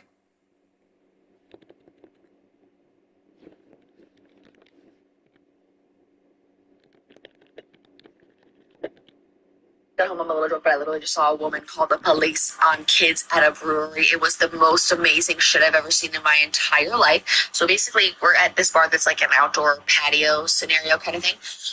And then there's 4 unattended children, ages like, I don't know, 10 to 14 it seems, okay? They didn't look like they could be in high school, but they definitely looked like they were like in junior high or something. And they're on this patio, and they're not, there's no parents around, okay? And they're starting to get unruly. Like, they're starting to damage property. They're starting to, like, try to, like, carve into the fucking wood on the patio with bricks and rocks. And they're trying to, like, kick the Adirondack chairs. Like, it's getting ridiculous, right? So there's this woman, and she's like, where are your parents? Who are you here with? Like, trying to get them to find out who she's here with. And they're One of the best decisions I've ever made. You know what I find so interesting about the topic of women being child free, which I am, is that everyone is always like, oh my god, after you have a baby, after the newborn stage, you get, your life is still going to be good, or, you'll get your body back after children. It's like, I already have the body that I want. I already have the dream life, or your life still can be great, but I already have that. Like, why would I want to interrupt that or add something else to that that one gives me more work and two changes everything about your life? Why would I want to change my life? I don't know. And like, so many men and women look at child free people and they're like, oh my gosh, can all my women in their 30s tell me what it's like to not have kids? Hi, I'm 33 and I have no kids. And I have no kids by choice. And I don't want kids. I personally don't think this creator did anything wrong having kids in her 30s. I don't think there is a perfect time to have kids. I don't think you'll ever be ready to have kids. As long as you wanted kids, then you're good. You're solid. The kids are going to be just fine. You're going to be just fine. But me personally, I don't want kids. I've never wanted. What are you talking about? what you know.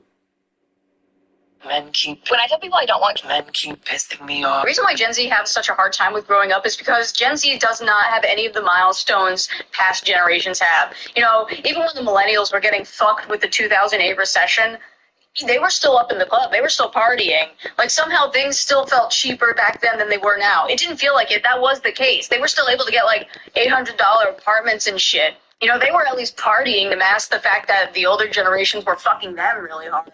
And Gen Xers, boomers, they keep bragging about how they had fucking 5 kids by the time they were 18, and they didn't even need to go to college to get their big-ass, well-paying job.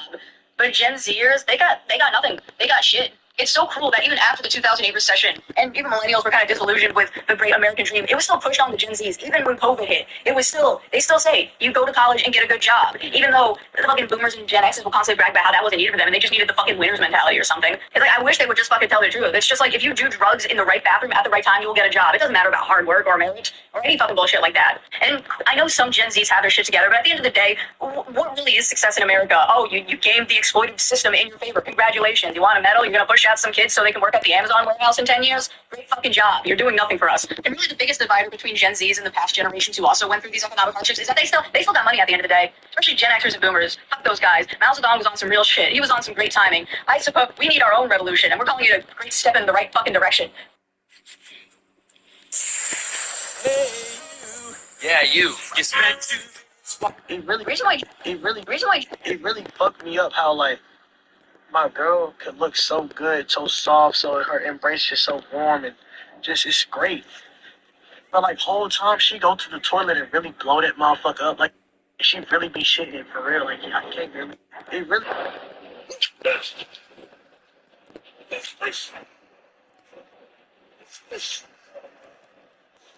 Straight women really love to say how sexuality isn't a choice because if it was, they would choose to date women instead of dating men. But apparently none of these straight women know a single bisexual woman because bisexual women do have the choice to date women or men, and over 95% of them choose to date men.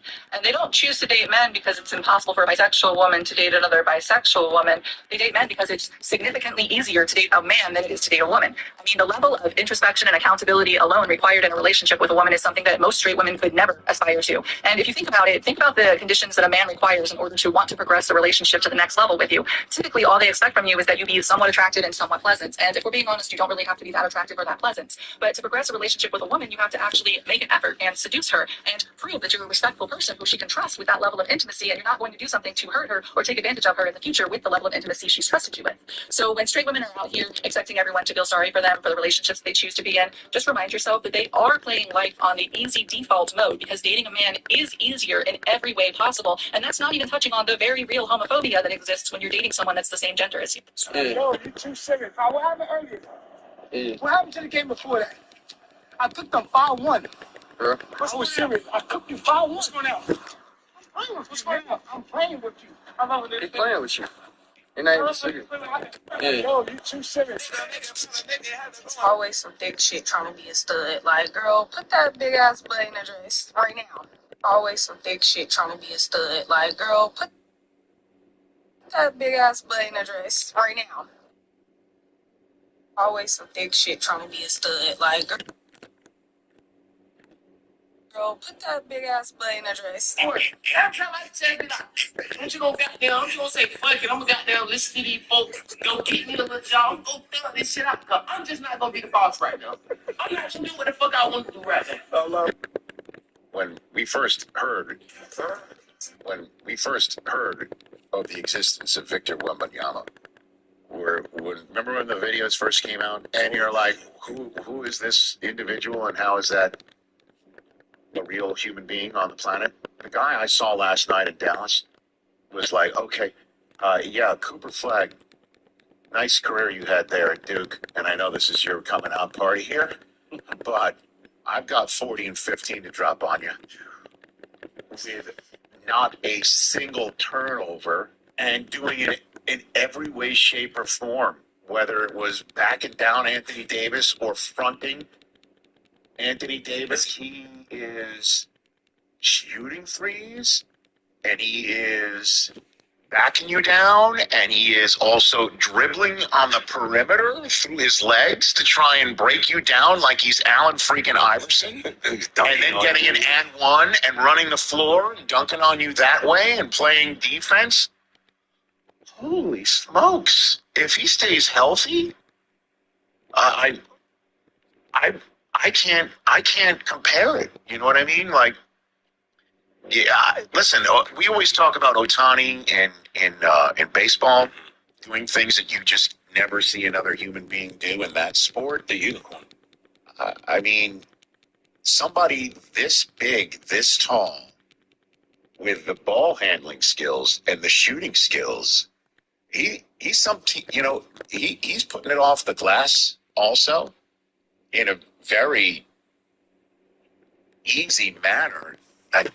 Does that look like sometimes when he puts it off the glass in that uniform, like he's the big fundamental? What we saw last night. What the fuck is this Wembanyama retarded ass game? as eye-opening as it gets, and I understand he's done this before, but it's the most points scored in a season opener by a Spurs player ever. He's as dominant as they can come.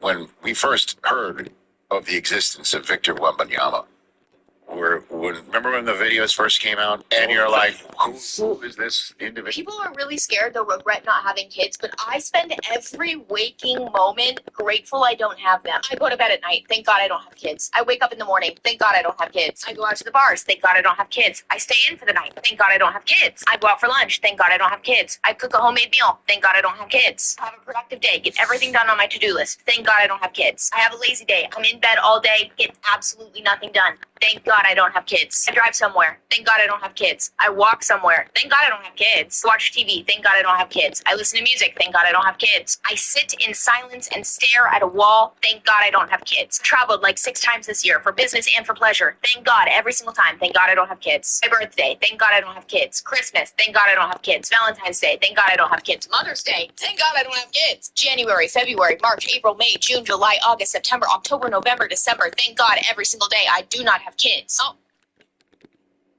One single day passes where I feel like my life would be better with kids. Not one singular day. My life is always better because I don't have them. Truly and honestly, every single day I have this thought, thank God I don't have kids. People are. This is your daily reminder. The world hates child-free women because the world hates free women. They hate to see women that have not fallen into the line and the molds that the patriarchy has set. Women who have chosen to rebel and fight against stereotypes, they hate. It's not the fact that you're child-free, it's the fact that you dare to do so. It's the fact that you have the courage to even live outside a patriarchal stereotype. Women like that are usually fought. And that's why the women who have subscribed to it, I'm not saying that every single mother is a pick me and male center, that's not what I'm saying. But being a mother is what is expected of every single woman via the patriarchy standards. So when a woman decides not to embody the standards that have been created to tie her down, she's hated, not because of anything else than the fact that she's free. Child-free women make the patriarchy feel powerless because there is no form of control. Children are used by men as a form of control. That's why a man will tell you that he has trapped you. You will forever be in your life because you're his baby mama. No matter even if you divorce him, he will still be in your life because what? You're his baby mama. Children are weapons for the patriarchy. That's why a man, you understand what I mean? And that's why men sometimes will tell women, who wants you? You already have 2 children, and the only one who's going to stay with you is children. No man can take care of another man's sperm. Nobody's going to take care of another man's seed. All these things, men use children to make women behave in the way that they want. Child-free women cannot be blackmailed or tied down, and the patriarchy hates not having any kind of leverage.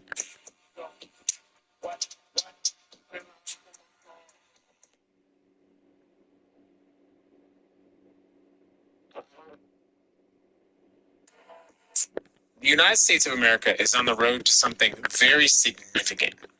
And that is, by 2031, more people will die in the United States than people who are born in the United States. That means that we will start to see a population decline. Why am I talking about this? Because a population decline in a major civilized country is a significant cultural, economic, and overall health indicator for that country. And it is putting us on a sort of collision course with the future. By the way, the top 4 countries who also immigrate to the United States also currently have a net population decline: Mexico, China, India, and the Philippines. The most significant reason for this is, of course, that most young people in our country never reach the kind of financial success necessary to have kids, and it is a significant marker of where we have become as a society. And many people are simply choosing not to have kids Let me read a story to you. I have 3 daughters, 7, 9, and 12. I wouldn't trade them for anything in the world, but it's also so hard financially to provide for them and to keep all the bills paid. My wife and I live paycheck to paycheck, and we have no savings whatsoever. Between the two of us, we bring in about $115,000 a year. $25,000 of it goes to paying rent alone. Gas is expensive, and it just shot up by 40 cents in the last week alone. My usual station is $4.99 per gallon. I drive a 2001 Jeep Grand Cherokee. It gets about 14 miles per gallon. Filling an empty tank would cost me $100, give or take a few dollars. Lately, I've been putting in just enough to get gas, maybe half a tank to get back and forth from work during the week. Usually it worked unless I needed to drive more than expected. My wife drives a 2002 Nissan Leaf. Someone else says, why would you have kids in this country? All safety nets are being eliminated. It's already difficult to buy a home or even move out of your parents' place. Funding for education is dropping everywhere. Women's rights are eroding and more. And of course, to add on to all of this, we have completely changed our immigration policy to the United States of America, making it seemingly openly hostile to come into the United States. Regardless of the solution to this issue, the problem is simple. People cannot afford to have children, and we're about to see the consequence of exactly that. The United States.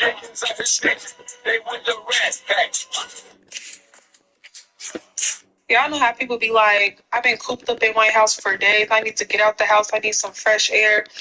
I've never felt like that. Like, if I could stay in my house for weeks at a time with no human contact, I would. But I think, like, for me, I just like being in control of stuff. I like being able to control my environment. So, like, when I'm home, if I don't want to hear no sounds, I cannot hear no sounds. If it's hot, I can make it cold. If it's cold, I can make it hot. If it's light, I can make it dark if I want it to be dark. When you outside, it's just too many things that you can't control for my liking. Like, you can't control people talking to you any way. Like, I don't like none of that. I like being able to control everything around me. Like, and y'all think I be playing when I say I think I'm on the spectrum.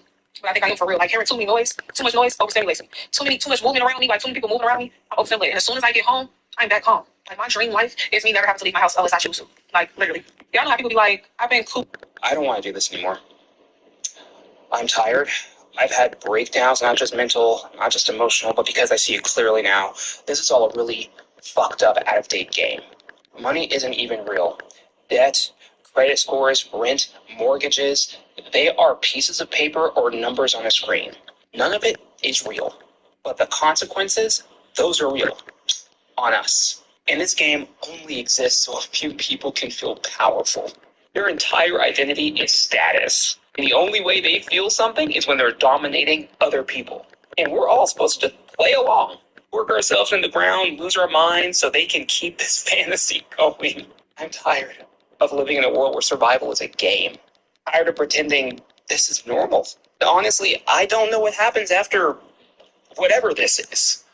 But I know this can't be it. I want this anymore. Parents are like, you're going to be so alone if you don't have kids. I'm like, that sounds fucking awesome. That sounds exactly what I want. Yes, I see you. I see your baby's crying. I see you working 10 fucking jobs being a parent. Being alone, dream come true. Parents are like, you're going to be in my restless dreams. I society. Let me make something clear, okay? I do not want children. I have made multiple videos about the fact that I do not want children. And in one of them, I said that I do not like kids.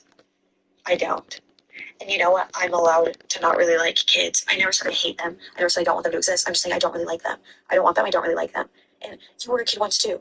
Yeah, but I'm not anymore. And I was also probably fucking annoying. I probably wouldn't have liked myself either when I was a kid. Okay? Like, children are so special. They are. I'm not saying children shouldn't exist, but I'm allowed to not like something. Okay? Like, I'm allowed to not like to be overwhelmed or overstimulated, or like I don't like the stickiness of kids. I don't like the germiness of kids. And that's okay. Okay, like I'm allowed to not like something the same way that you are allowed to like something. Okay, like we're all entitled to our own opinions. Let me make something clear. Okay, I do not want children. I have made multiple videos about the fact that I do not want children. And in one of them I said that I do not like kids. I don't. I get in a car with a nigga and we going on a date. This is the issue with most parents, right? And me as a parent myself. If I had a child that was 18 years old and I know that all my life I didn't save a dime towards his education, right? I would not expect that child to go to college. I would not expect him to even survive and not never go homeless or to even have great responsibility skills. Because I know personally as a parent, I didn't develop that in him. I didn't go to college. I didn't set a good example for him. I even saved $10,000 to him for him to even go to even trade school, knowing damn well the average rent has went up 4 times and the average pay rate is still the same. So now I have set myself up for failure, and I have to still tell him to go to school and go to college, which now makes me an inconsiderate parent and bad. This is why everyone should not be a parent, because you don't own up to responsibility with your mistakes. But instead, you want the kid to learn from your mistakes and do better And it's not possible without financial literacy. See?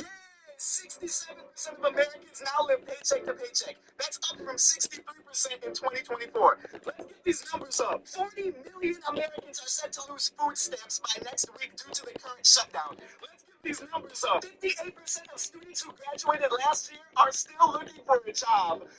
Do y'all want to know what one of my first childhood memories was? One of them. Besides watching a bowl of watermelon in this green avocado bowl, and it was on my... Americans are giving up because we have no incentive to keep going. There's no jobs. There's no jobs. There's a shit ton of student debt. The depreciation of our degrees happened like that. Nobody can anticipate what the job market's going to look like. Nobody can anticipate what civilization is going to look like with the boom of AI, with the collapse of the climate, with the economic collapse, with the dismantling of human rights and civil rights that were already under attack. There's just no way to plan and predict your future. Nobody knows whether nobody can buy a house. Nobody knows whether they have the security to start a family. Nobody knows where it's safe. Nobody knows how to establish their goals and how to enact any action upon those goals. People don't know if to leave. People don't know how to leave. People don't know where is safe to go. There is so much upheaval. This is the death of an empire, and this is the death of all of the ways we were taught to imagine our lives unfolding. So that is a very terrifying thing, and I think people are going to respond, obviously, in an array of ways, but the ones that I'm really seeing are complete denial while looking right at it. And I mean that to say that people are registering the destruction, and these are for people who haven't had their day-to-day fully dismantled yet because of this. But I've seen this like in people who are pretty like decently well off, but still like everyone is vulnerable to what is happening. But to the kind of lower like to lesser vulnerable people, they're kind of just tuning it out because it's too much, it's overwhelming, and they're going on as though these systems are still going to be going on. They're still putting money into their retirement savings. They're still trying to figure out how they can invest in a house. They're still tracking when they are going to get married and have their babies and all that. People are wanting to fight to carry on as business as usual to maintain the facade of normalcy, which again, normalcy is rooted in corruption. So it isn't doing anything to quote unquote keep the peace or stay safe. In fact, I think that's deepening the violence because the corrosion that we're seeing right now in society at large is because of these systems having been set to fail. And we're seeing that because people go without consequences. That's what I mean by corruption and exploitation. There are not consequences for horrendous deeds, and we are not meant to be witnessing, a genocide every day. Nobody can take that, and we're not even just witnessing one, we're witnessing multiple. And people can't, a lot of our minds don't have the elasticity to fit that all in there. And then we, especially in America and the Western world,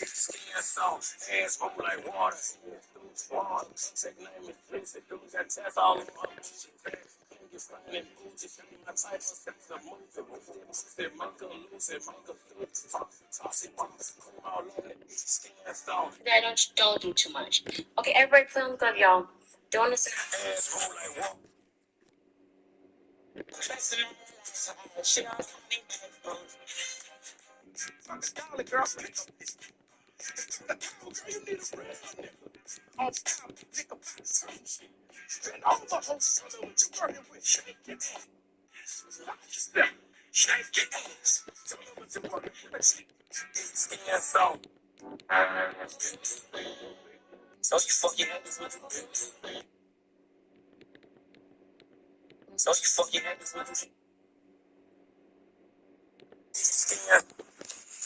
I actually don't give a fuck if abortion is murder or not.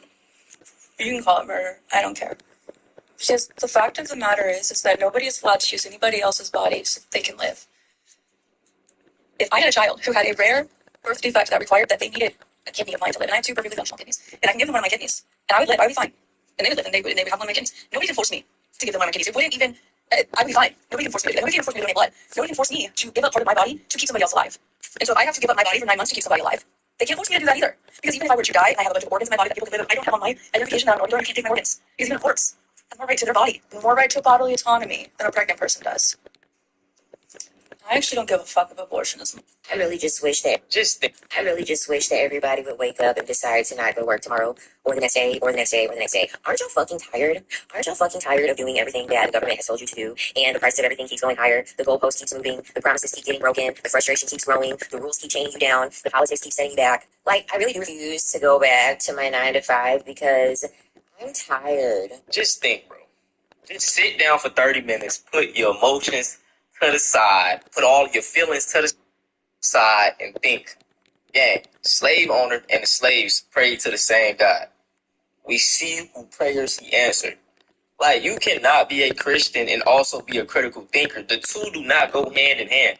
And listen, I done heard every single argument. It doesn't change the fact that it doesn't make sense for especially black people to be Christian, bro. I'm sorry, it is what it is. Nothing about Christianity helped black people. It was all the doings of black people. MLK was a Christian, but guess what? Men helped black people get through things. God didn't put down the church. God didn't put, like, none of those were the actions of other human beings, black people. And I don't name it, but I do believe in higher power in that creator, bro. I believe there is life after death, but the way they portray it, you know, I can't get down with it, man. Just think. Capitalism says you all need a separate TV. You all need a separate car. You all need to make your own meals. You all need to DoorDash your food separately, even though like you're all going to get the same Pizza Hut pizza. The people are working so hard that they have no time for themselves. When in the end, like time is the only real currency in this life. And if all that time is taken from us to create capital for other people, that is like the definition to me of unhappiness. And Hey, best friends. Why do women get the ick when men are vulnerable? I've found that what women really want is a guy who will connect with them, who will ask them how their day was, who will sit and talk to them about the drama with their sister. But they also feel more comfortable and safer because the guy's really strong. And once they feel like there's cracks in that armor and that the guy actually has vulnerability and has some weaknesses and isn't as strong, then the woman feels less safe in the relationship. And so I think that this is such a hard paradox where men are asked to be vulnerable. But what many women mean is be emotionally intelligent towards my issues, but don't open up about yours. This is something that I've heard from a lot of men, and I think until recently I didn't really understand it. Just a backstory about me, I'm a bi woman, and so my experience dating has always been queer. And so even dating men, I'm dating men as a queer woman, and I don't feel like I've ever made a man uphold a very rigid standard of masculinity. And so when I've heard this in the past about how women don't want men to be emotionally vulnerable, I was taking it from my own experiences where the times that I haven't been so welcoming to men showing emotional vulnerability was when I felt like it was coupled with rage and anger, and also saying things to me that made me feel devalued in the relationship. And so that was the perspective that I was coming from, but I didn't realize being a queer woman that there was this whole other perspective. Today, you need to put your orders in for your Halloween costume. Tried to tell you. I don't know who needs to hear this, but violence is the answer. Violence has always been the answer. I don't want it to be the answer. The reason I couldn't be racist or sexist or any other form of prejudice is because I want you to know I dislike you for you. You know, and prejudice would just confuse my very merit-based system of hating.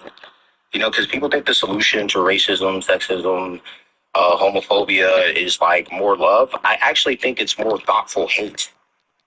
Because any old nobody can dislike me because of the melanin in my skin. That's a chemical. That's rookie stuff.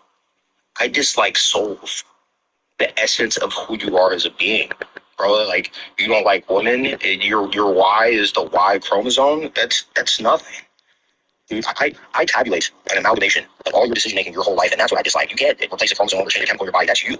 You know, I keep a list like the old college football BCS rankings of people I dislike. It is like Andrew Jackson, King Leopold II, Bo Burnham. Just the reason I couldn't be racist or sexist. I've come to the conclusion that I don't want to live like any of you.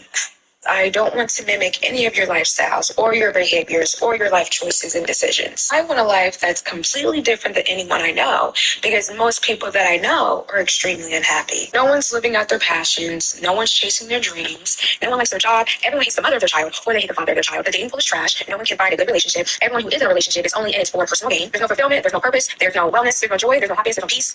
I have a question. So I'm someone who does not want children. And whenever I say that, I kind of always have to defend myself and defend my reasoning for not wanting children. But I have noticed that people who do want children never have to give a reason on why they do. They never have to say why they want kids. And no tea, no shade, I really want to know, why do you want kids? I feel like nobody asks then, because it's just kind of the norm to have kids. So nobody ever gives reasons on why they actually want to have kids. So I am just curious. Please leave your answers down below. I have a question. So I'm someone who does not want children. And whenever I say that, I kind of always have to defend myself. Hustle culture is poverty glorified. You should not be happy that you are spending 40 plus hours a week working under someone and you can barely live. That is all your time. And the large majority of that is going towards bills. What's up, guys?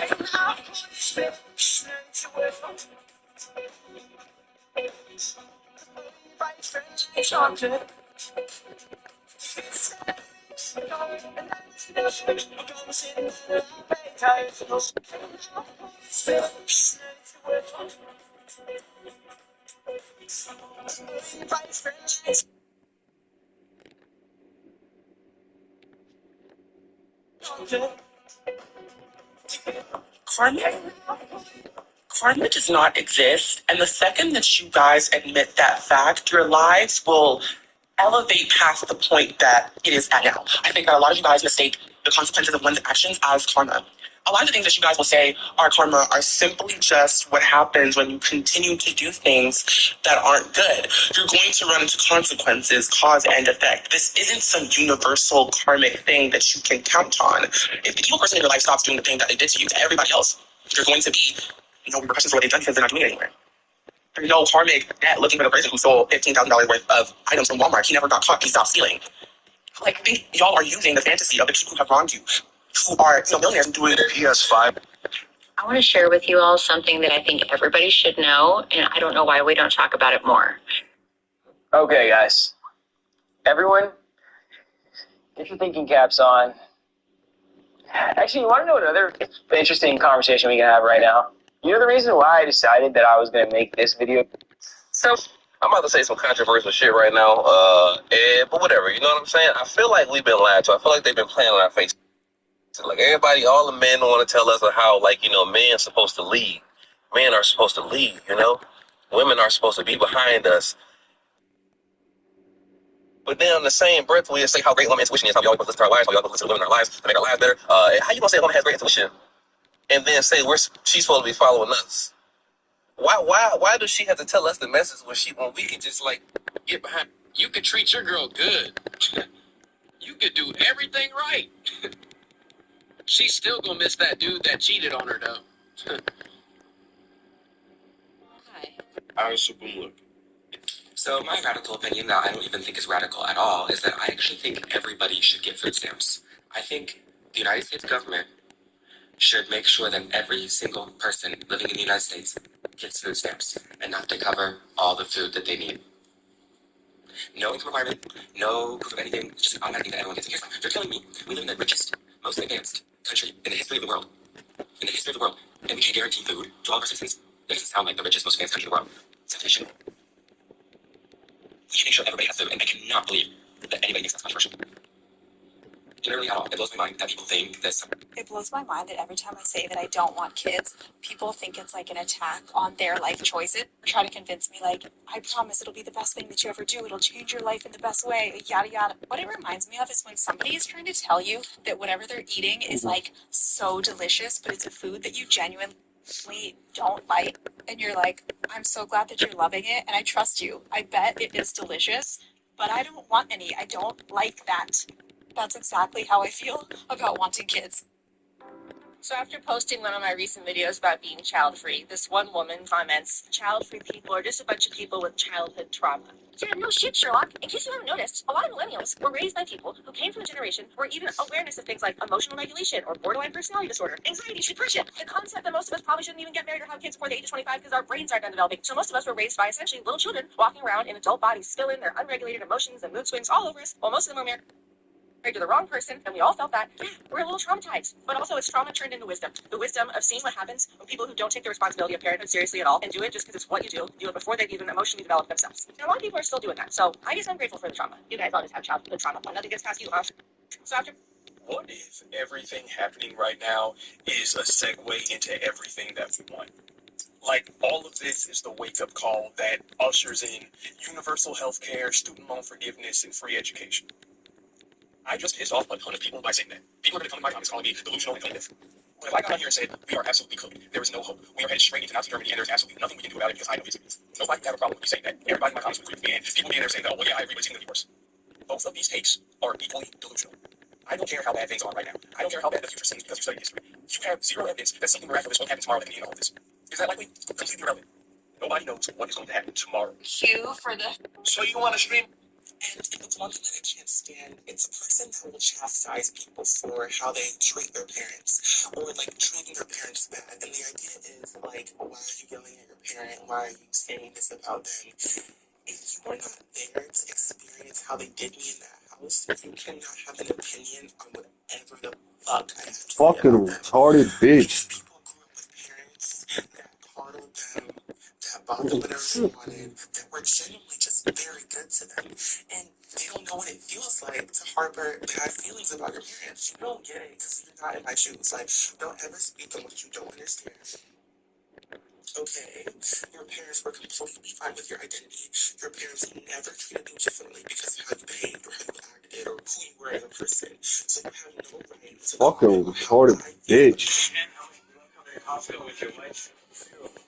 How much you end up coming to Costco with your wife? Zero. Alright, see, next two.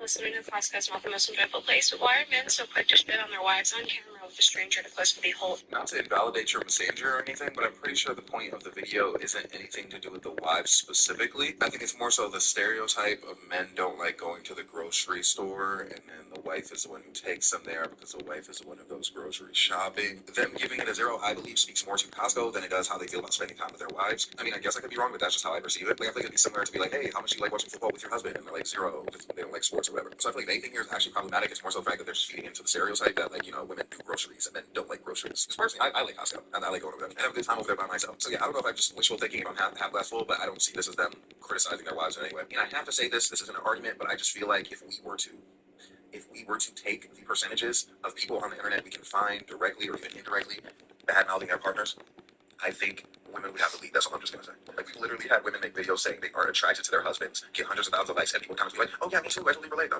There are trends where they refer to their boyfriend or husband as a wallet rather than like a man. And like, I know that sounds like whataboutism. That's why I said it's not like an actual argument, but like, bro, I just feel like it's like men who have a reputation for being like notorious for that, but like women, I feel like women do it so much more frequently on this app in reality. One of the most What's more fulfilling than raising children, making money? There is no world in which a child is more valuable than money. I'm so sorry, bro. Like, let's not have these fantasies around children because we want them and like them. Let's be very, very for real. And I believe that many women are tricked into believing that children are these magical, supernatural creatures. They are not. They are human beings that you birth and you have to be responsible for the rest of your life. I have $4 million in my bank account before I have 4 children. And if I'm to pick between 4 children and $4 million, I will pick $4 million. I will never take a child over money, ever.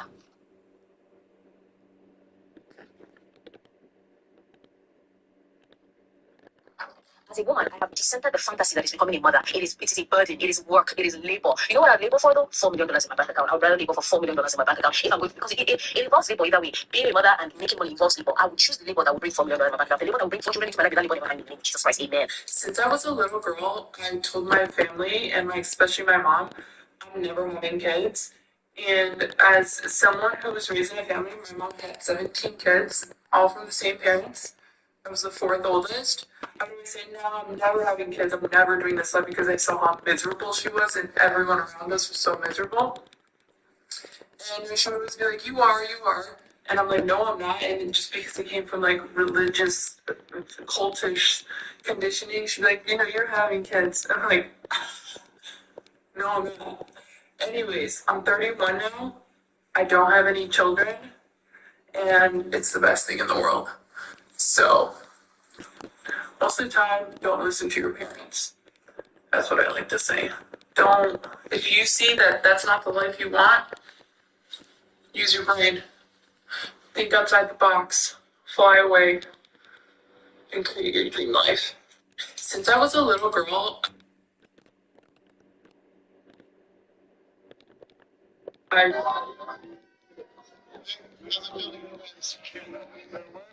Finally, we win the first game. That was great. That's why we work for.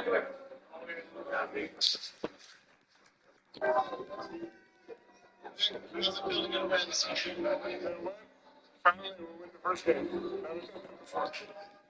That was great. That's why we work for.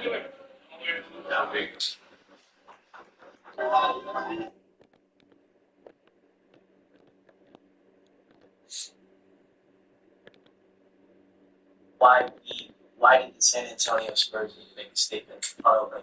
Because we. The fact that I have to remind myself like every fucking second of the day that I'm not doing something wrong by simply existing is reason enough for me to never talk to my parents ever again in life. Like, genuinely never. The fact that my nervous system has to be reminded that I'm not going to be beat or verbally abused or berated by the person that's supposed to let me work most in the world. It's just so sad and like devastating. And I think about my younger self and I get angry about that too. And I'm like, my nervous system didn't stand a chance. And I'm going to spend the rest of my life trying to heal and trying to love on myself in a way that hopefully will make up for the love I never got from men, because that is crazy. They did a number on my nervous system, and that alone, even if I was all for forgiving abusers, which I'm not, fuck that shit. I couldn't do it. I couldn't fucking do it, because I literally have to remind myself every fucking second of every day that I'm okay, that I'm not doing something wrong by like laying in this bed right now, or not being up cleaning or doing whatever they deem to be productive. Like, it's spooky. It's spooky. Like, the trauma is so spooky. And that alone, that work that I have to do, I'm too busy to do that to have a relationship with them ever again in my life. Sorry. The fact that I have to remind.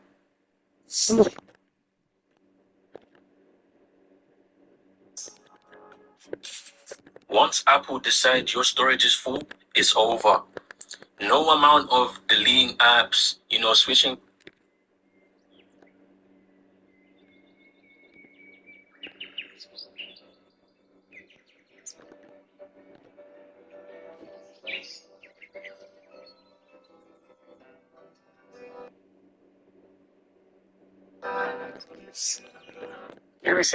And another thing I forgot to say too, man.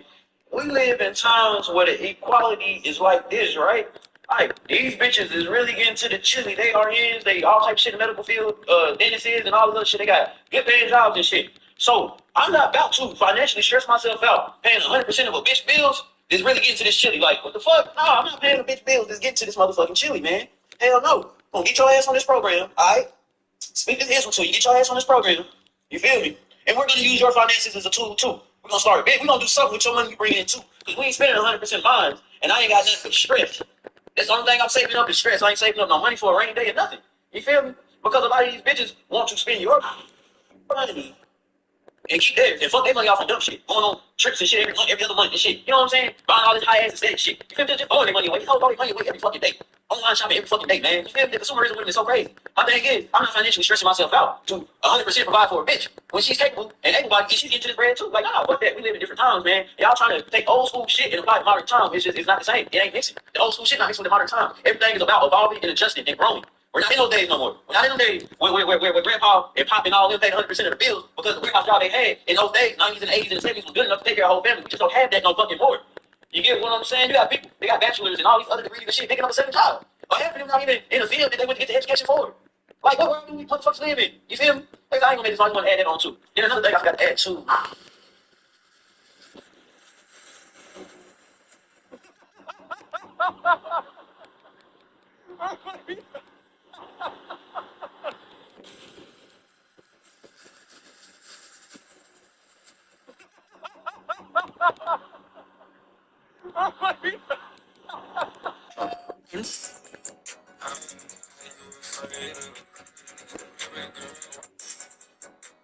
So, what are your religious beliefs? Like, what do you believe in?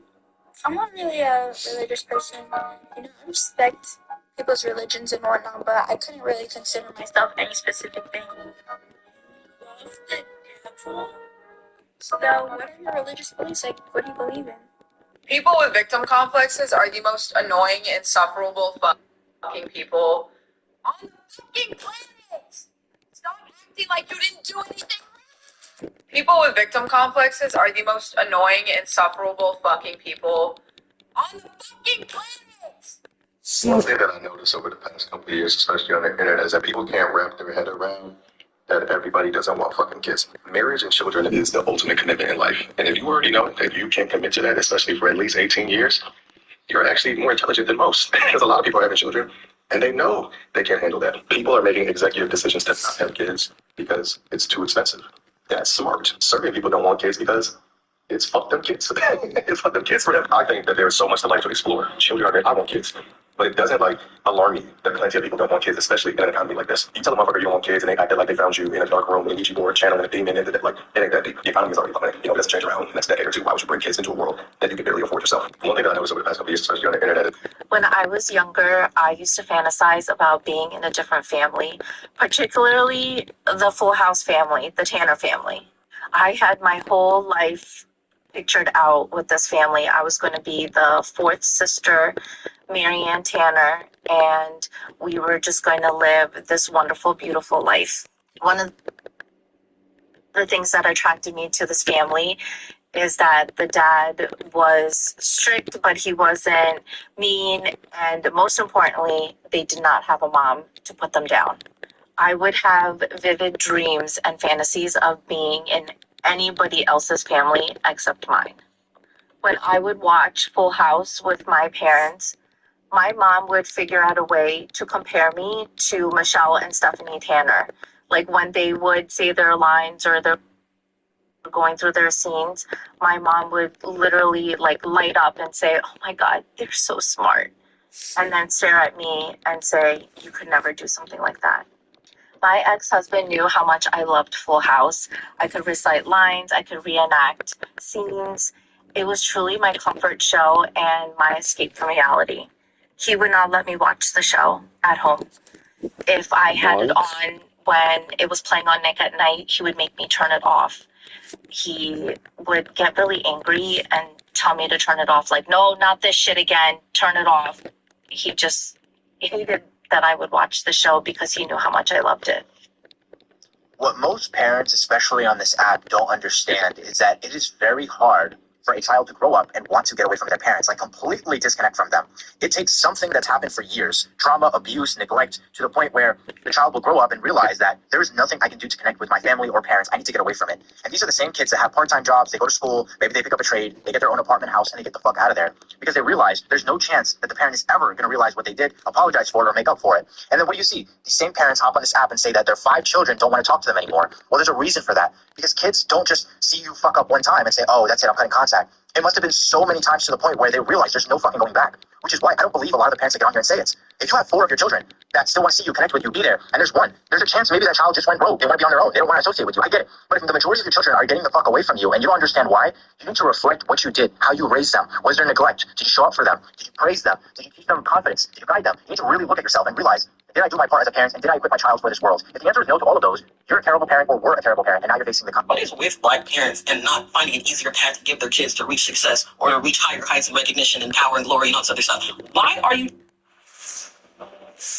What he did in that game was one of the most frightening things I've seen on a basketball court, and I can't even think of that many other examples. I would argue it was actually underrated how insane it was. I was in awe. Him doing that to Dallas, not just Davis, but you have Lively there, you have Flag, like you have this good defensive identity, and he completely eviscerated them. My eyes are seeing something that I don't think I've seen before. 100%.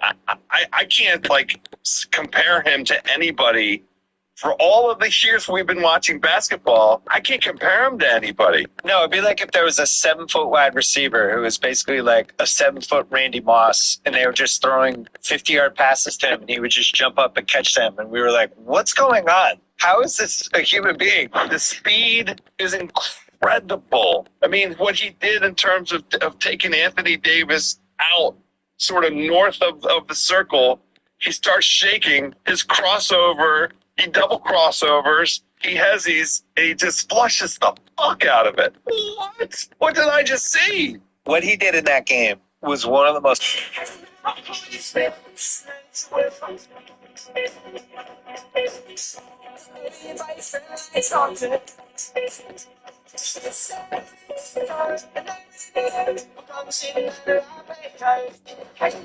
is his best?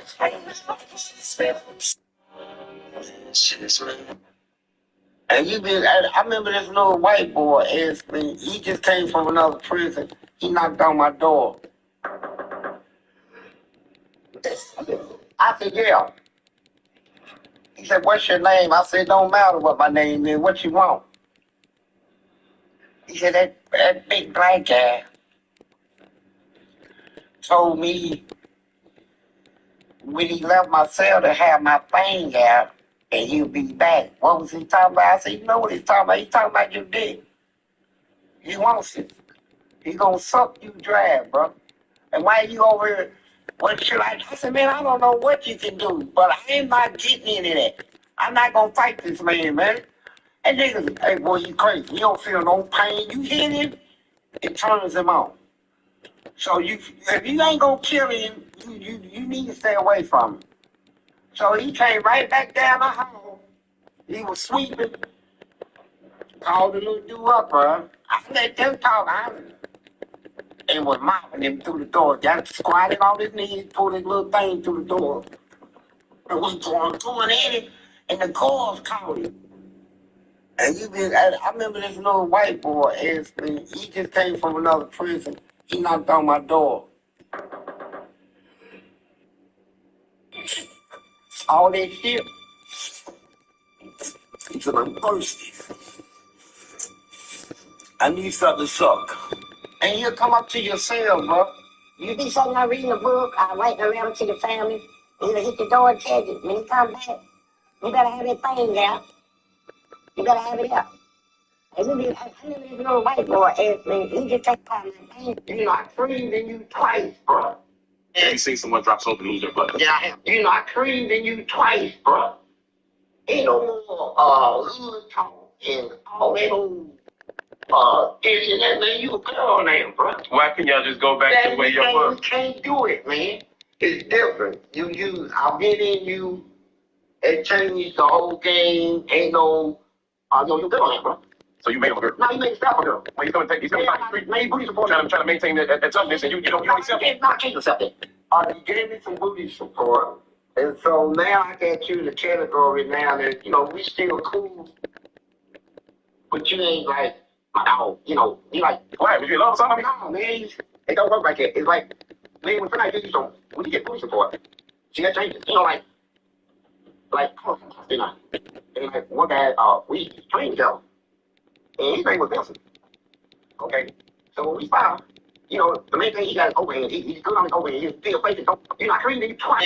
I'm in the shower, and this dude come in, this little gay dude. I didn't know he was in there, and I was washing I had a lot of hair then. I was washing my hair, and I heard somebody. So when I turned around and looked, I seen him from the back, and then. My question to you is, how they built like a woman? Man, built like. How does that happen? Okay, I'm gonna tell you how they built like a woman. You got men in there that got 22 waist. I think about Fleece Johnson every day. Like, that is my Roman Empire. Like, sometimes I will lay in bed for hours just watching clips, sometimes rewatching them. Because when I think, bro, there's nobody that loves booty more than this man. Like, even when your walk doors open, go on in front of your door. So I just be truthful. I ain't seen a woman out here get that have pussy as good as some ass that I hit and they pay attention. And you're in an environment now where you see men walking around that is built like women. And if you told me that, and he can't say the whole day when you get it off in, instead of popping it, you talk to him. You got it rested in you, and you say, hey, I want you to repeat after me. I feel it. Say it, man. He said, I feel it. I said it, I feel it. Oh, I feel it. Oh, I feel it. It's too damn a little bit too much, though.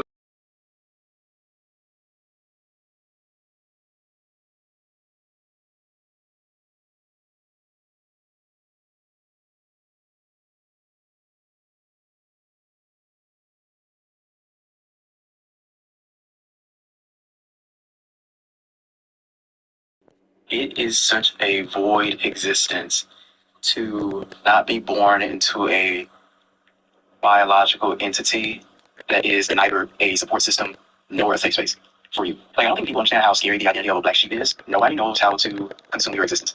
Nobody knows how to take care of you. Oh, your girl likes to be called mommy. I just a baby. I just a baby. Give him.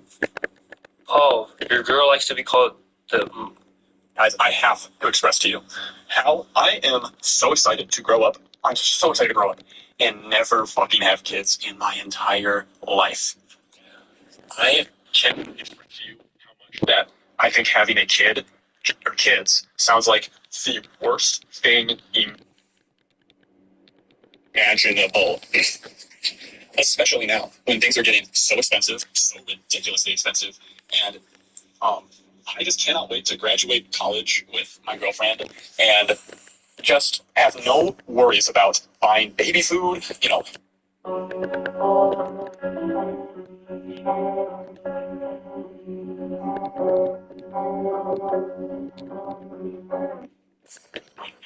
You know, I used to think that parents don't owe you anything.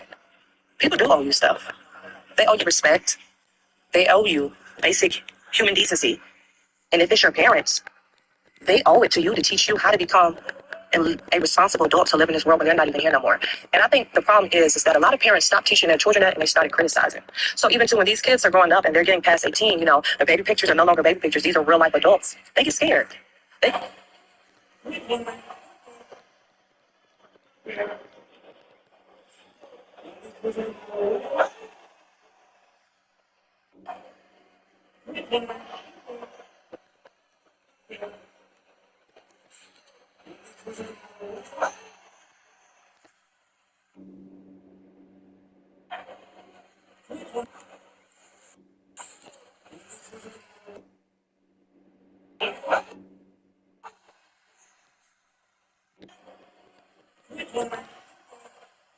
I used to hate when I was crying as a kid and my fuck ass parents talking about, oh, you better stop or I'll give you something to cry about. You being my trusted legal guardian, why the fuck would you want that from me? What could I have possibly done that you want to see me in a face full of tears and hit me? I used to hate when I was crying as a kid and my fuck ass parents talking about, oh, you better stop or I'll give you something to cry about. You being... They put me in the cell with these black niggas. They call him big, what was that ugly nigga name? Big Doc. He was about 6'5", real dark, had a big old nose, about the size of my fist, nigga, red ass, just like a big black monster, right? See, I didn't know when they put me in the cell that there was a hole in the wall. And this nigga took some cement back in they could get their hands on and put it over some paper when it hardened. He rolled up a little balloon thing, put some baby powder in there and tied it. Braced it in the wall real good. And put that over and painted it so it looked like the regular wall. I guess he put a little mark where you know where to hit. So when you run his hand through there, that band bust, boom, it would sound like he was knocking some bricks and shit out of the wall, right? And all that white shit would look like fragments of cemented dust, soaked in the herb, but it ain't no baby powder. See, I was prepared for this shit, right? So, I don't know, traded my knife, I had another knife at that time, a little bitty curved knife about that big. So I'm sitting on the bottom bunk, and he said, hey. I said, yeah. He said, shit. So scratching down on his thing popped out, right? So I said, okay, I know what's happening, shit, right? I thought he didn't know what he shit, right? He said, this is your tail as much as this man. Oh, shit. So scratching again, his thing popped out again, right? He said, all I ask you to do is have clean up. You know, don't let nobody in my tail. You know. And then his pain is hard. And it's out of his jaw. I said, man, you got to say something, man. Nigga, you know, the door was locked and all this shit, nigga, big. And I was living then, right? You know, I just started developing my boxing skills and shit. So, I ain't done it yet. So, I'm like, say something, man. So, I got like a little tiny voice, like Tyson almost, like, I said, hey, man, why don't you show me some respect? You can show you nothing. I said, shit, I need respect. You don't think I'm gonna show you this big black car? They took his head and ran through that whole tail. It was shaking his arm like it was stuck in him. I'm over this shit. This nigga ran his head through a goddamn wall. I was goddamn. And then he ran up and he pulled his arm out, all that white shit all over his knuckles and shit. And I'm looking up at him like that. He said, stand up, stand up. I'm like, oh, goddamn. I said, look, man, don't do this, man. He said, look, stand up. So I said, come on, man. Nigga. I said, man, that nigga, he gonna run his head through my goddamn shit. Fuck, he tried to do it up, right? So he got right there, put his big lips on my ear. And my motherfucker said, I was like, all that shit. I couldn't even think straight. I don't think I can think of this nigga arm went through that wall, right? I don't know how to even evaluate this shit, right? He wouldn't even give me time to think. The nigga kissed me, man. And I felt that bitch nasty ass tongue in my mouth, big like a big cow tongue, like a lip of a shoe lip or something. It was so nasty, man. I said, no, shit, that thing hit. I think like kill me, fucking, and it kissed me like that. So I hit him about 6 times real quick. And ran to the gate, so I heard, y'all hear me holler, man down, oh, man down, man down. I ran back on his ankles and ran back and nigga hit the floor. I ran back, I was just slicing, man. I think, man, this nigga get up, it's over. You saw that nigga ran through that ball, right? And all the doors ran up and down. He said, man, come on, man, what's up, nigga? I went down and waited. I was just anywhere you can get. They put me in the cell with these black niggas. They called. Stop looking at me, I'll get my boyfriend. Get your boyfriend, is he there? Is he tall, dark, and handsome? I hope so. Please fucking join us. We got room for one more. Loads more. Stop looking at me, I'll get my boyfriend. Get your boyfriend, is he there? At this point, when I play...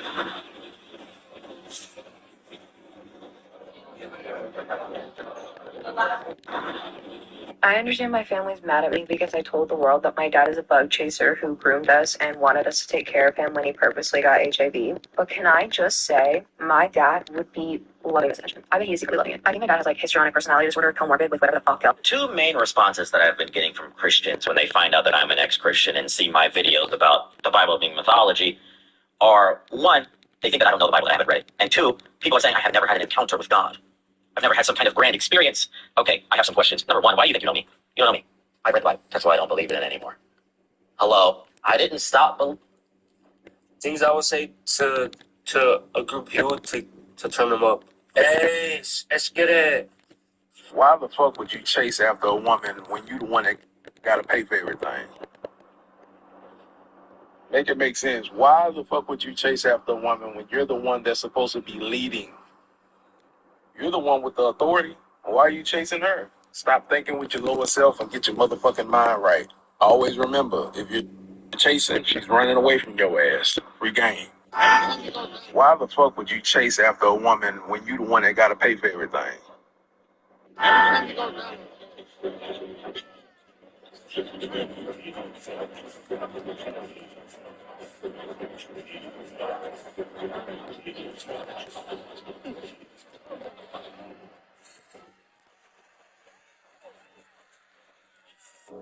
His butt was out here, this late grand dude, man, he was throwing him like that, like he was lifting weights, something. I said, Ruth was about 6'3", weighed about 280. He was the biggest weightlifter that ever came through that prison. His chest was out, he had all those stomach muscles. Big old legs looked like tree trunks, man. That little afro, he coming out in the 70s. And but he was a freak, man. And he sucked some things. And they say he don't like nothing but white boy, but he sucked them. I saw him with this little white boy, little short dude. Now you know how you put people on the back of your neck, kids, put them on your neck, and they make you be like this. He was sucking his boy and his leg in the reverse. His butt was out here, his leg ran dude, and he was throwing him like that, like he was lifting weights, sucking him. So they sucking him, and then white to put him down after he drank him. So white his mouth. So need more. Need more. He'll go get some at it. Them little white boys scared the devil because he's you. They'll be like, remember, you want to suck this? I wait that is straight from sucking the pain, bro.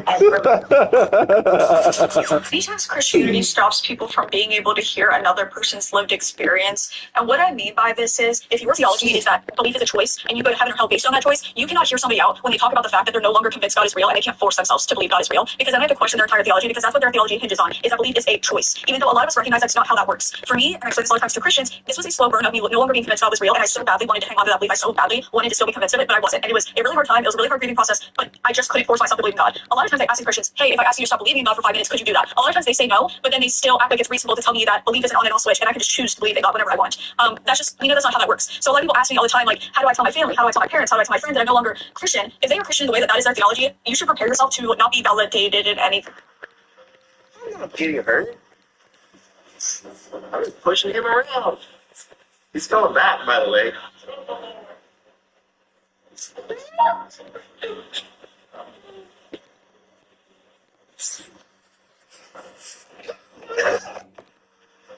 One thing I've realized is that when people think that you're ugly, they expect you to believe that and think that about yourself 100%.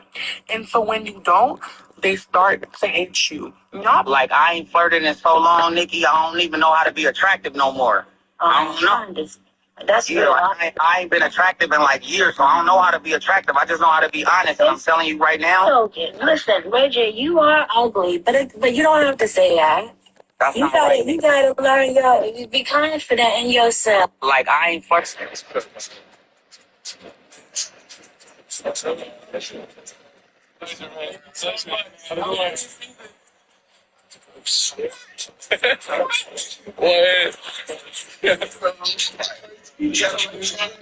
Whenever I watch this, better than LeBron. It's better than LeBron.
Well, I'm gonna call you honest.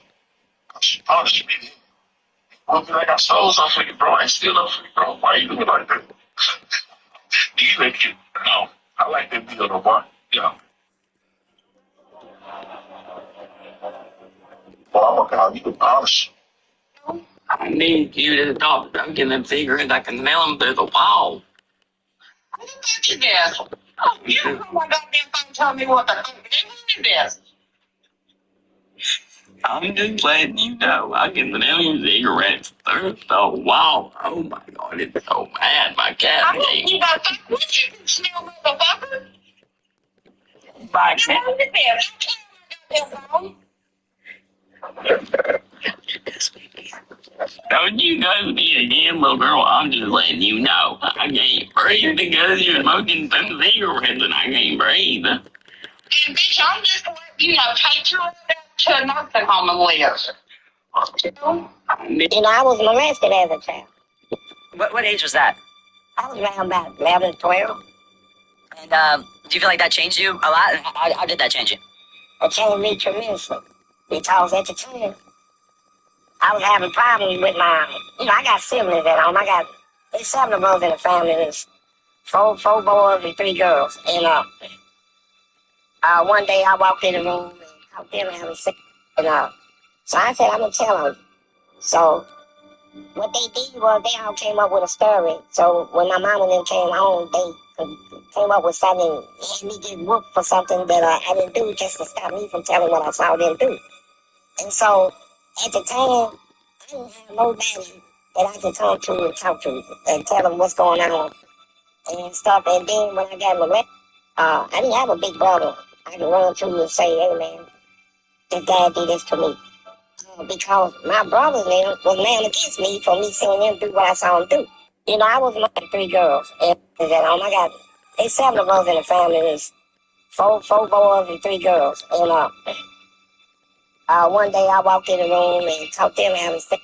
And so I said, I'm going to tell them. So what they did was they all came up with a story. So when my mom and them came home, they came up with something. Service on the way back, and we gonna go. I'm trying to get more lit so I can, you know what I'm saying? Fleece Johnson podcast. Yeah. I'll take down anything. That's a flex. Crazy. Huh? I take down anything. Now, what I cut from? No. So you'll bring a 2 in the crib. Reverse the lady that team gifted. I'll bring a 0 in the crib. Crazy. Bring a 0 to the crib. You ever paid before? You see the Diddy, right? Wait, what? All right, we're rolling. Good to have you on the mic, man. Appreciate you, bro.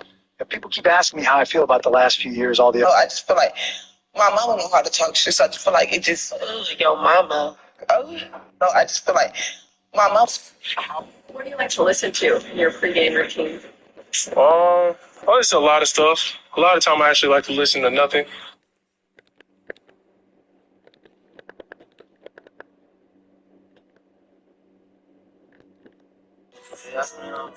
Nigga, I'm feeling ugly. It must be. Hey, where I go, they wanna fuck. Must be.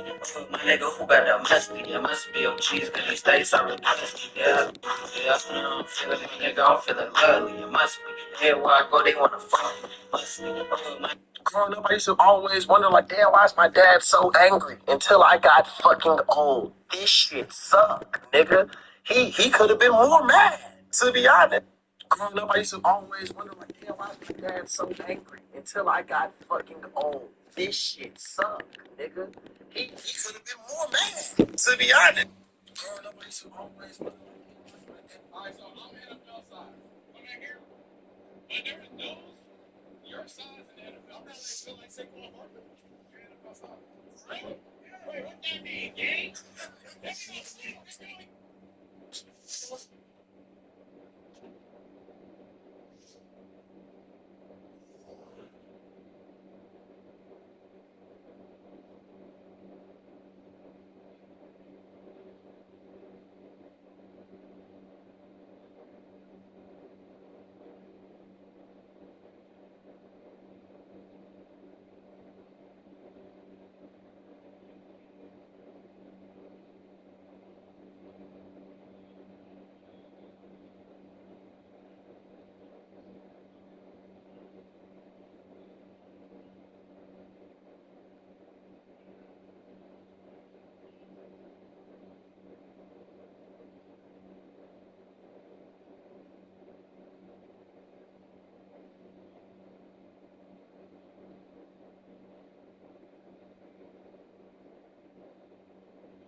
necessarily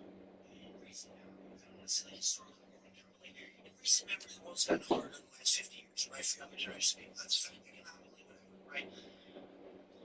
On the other hand, part of getting better at living in a hard world is living in a hard world.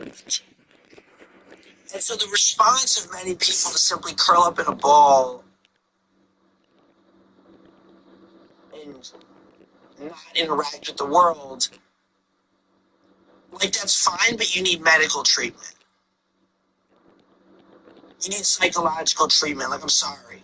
Like you can, like it's when they said, "Oh, I can't go outside. It's too scary to talk to people." It's like, okay, that could be a genuine result of being conditioned by the internet because of COVID, because of a million other things, right? That's not entirely your fault. But if that is the case, you actually can't talk to anyone outside. You need to be in inpatient therapy.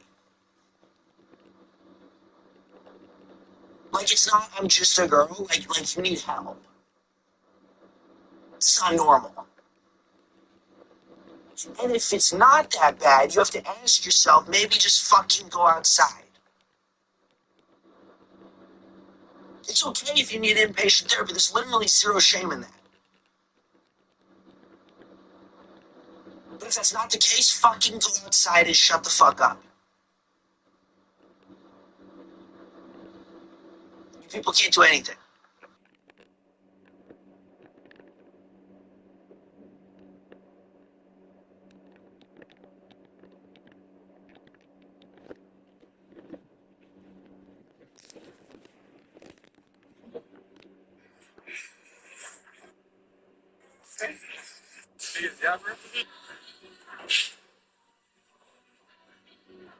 You're not God.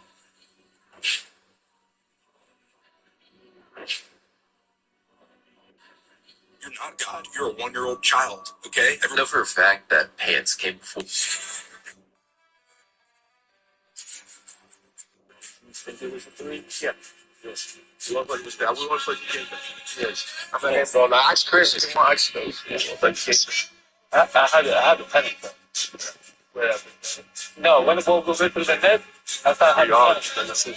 We all did. I said, look, I said, look. No, it's the way. And it was all? Okay, we got him. Yes. Okay, we got it. When he stepped up, I was like, we got him.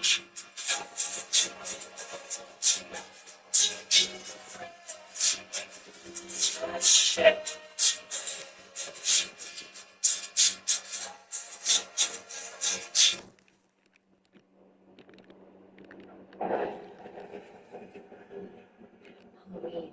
Thank you. God. Oh, there's 2 of you?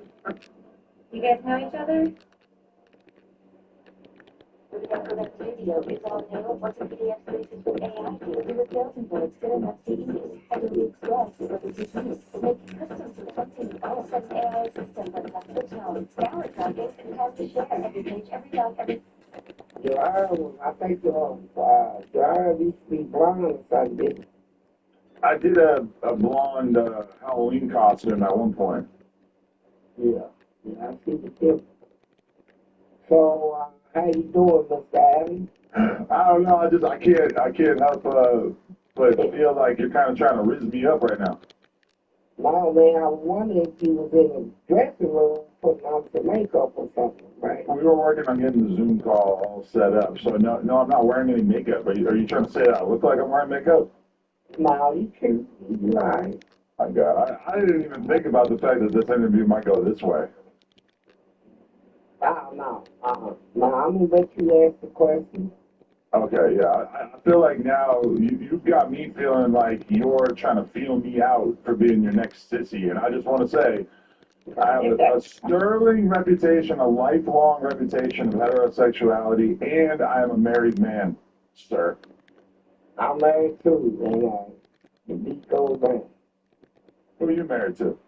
Yeah, I got a wife, but I can't tell you her name. That's fine. I probably wouldn't know her. You didn't know I was married? You didn't know that? I didn't know that. That's actually a really interesting I've been detail. married for 6 years. How's that going? Like all marriage, you got ups and downs. You know, you gotta fight for your respect. You fight for her respect. We go through what every marriage goes through. or, ups and downs. Because we're going kind of all over the place already, but I mean, one of the most interesting things to me about your story is the fact that you actually ended up getting locked up before you were ever able to be with a woman when you were young. So your entire introduction to sex and human relationships was pretty much behind bars with other men. Right, that's true. Do you feel like as everything worked out differently, that you would have just been with women your whole life and that you wouldn't have been interested in anything like that? Yeah, I do. I believe so.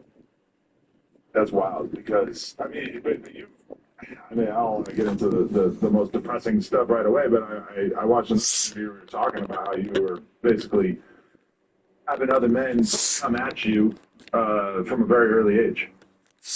Yeah, it did happen. I was molested as a child. What age was that? I was around about 11, 12. And do you feel like that changed you a lot? And how did that change you? It changed me tremendously because at the time, I was having problems with my, I got siblings at home. There's 7 of us in the family. There's four boys and 3 girls. And one day I walked in the room and caught them having sex. And so I said, I'm going to tell them. So what they did was they all came up with a story. So when my mom and them came home, they came up with something. He had me get whooped something that I didn't do to stop me telling what I didn't do. And so at the time, I didn't have nobody that I could come to and talk to and tell them what's going on and stuff. And then when I got arrested, I have a big brother I can run to and say, hey man, this guy did this to me. Because my brother then was named against me for me seeing him do what I saw him do. So, was that part of a pattern that all your brothers and sisters, like, they were all having sex with each other? And did you feel like this was a consensual thing? It wasn't all of them. It wasn't all of them. It was 2 sisters and 2 brothers. Okay. They did. And do you feel like this was consensual, that they had agreed? Yeah, they were doing. One of my sisters offered me something, and I said no. And so I had to live a life, and then I get molested. Now I get paranoid that somebody gonna see some feminine stuff in me. So I started coming out with an aggressive personality to stop people from seeing that side of me. So I would come out real mean, real aggressive, start packing pistols and all this stuff, and just to throw people off. Really, from what I was doing. And then when I got off into that, it took a personality of its own. I actually became that, real tough in the hood. And so it's all in my book right here. Oh. Ooh, it's Fleece Johnson. Okay, I got to get my hands on that. Yeah. It's all in the book about my life. So I'm getting all these whoopings and stuff, and so to spite my sister now, I said I ain't gonna cry no more. So they told my mama, so she came in and asked me, did I say? I said, yeah, I said, and I'm leaving. So she whooped me till her nose started bleeding. And I would cry. Then my daddy came in, he whooped me until his hands shook. Right. I mean, do you think that also did some damage on you personality-wise? Like, it did. All those beatings, like, it's such a wild thing to think of, like, why a parent would even want to do that. That's just hard for me to wrap my head around. Yeah, back then they didn't have child knowledge like they got now. Right. Kids got beat. I got beat. And My daddy bought his fist on me, hit me in the face because I wasn't crying. When I got out of the hospital, I said, I'm ready for round two. And they told me, you don't get whoopings no more. So they killed that. You know, I had to go through some stuff to achieve it, but that's what happened. That's a funny thing about like all of our parents or all of our dads is that they whoop you right up until the point where you can whoop them, and then it usually stops. Yeah. Yeah. Dads are some hoes in that way, aren't they? But okay, so who actually molested you? Well, it was two people. And cause I didn't have nobody to talk to, man. I ain't got no family to talk to. They all made it. Cause I was gonna tell on what I saw them do. I see somebody in the neighborhood, he wants to talk to him. And we walked around the buildings and stuff, and we talked. And then he started wrestling, you know, showing me that he's stronger than me. You know, he wants to wrestle and pin me down on the ground and all this stuff and hunch on me. And, but he was the only person I could talk to, him and the other guy. And so, once he started doing it, you know, I'm confused about all of this. And, I don't know what to do about it. And, but when I turned 13, and I started packing in guns real heavy.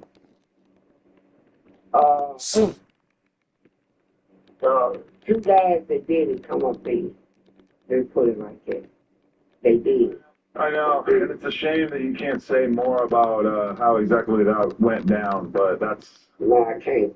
That is a fascinating aspect of this in many ways, but yeah, it's a shame that happened to them, but hopefully they got a chance to repent for what they did to you and probably to other men as well.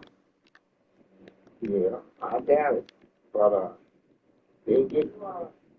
Do you say rest in peace to them in any way? Is there any part of your personality that feels sympathy for them?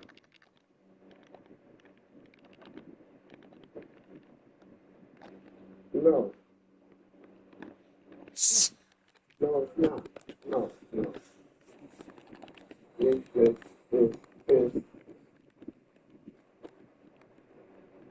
I wish it. I don't feel no sympathy. Just put it like this.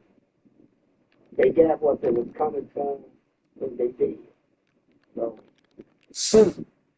but it's still something I got to live with and live with, and so.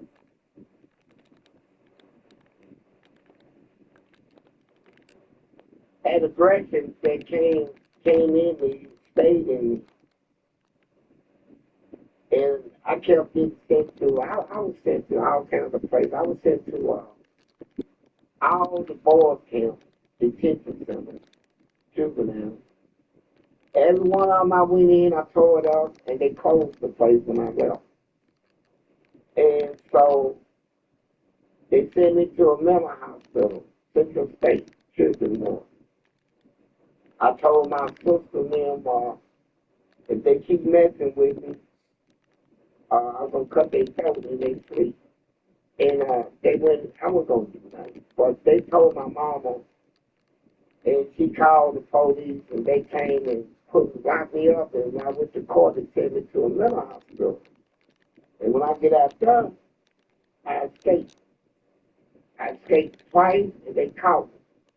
The third time I got away, I bust one of them in the head, took their car, and I was in a stolen car, and I took that car off the bridge into the river, the Ohio River. You were all right? Yeah, when I got, I made me and the car hit the water about the same time. The air pressure was trying to stop me from squeezing out. I took it off the bridge, because state troopers and them had the bridge blocked off. And so, when I hit the water, my pants and stuff started filling up with water, so I keep my shoes and everything off. And that's what they found floating. So it was in a Pure Journal newspaper in Louisville. And they said a fish, a big old fish, ate me. They thought I was dead, you know, had a funeral, all this stuff. But 3 months later, I showed up, you know, and but I still got this balanced personality, and I'm robbing everybody in the city.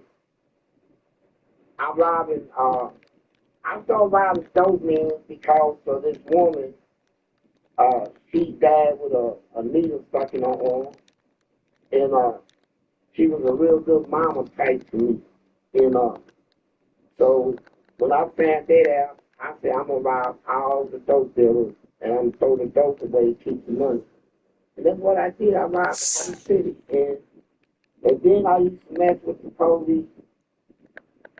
See the police park somewhere, just take a stolen car, run in the back of them, see if they can chase me. They could never catch me though. I mean, do you think that you would have been acting out this way and doing all of this extreme stuff if you weren't so angry because of the molestation situation? Ain't no doubt in my mind I would turn out just 100% better. With, you know, less anger, less frustration, and but all this played out, man, and I kept it. That personality took a turn, and I got in an incident where the police family blocked us, 34th Street. It's in the Pure Journal newspaper. They even had a picture of the car that shot up, said it got shot up worse than Bonnie and Clyde's car. And I was a juvenile, the whole city was protesting because, you know, I'm a child, and they shot this car up like this. But they knew that you were committing crimes all over the city, and they wanted you dead, right? And this is an era before body cams, before security cameras. And I always pick at them. They've been after me a while. I go, when they change shifts, I pull up in their parking lot, get out of the car, cuss them out, and then peel rubber and make them come after me, but they couldn't ever catch me. And but when they finally caught me, they shot the car up. Right. And then the main police, he stuck a gun through the window, empty. I saw the fire come out, and then no bullets hit me. Well, this police, he got fired. My daddy didn't want to file no lawsuit. He said it taught me a lesson. Come on, Chuck. But the police come up dead. Just later, the police came up dead? Yeah, and so I got charged. Okay. And so I went trial, and then this fat white lady, she said she saw me do it. But at trial, she said, they said be in this courtroom, and she said no. And everybody in the courtroom just exploded, man. Because they was there for justice, right? So I left the courtroom that same day. I walked out of the courtroom, and the police car was parked in the street. Well, it wasn't parked, it was in the street, and they was talking, waiting on the verdict. And I jumped in their car and stole their car right there. So they said, we're going to get him. Right after beating a murder charge, you stole a police car right in front of the courthouse. Yeah. That's a wild tale right there. Who do you think killed the cop?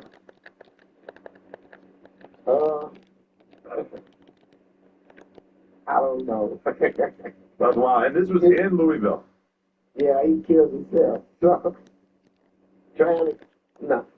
Anyway, after that, they caught me with stealing cars and a bunch of robberies.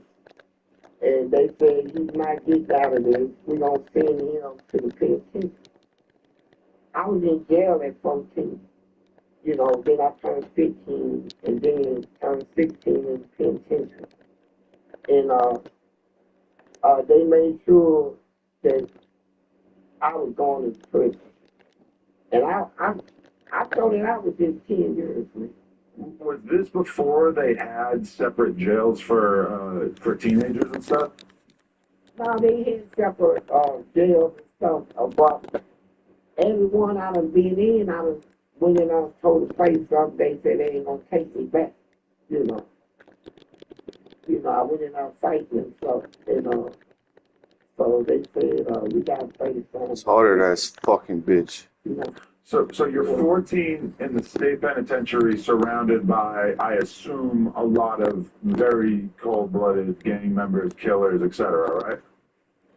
Right? This game is fucking retarded, you dumb fucking bitch. I was 15. I in prison at 15 and turned 16, and they wrote an article in the Cribs on the newspaper, and it was titled 16-year-old prisoner want to get out and go straight. And it's in this book. It's in this. Here's the article right here that was in the paper. Right. 16, you were kind of toying with the idea of turning your life around? No. That's just what they said? No bouncer. I didn't know how. Fucking retarded ass fucking bitch. I ain't been in the school system in about 6 years. I got kicked out of school at the age of 10, never went back, and stuff like that. Screw you, big fucking bitch. I didn't know how to write my name when I went to prison. This game is fucking retarded as fuck. Dumb fucking bitch. What kind of fucking defense is that, you fucking faggot bitch? I took it in my own hands. And I talked to people that got DED that can tutor me, right? Right. If I got a question or something, but I went to the library, prison library, they got all kinds of books. Retarded fucking bitch. Third grade all the way up to DED. Fucking right.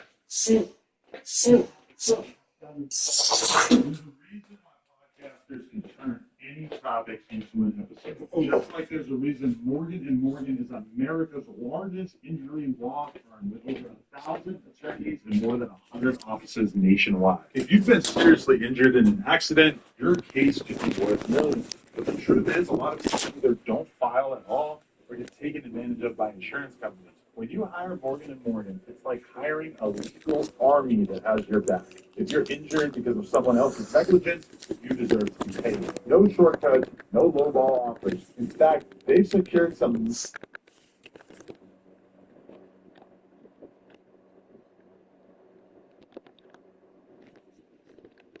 retarded fucking bitch.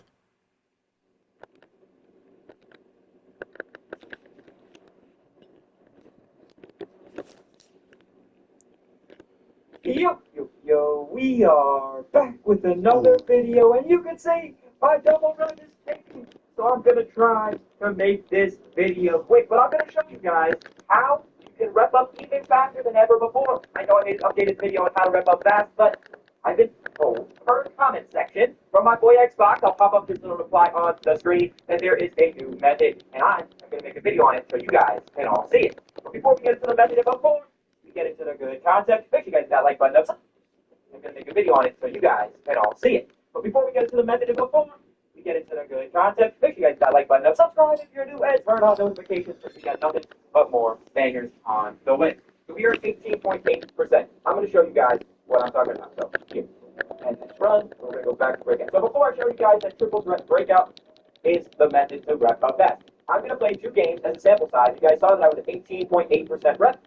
And after 2 games, I'll show you guys how much I went up. I will let y'all know when that happens. I'll fast forward or whatever to that point, and then you'll see what I do after that.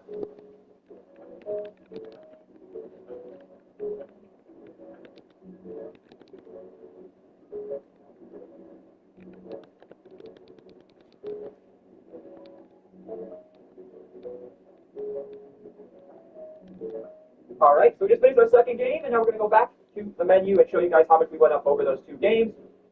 We started at 18.8, now we're at 19.1. So we went up 0.3 over 2 games, which is roughly 0.15 a game. Now we're going to play this new method. So this is what you want to do. When you go into here, press the breakout button, and you play the first triple threat game. If you have a clutch time game here, just reset your board. Play your first triple threat game, and then after the game is over, reset the breakout gauntlet and play a triple threat game again. It's only the first game you have to play, so you can use your best players every single time. After these 2 games, I'm going to show you guys how much rep I went up.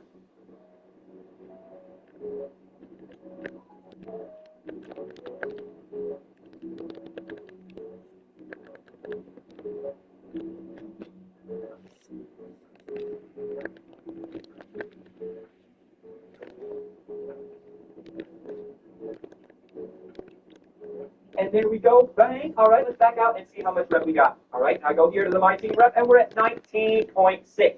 So playing 2 triple threat games, we got 0.3. Playing 2 breakout gauntlet triple threat games, we have 19.6. So we went up 0.5 into triple threat breakout gauntlet games as opposed to 0.3 into regular triple threat games.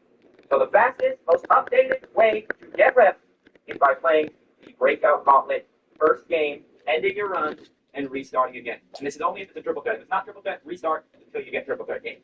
But yeah, guys, as new developments come out and new methods come out, you will be hearing from me on YouTube. I will post a video on it. I am not ready to let everybody know. Why keep it secret? We got to let everybody know so they can rep up fast. If you appreciate the transparency and want to keep updated on as I progress throughout this rep grind, as we get closer and closer to pink diamond, not pink diamond, sorry, as we get closer and closer to hoodie mellow, I will keep you guys updated on that. We will have it soon. You guys have been showing so much support, and I really, really do appreciate it, guys. Of course, the 2,900 subs is alive, and we're going to get to 3K real soon. Thank y'all for all the love. Hit that like, hit that noty, hit that subscribe, and I will see you guys next time.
You said, bro, you ever get bored?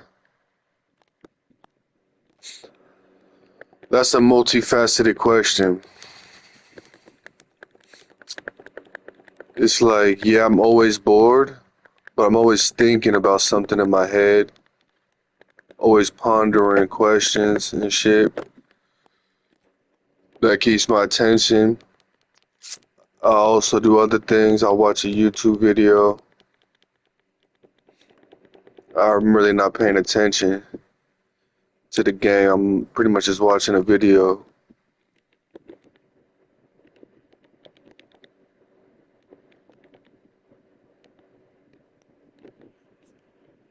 So assistant coach, all this and that. It's like, bro, you making millions. Made like 190 million or something. But look, this guy has tweets from hella years ago calling him out. Harry, no problems listed off. Said, bro, you a pink diamond 2 down?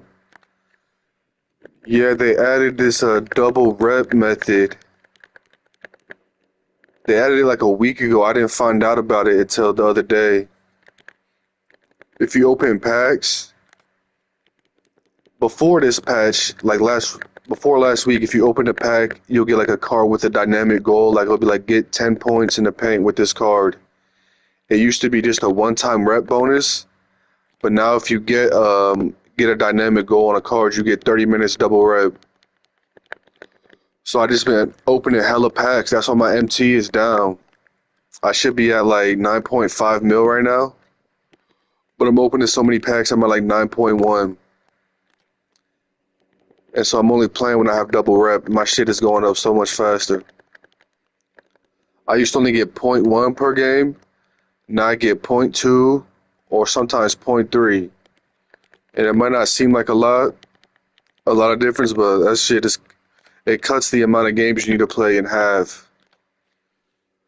As ChatGPT, they said I needed like 7,000 games to get Opal if I didn't have double rep, and it cut it in half to like 3,000. Cut the out, everything just cut in half. So that just saves a lot of time.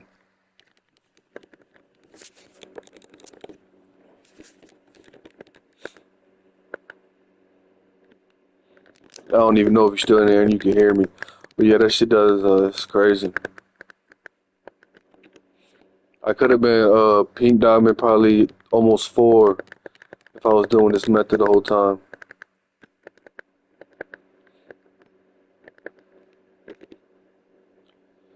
Oh, you can? That's crazy. All right.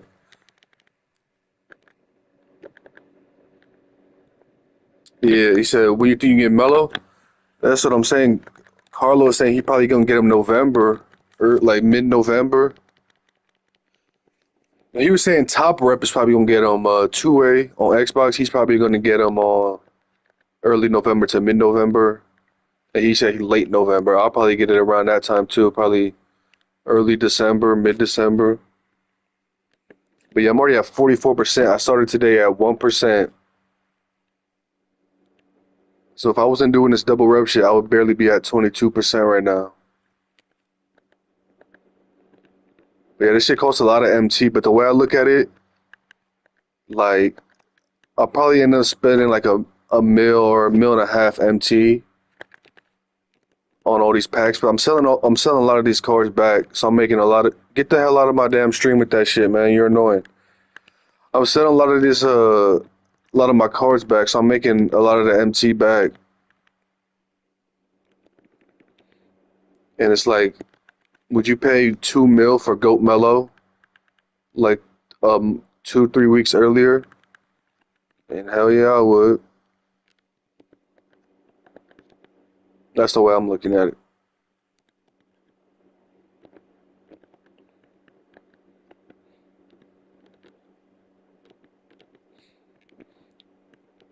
You said fair, and you getting 500K for Pink Diamond 4? Oh yeah, true. And then like a mil. I know you're probably talking that's more recent, but then I get another mil at like Galaxy Opal some shit. Rebecca Allen. This person only usually comments one comment, but now this person is doing multiple comments. I'm about to ban this weirdo. They always come in my stream like every It used to be like every day back in the day. Now they come in every. Now they don't come in this as often, but shit is annoying. What was I gonna see?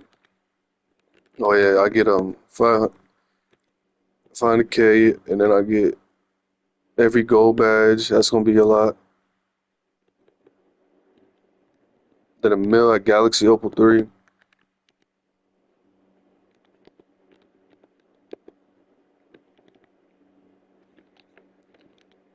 You had a 4 hops to read and sold them. You're almost at 5 mil. Damn,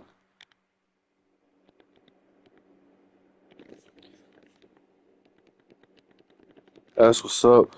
Yeah, I'm too bro. This dude is pissing me off. I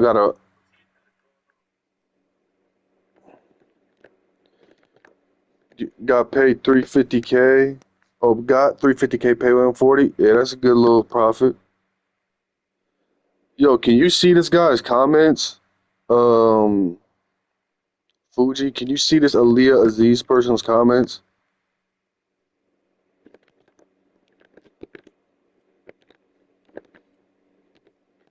Yeah, how do you block this person from commenting?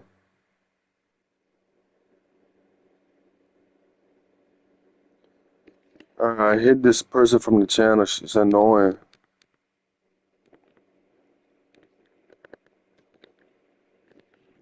No, I found it on the channel. I mean, I found it on the YouTube. You said you added 4 hops to read. What which Hall of Fames did you add to him?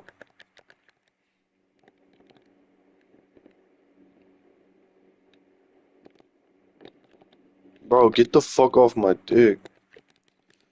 And what rep are you? That was never listed on an injury report. Listed late, then he plays the first quarter and is ruled out for the rest of the game. Surely nothing. Mid ones? You don't remember?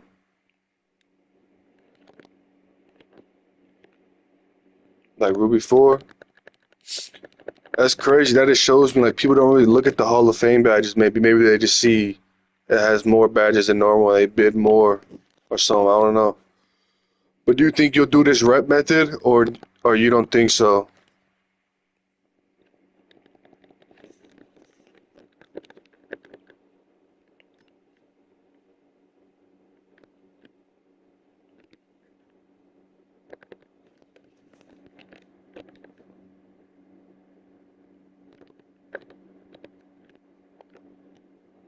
I haven't been playing. Then you back on that shit you was on season 1 when you stopped playing the last 3 weeks. Instead this time you stopped playing fucking. I saw you on what's it called the other day. I love big black men. Who are these fucking weirdos coming in here? I saw you on Among Us or something the other day. I don't know if it was Among Us or if it was something else.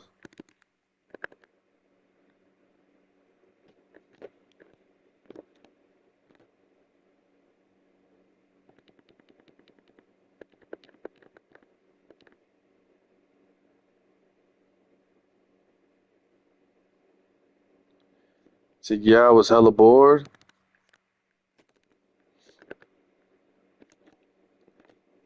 Can you suck it?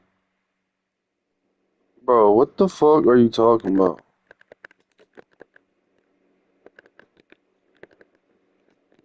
Who are you? Are you a grown ass man coming in here talking about this shit?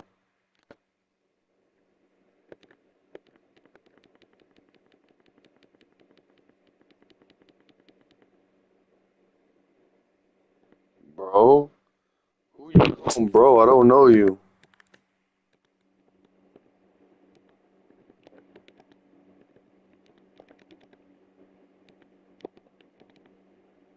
That a yes? Bro, are you okay in the head? Who are you?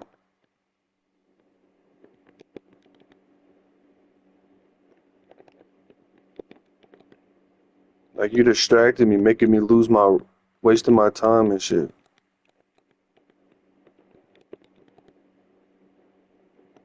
Are you faded right now?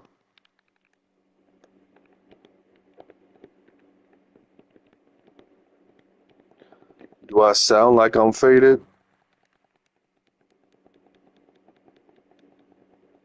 I thought it was Magic Johnson on the left right there. Bro, who are you?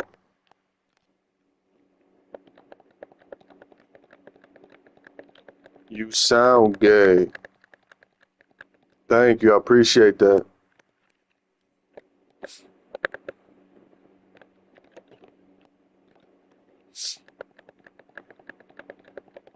How do you sound? You wanna join my party on PlayStation so I can hear your voice?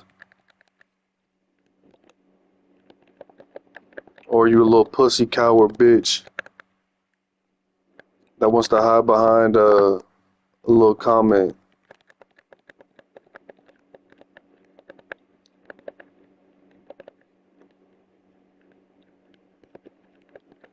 You're a furry? So you gonna join my party or not?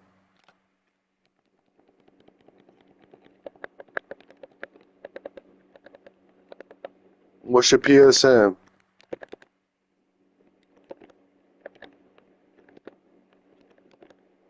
What's your PSN? Tell me. Yeah, add you. Alright, what's your PSN? Join my party. Let's talk. Are you a man or are you a woman? What are you? Are you a trans?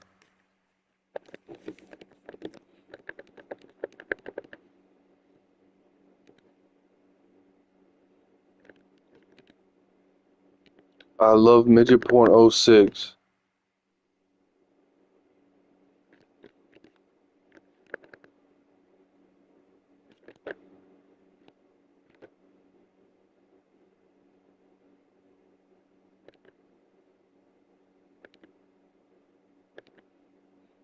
Bro, you weird.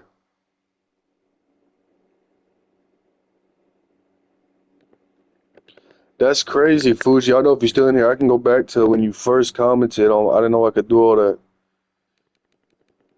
You commented back when I was a Diamond 2. How are you, Diamond, bro? How much MT you got? What made you most MT? That's fine.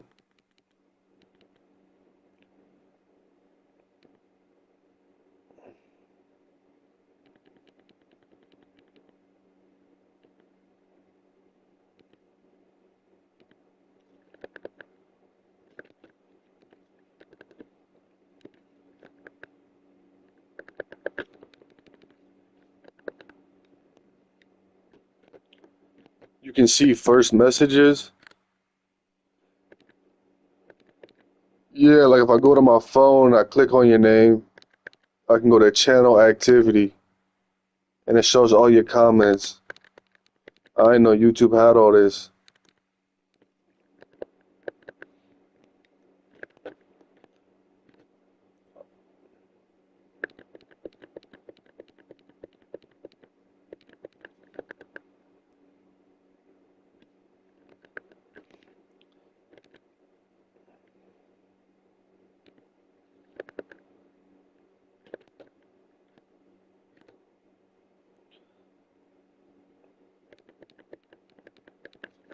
I didn't know they had that.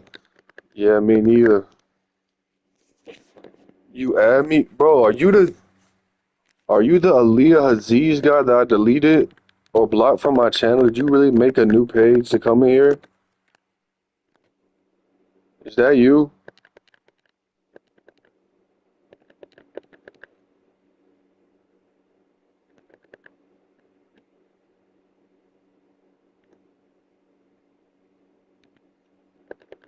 I don't know him.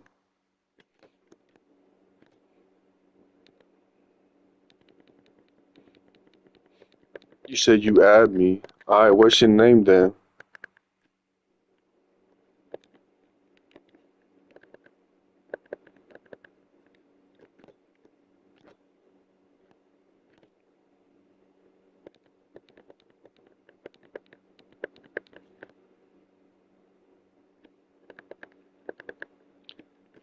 Oh my god, you're so funny.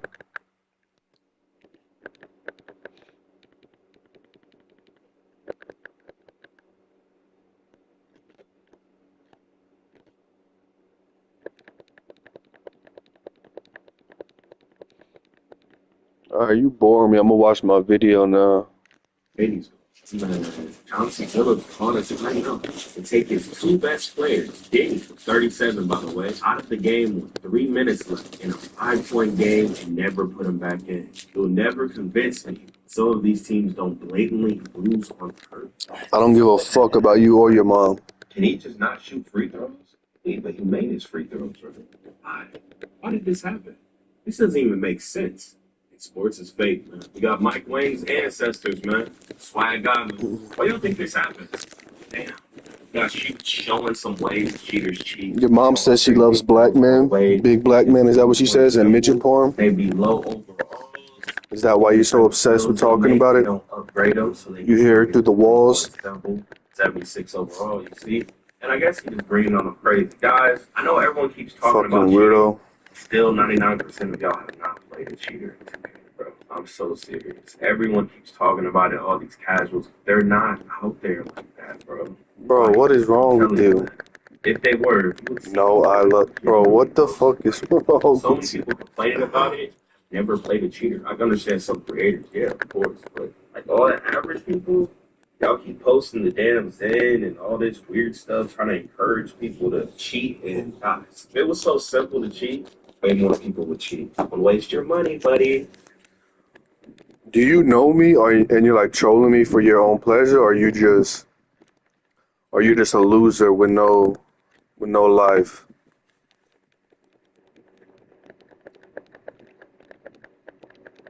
Or are you that one YouTuber that tries to? Are you that one YouTuber that came in here like weeks ago that comments gay things and posts videos on them? Is that you?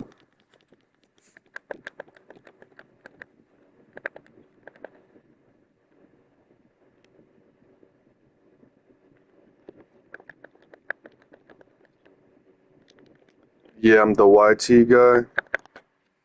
Oh yeah, then what's your name?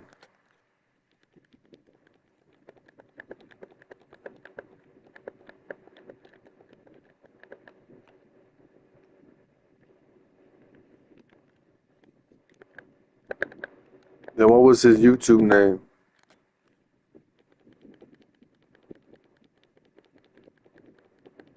Lizzie Gobbler. Bro, you're so hilarious. But can I ask you though? I want to talk to you. I want to ask you like person to person, because I don't know if you're a man. I don't know what you are. I want to ask you why you're like this.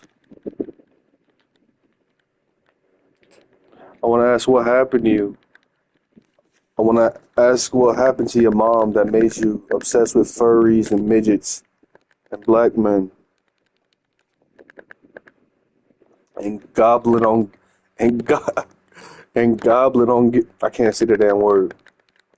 I get bullied via my voice.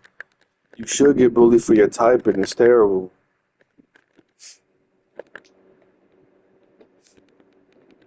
And why you like gobbling on goblin, goblin, goblin, goblin on glizzy?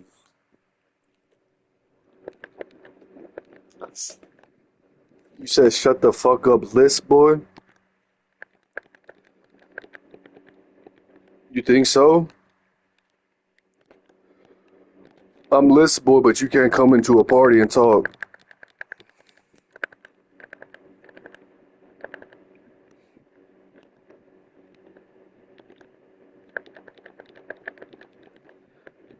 You scared to talk to me though.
Holy shit, I got 13 subs.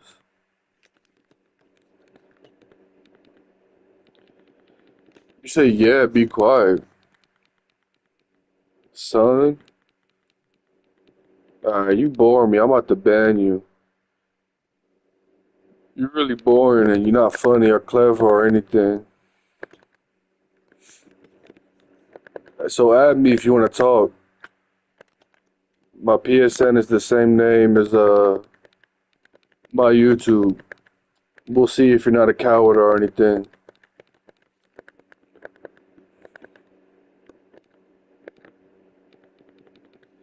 Alright, you getting banned.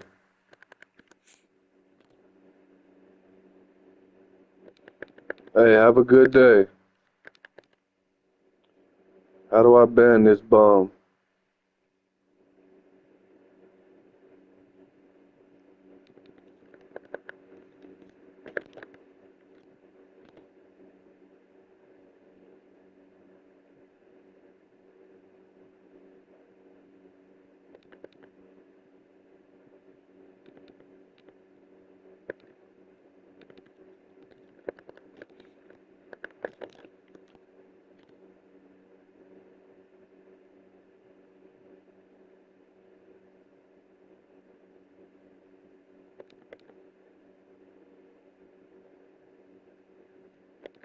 Put user in a timeout.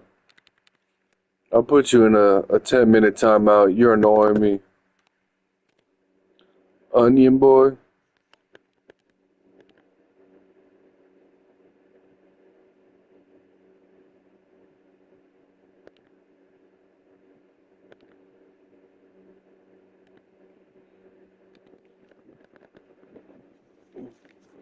And also, the reason people hated speed ups and slowdowns is because even when you timed them, it was forcing you to miss. The game was forcing you to miss. And then if you were down, it's making it way easier for you to make. This is why a lot of the bots, they had no problem with it. Because the game is helping them make their shots when they're in a tight game and all this and that. That's why a bot might not have a problem with it. Because they're being helped by it. RNG was forcing misses. Better players could understand what's going on. They're going on clips. They feel the limits. But if you're just a bot, you didn't understand what's going on in the past 2Ks, man. It's not hard to time a slow down or speed up. Them damn cheaters are still gonna hit at a higher clip than anyone. It doesn't matter. The problem was it was forcing you to miss. This is creating a whole fake game.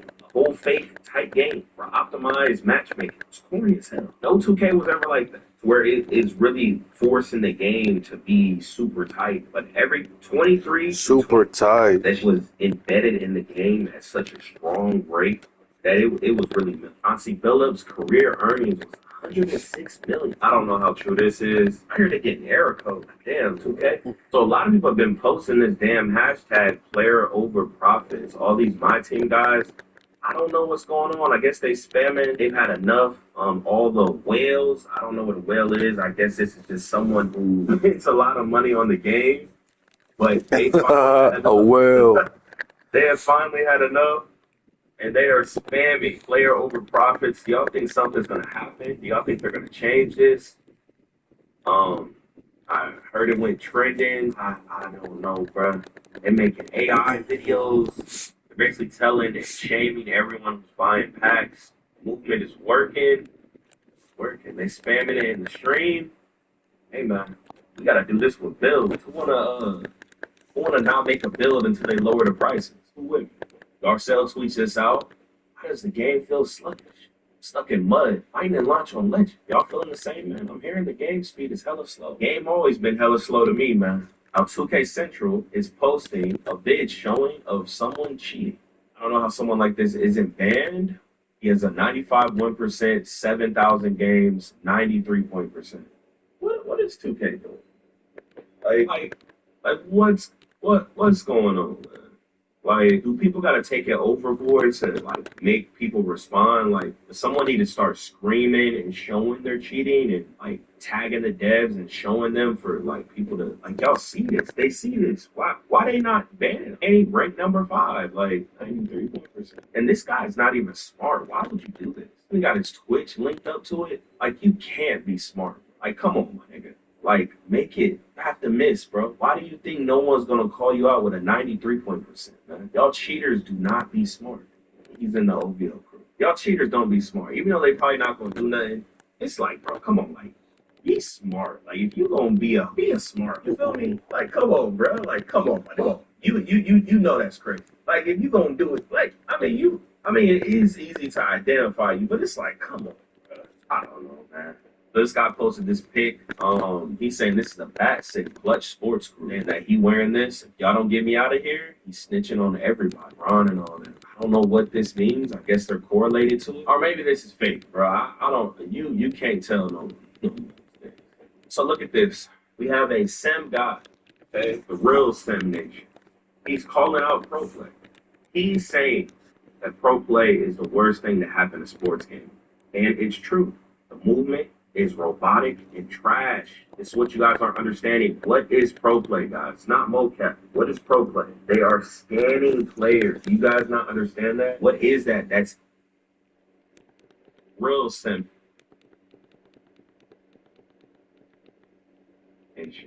He's calling out pro play. He's saying that pro play is the worst thing to happen in a sports game. And it's true. The movement is robotic and trash. It's what you guys aren't understanding. What is pro play, guys? It's not mocap. What is pro play? They are scanning players. You guys not understand that? What is that? That's AI. AI is not good yet like that. They are scanning players and putting their movements in. This is why the game got so slow and like the actual movement. You feel me? It did not improve. You guys just fall for any type of marketing. But yeah, game did not get more smooth because pro play came in the game, and this can be proven. You can actually compare the 2K, the actual dribble sequences, the movements, and you easily see that. It's because Fuji, are you still in here? how LeBron moves his hand in a little more, his foot kicks out a little bit more on his little post fade animation means. So we got Cardi showing proof that this guy is cheating. Plugged of Doom. His name is Plugged of Doom. He has a 92 3-point %. Why is he still allowed to play the game? I don't understand. Cardi posted another video. His name is Best Cheater on 2K. Wow. Like, come on, 2K. Bro, do something, bro. Bro, wait, hold on. And they just not ban people? Like, I'm not understanding. And y'all cheaters, like, are y'all dumb? I don't get it. All the money and time you're spending, I just don't get it. Like, why do you want people to know you're cheating? I don't get it. Y'all need to tend. I don't get it, bro. Pacific says Chauncey would pull players for entire halves. I just thought he was that coach. I don't know if this is true or not. The crying over 7-4 being OP. Look at this 2K. A lot of people were commenting about this. Y'all let me know how y'all think Wemby's gonna finish. Some people are saying top 5. That's stupid. Y'all think he's really gonna have a long career, bro? Like, he's gonna fall into the trap of trying to get bigger and all this and that, and it's gonna cook his knees, man. It's gonna cook his legs. He's just too big, man. But guys, the 7-4 on 2K would dog this, and it's not up for debate. He would dog this on my soul. Nigga, the 7-4s was standing in front of 7-4s and shooting in their face, not moving, and shooting 80% plus from three. Wemby can't do that. They were fading from the half court. You feel me? Like, they were just dunking on everyone and just like ferocious. The 7-4 and 2K26, they were literally guys. Wemby's not sitting there having someone jump at him 9 times in a row, then grin in his face. Like, it's not happening. Halloween. We do have trick or treating in the Halloween. I think we talked about that when we announced that. We got trick or treating on Friday. So you can go around the city. There's like the orange next spots around the city. You can some. Hey, so Friday, through the knowledge, I have the tutorial up for y'all. And look at this. I ain't have the audio for this. Let's on this 30-game streak, right? Surely.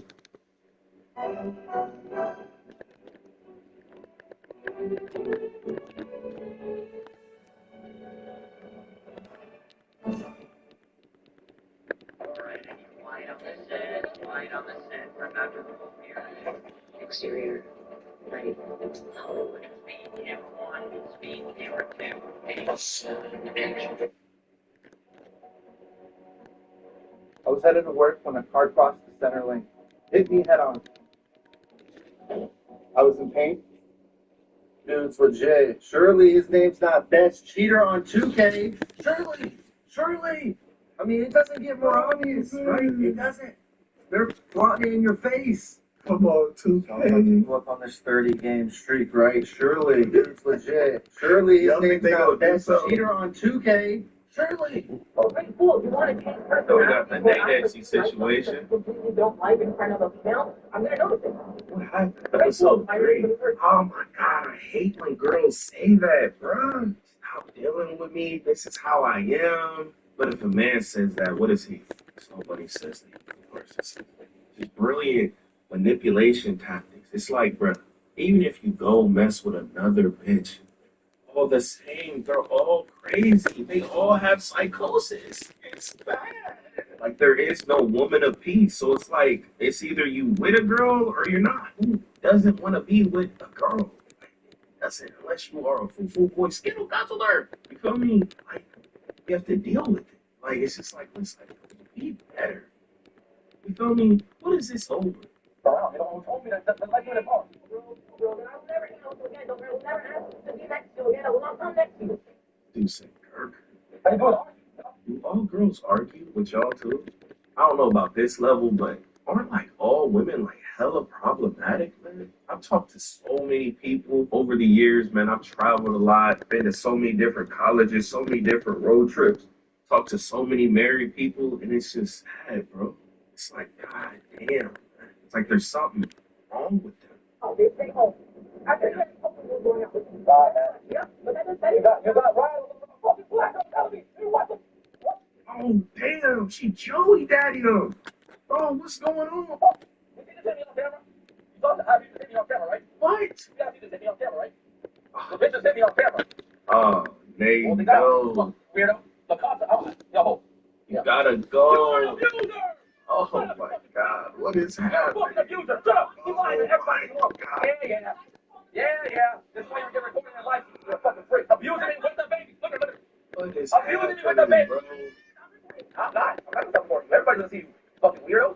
Hey guys, look, usually you don't put stuff out there like this, but if you feel things are dangerous, you as a man, we can no longer be men, guys. Well, it's not you. When you're with a female, you can't flex your dominance, right? Only do that with others. You know, they're helping. Even though in nature, a man wouldn't go up to a lion and hit that nigga. You feel me? Because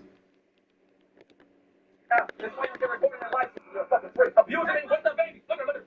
what is Abusing me with the baby. bro? I'm not gonna stop for you. Everybody's gonna see you. Fucking weirdo. Hey guys, look, usually you don't put stuff out there like this, but if you feel things are dangerous, you as a man, you can no longer be men, guys. Well, it's not you. When you're with a female, you can't flex your dominance, right? Only do that with others. You know, they're helping. Even though in nature, a man wouldn't go up to a lion and hit that nigga. You feel me? Because they know what will happen. But we live in such a crazy society where a woman can hit someone that's just way physically superior to them and no, nothing's going to happen. And they're actually baiting you to where something's happened, they can ruin your whole life. It's kind of crazy, man. We're in like a painful type of reality, man. So again, I'm gonna let y'all know if y'all are in a dangerous environment, go live, record it, but make sure when you do this, when you take this step, it's over. Don't be doing this and then you still staying with her, bro. Like, what's going on, man? This is, you gotta, I mean, if you don't stay with her, still record it, bro. But I mean, like, you gotta have your proof, man, because these women, they gonna get you. They gonna start doing their recordings when they do their exit plan. It's just a sad, weird world we're in, bro. That you just recording people and saving messages. It's so exhausting here, bro. You gotta be hurry of all this weird shit. It's a sad world, man. But you know y'all's experience down below, man. I don't give a fuck. Shut up. You're not a threat. You're a fucking weirdo. I'm talking about your mothers. Go fuck yourself. Go. No, bitch, you want to stop for I don't give a fuck. I'm gonna go fuck right now, bitch. See how you like it. Fucking Don't stroke about it, the gym. I'm gonna send you the video. Stupid bitch. Abusing me. You're telling the video, right? I'm gonna take you to court, bitch. Abusing me on camera. You're a fucking weirdo. Trying to crash the car when I'm driving. Turn it off my car when I'm driving. Oh my god. Bro. Nate, yo, if y'all mess with Nate, I don't even mess with him. I don't mess with him. Guys, if y'all mess with him, y'all better convince him to go, turning the car off, trying to crash the car and stuff. Bro, those women are beyond repair. Guys, I'm messing with bubble wrap also. You might be hearing that. But look, that's nuts. And the kid in the car, bro. This is crazy. And crashing out because he just said he wanted hot sauce from Taco Bell from a black girl. I know Nate, you know he don't mess with the black girl. You know what's going on? Like, bro, you're a fucking weirdo. Fuji, is that you?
Take out the court, bitch.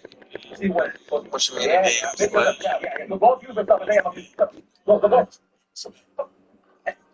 And tell me I'm gonna do that guy got rattled over the Taco Bell. The girl asked me what I want sauce. I said yes. The bitch got so rattled. She got so zealous. Oh my God, now you want sauce? You never asked for sauce. Now you want fucking sauce? Talk to females. Look at females. Oh, now you care? Shut up. Yeah. Talk about doing your big bitch. Oh, this is crazy. Yeah. Oh, he's showing the speed. Yeah. Record what? How much MT have you spent on packs, do you think?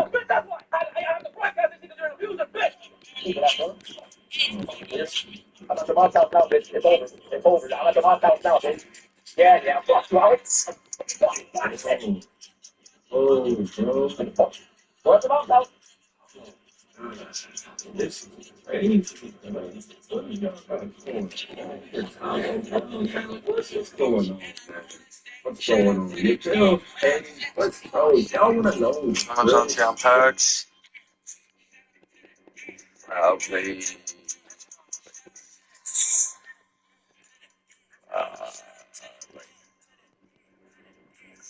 600K.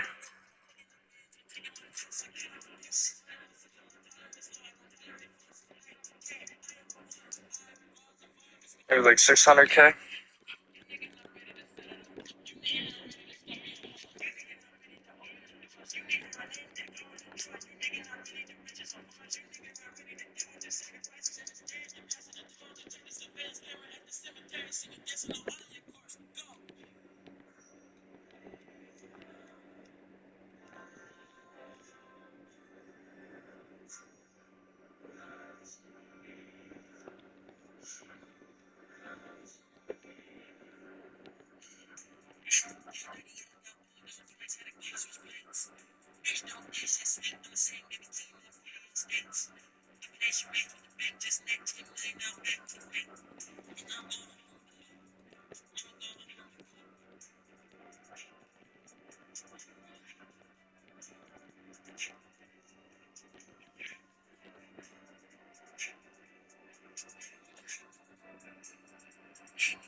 Of like all of this, I know Nate probably crazy as hell with disrespectful, but it's like, it's internet. Like women are already crazy, right? But the internet is making them idolize and just shows that they watch. It's making them idolize these fantasies that aren't real. And then they look at you and they're mad that you're not doing this, and it's causing conflict with shit that's not even going on. They can't just be happy. Like they're always mad and always wishing they want more.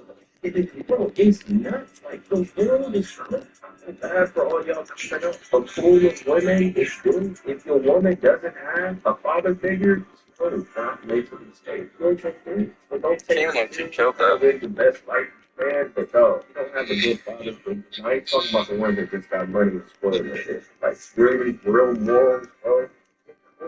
The real person, wow, it's ain't no weird, what they call it, they fuck it. I'm not talking about no damn Brexit, bro. I'm not talking bro. It's fried, bro.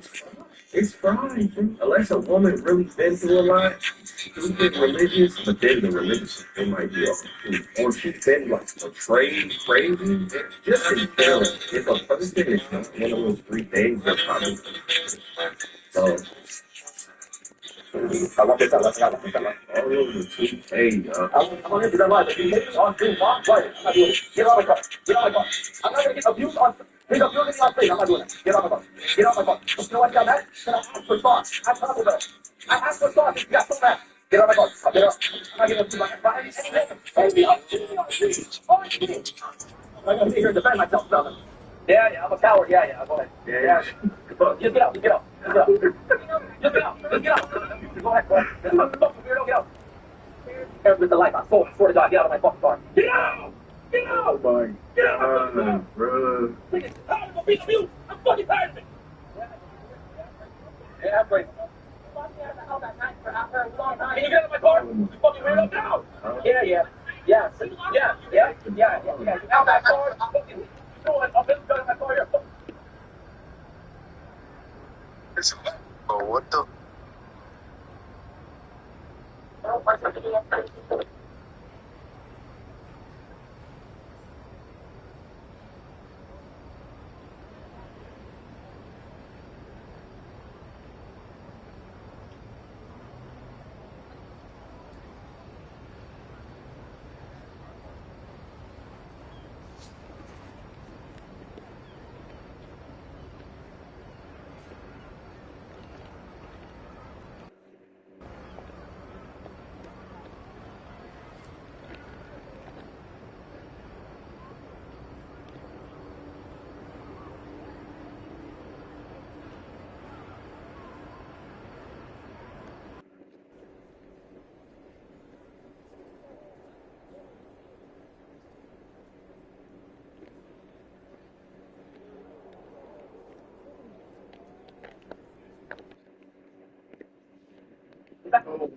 is going on? Like, why did he end it? Wait, hold on. She threw a milk jug at his car and egg. Why? Don't you gotta use the car too? Like, don't. Oh, because he wanted to make money for the damn. So look, here goes Aiden. Couldn't he have just called or messaged the nigga? You know how people always gonna do something publicly. Let me help you get a lawyer. And I have a house I rent out that you can stay in, man. You know you gotta get that good PR. Y'all think Aiden was doing it for PR, man? I heard Aiden was unordinated and all this and that. Low key, every shot is open in this game. Feels like 2K24. I've been telling y'all the contest system is horrible. All these new Gen 2Ks, the test system is just non-existent. And they try to those contests, those I just don't want defense in the game. This is where you add defense with the contest system.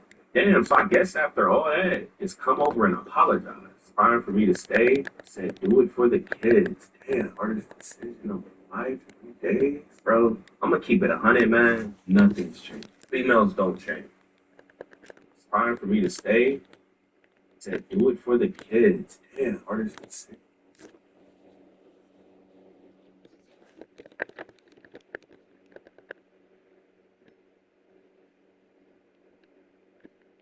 You know, 5 days, bro. I'm gonna keep it 100, man. Nothing's changed. Females don't change, especially when they don't have to. You're gonna have to deal with this. You're gonna have to move on, man. She might get you locked up. She might, heard crazier stories. Y'all in situations like that, man. I say get out of it, man, because it's not changing, bro. Got Cardi showing it's impossible to get contests in the game. I don't know why you keep saying fading threes need above. You got Cali Cut showing that the dunk meter is broken. Look at this, look at this, look at this. So look, it's completely green. Doesn't work. Did he block him? Don't look like it. Hey, but I'm seeing a lot of clips of dunk meters and layups just not working. Rich Sosa posted this video showing. Rich Sosa puts this out, man. Damn, no meter. Now let me know y'all's experience with this no meter. Damn. Should be bigger. Damn. Damn, Mike Wayne looks like she broke the game. Damn. Damn. Wait, did he get in the zone? Damn. No contest. Damn, Michael Wayne.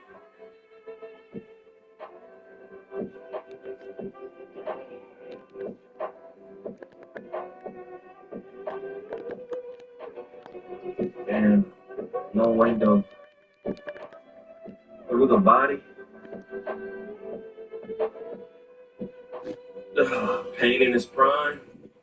So apparently they fixed the Geo leaderboard, but I think it still goes by your current rep earned in the season. And don't the community not like that? Y'all be sure to join the Discord. You need people to play with, man. You got like 40,000 people in there playing day or night with level 30 crews. So join up. Link is in the description. Click the video on the screen, man. But hey. Here we go again. Here we go again. People talking info when it's the fan. Everything I'm not, maybe everything got in. Don't.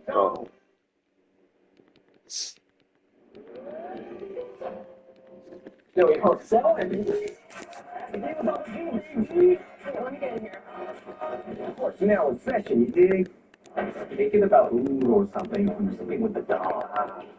I got it. Connor, open the fridge and the cake was gone. The fuck?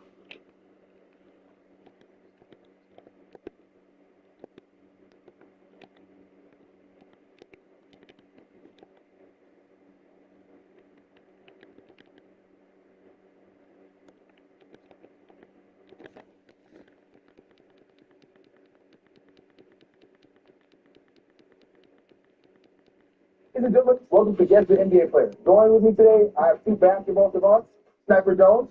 I'm happy to be here, bro. I'm happy you're here. Nobody know more ball than me. What's that? What's up, Derek? That's a lot. And Dev P. How you doing, Dev? Good. I appreciate you having me. Thank you for coming back, man. Last time I had you on here, I was taking it easy on that one-on-one. I didn't do that, man. It was fun. Yeah, it was a great video, man. Hey, listen, y'all, we got 5 rounds. We got to figure out who the NBA player is. I'm very excited. Let's do it. All right, let's go ahead and bring on the NBA players then. All right, now look, I'm gonna be honest with y'all, bro. Okay. Listen, bro, I'm helping you out. You were one of the shorter NBA players in the league, so don't let height fool you. Just because it's walking here at 6'8", that don't mean he in the league. He might have Darius Garland out here, bro. We don't even know. Or Nate Robinson. What if I went OG? I can tell somebody walked Davis in the league. First dude, they improved. No. If I do in the back, definitely did. Nah, he ain't improved.